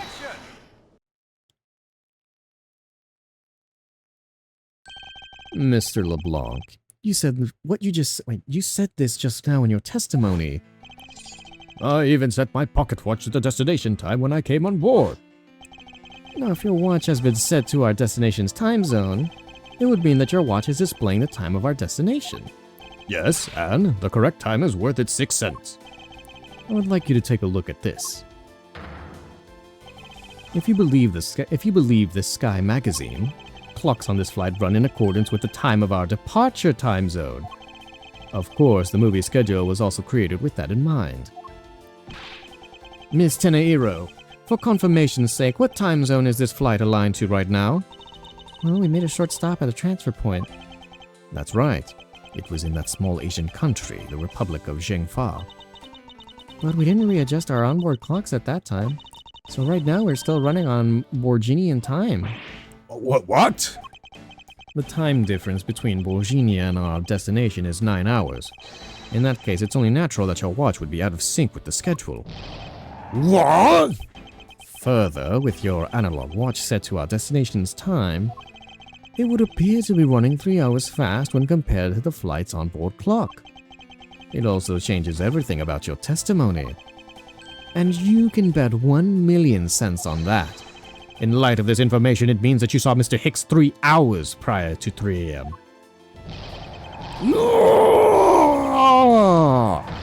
Oh my 1,000,000 cents! This should clear up all the remaining accusations. So that basically widens the time frame for the time of the death, right? Yes, because Mr. LeBlanc saw the victim enter the elevator at 3 a.m. It means that the time of death could be anywhere from 3 to 6:15 a.m. Oh my god, it's gotten even worse. The question now is, where was Mr. Hicks during the span of time and what was he doing? I've got something to say. And you are? Yeah,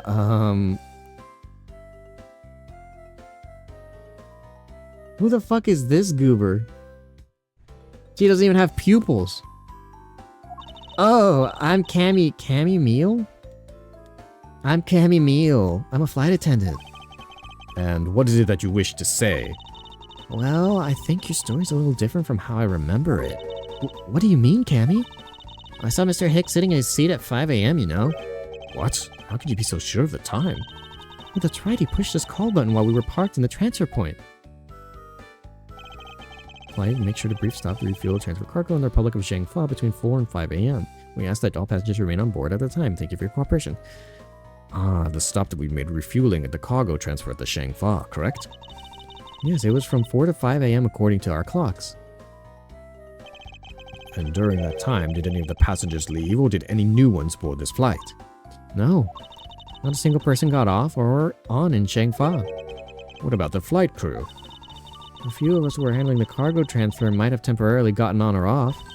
Eventually everyone, including Cammy and myself, came back on the plane. So basically I can assume that no one left or no one got on since our initial takeoff. What is this goofy soundtrack they have for her? Interesting. I should keep that in mind. Okay. Yeah, and I answered his call. I can tell you Mr. Ackby Hicks was there in his seat when I took off again at 5 a.m. Okay. Alright, then that puts the time of the murder between 5 and 6:15 a.m. Okay, now what time did you come down to the lounge, Mr. What time did you come down to the lounge, Mr. Edgeworth? I remember coming down here almost as soon as we left the Republic of Shangfa. Ah! You were here the whole time from 5, yes? Then you are the only one who could be the killer. Mr. Edgeworth, were you really here in the lounge the entire time from 5 a.m. onwards? Unfortunately, yes. But then how do we explain the footprints? Is that not obvious? This man waited for Mr. Hicks here in the lounge, waited to kill him, and then he put the corpse into the elevator. That is when the turbulence happened. My eyewitness testimony may have been mistaken, but what time I saw Mr. Hicks enter the elevator on the second floor does not matter, because the entire incident concluded here in the lounge. Everything happened in this lounge? Is that what you really believe, Mr. LeBlanc? Well, do you have another idea? I simply feel that there is something out of place in the scenario you presented. Is there something that can tie this crime to a location other than the lounge?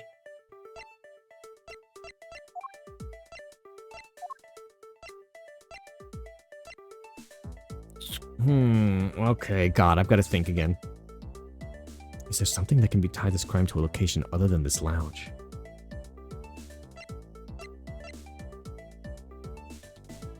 Other than this lounge. Shit, what could it be?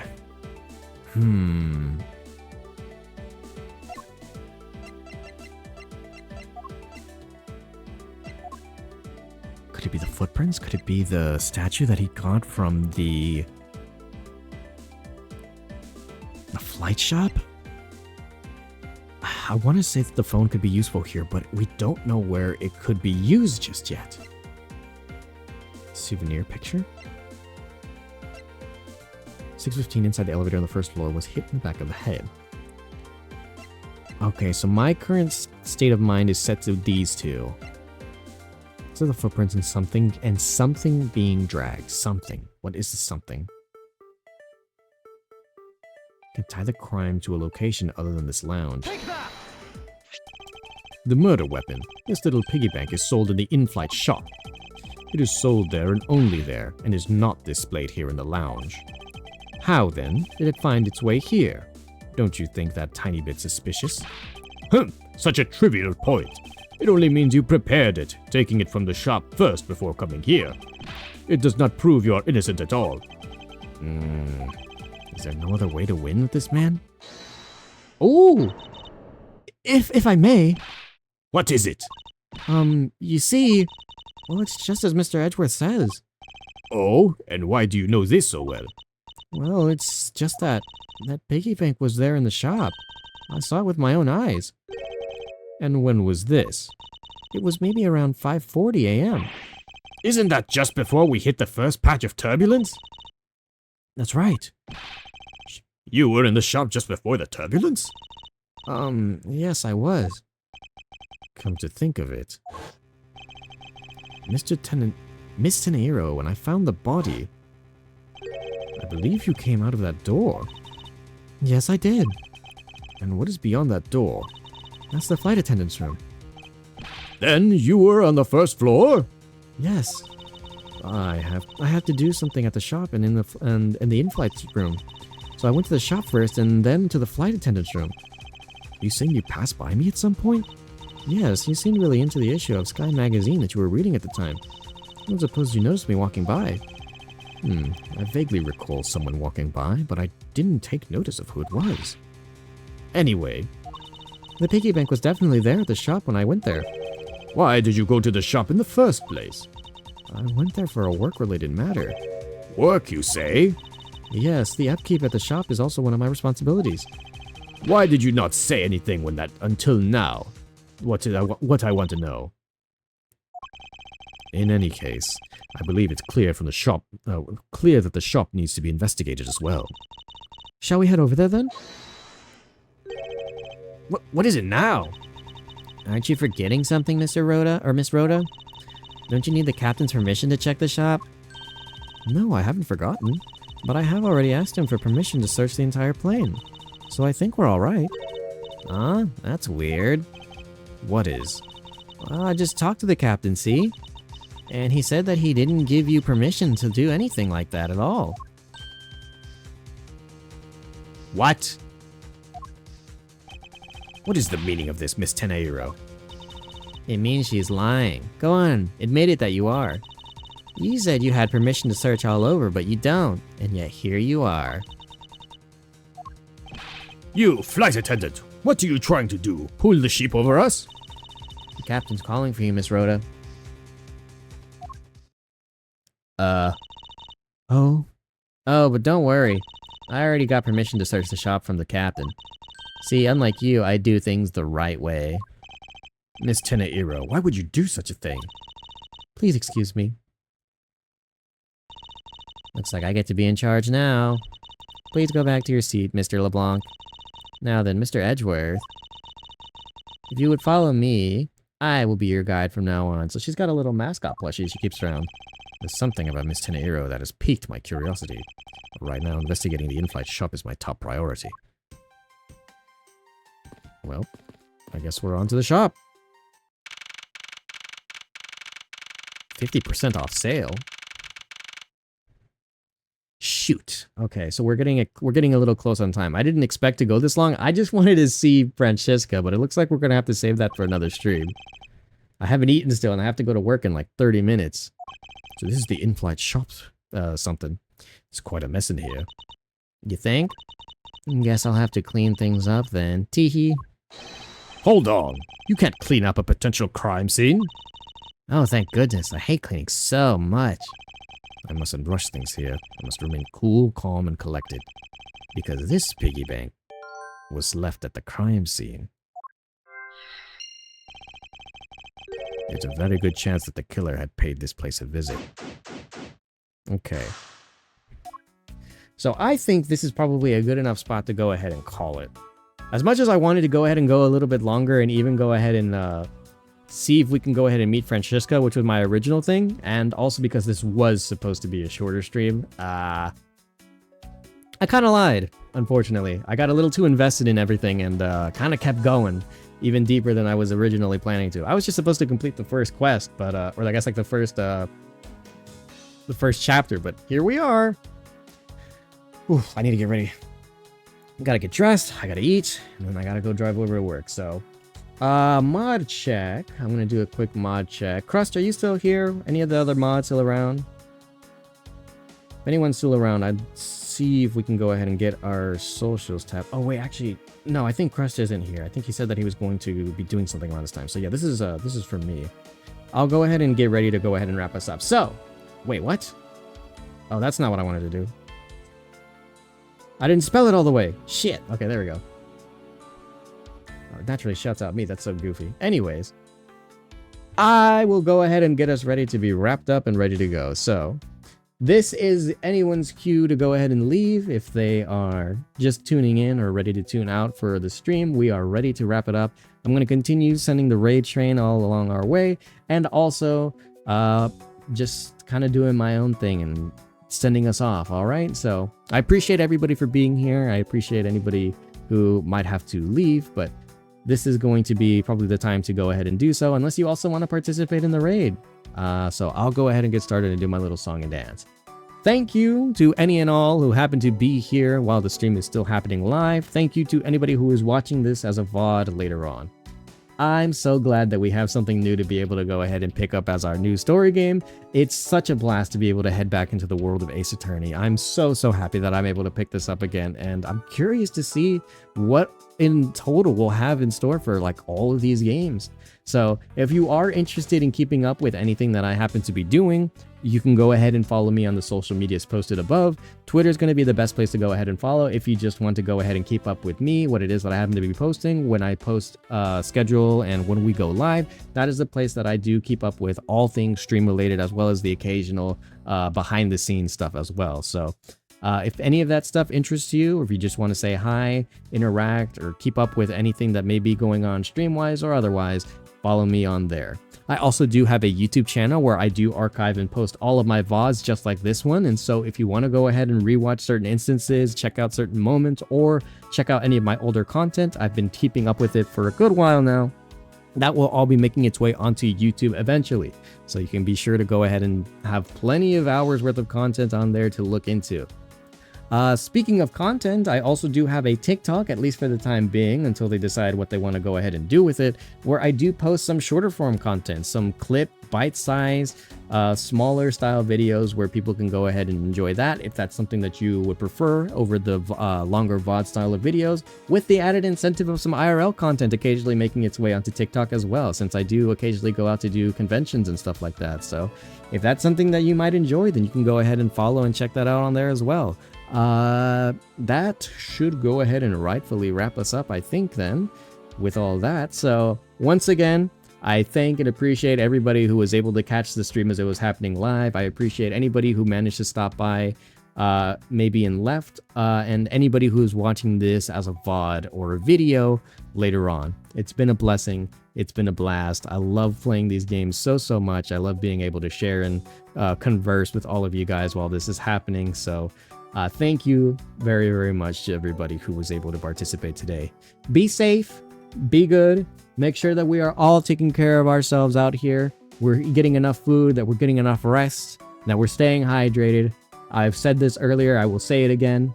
I say this as a hypocrite, but this is a threat, not a suggestion. We take self-care very seriously around here, so make sure that y'all are keeping up with it, okay? I will see you guys again next week for the new schedule that I'm going to be posting based off of how work will be looking. We've got a lot of things to look into, a lot of things to pick up, so be on the lookout for whenever the stream goes live, what the schedule is going to be looking like, and any updates that may be coming along as well. I appreciate you all being here, and I will see you guys all again later. Bye-bye now, y'all. Take care and be good. I will see you guys all next time. Bye-bye. Peace.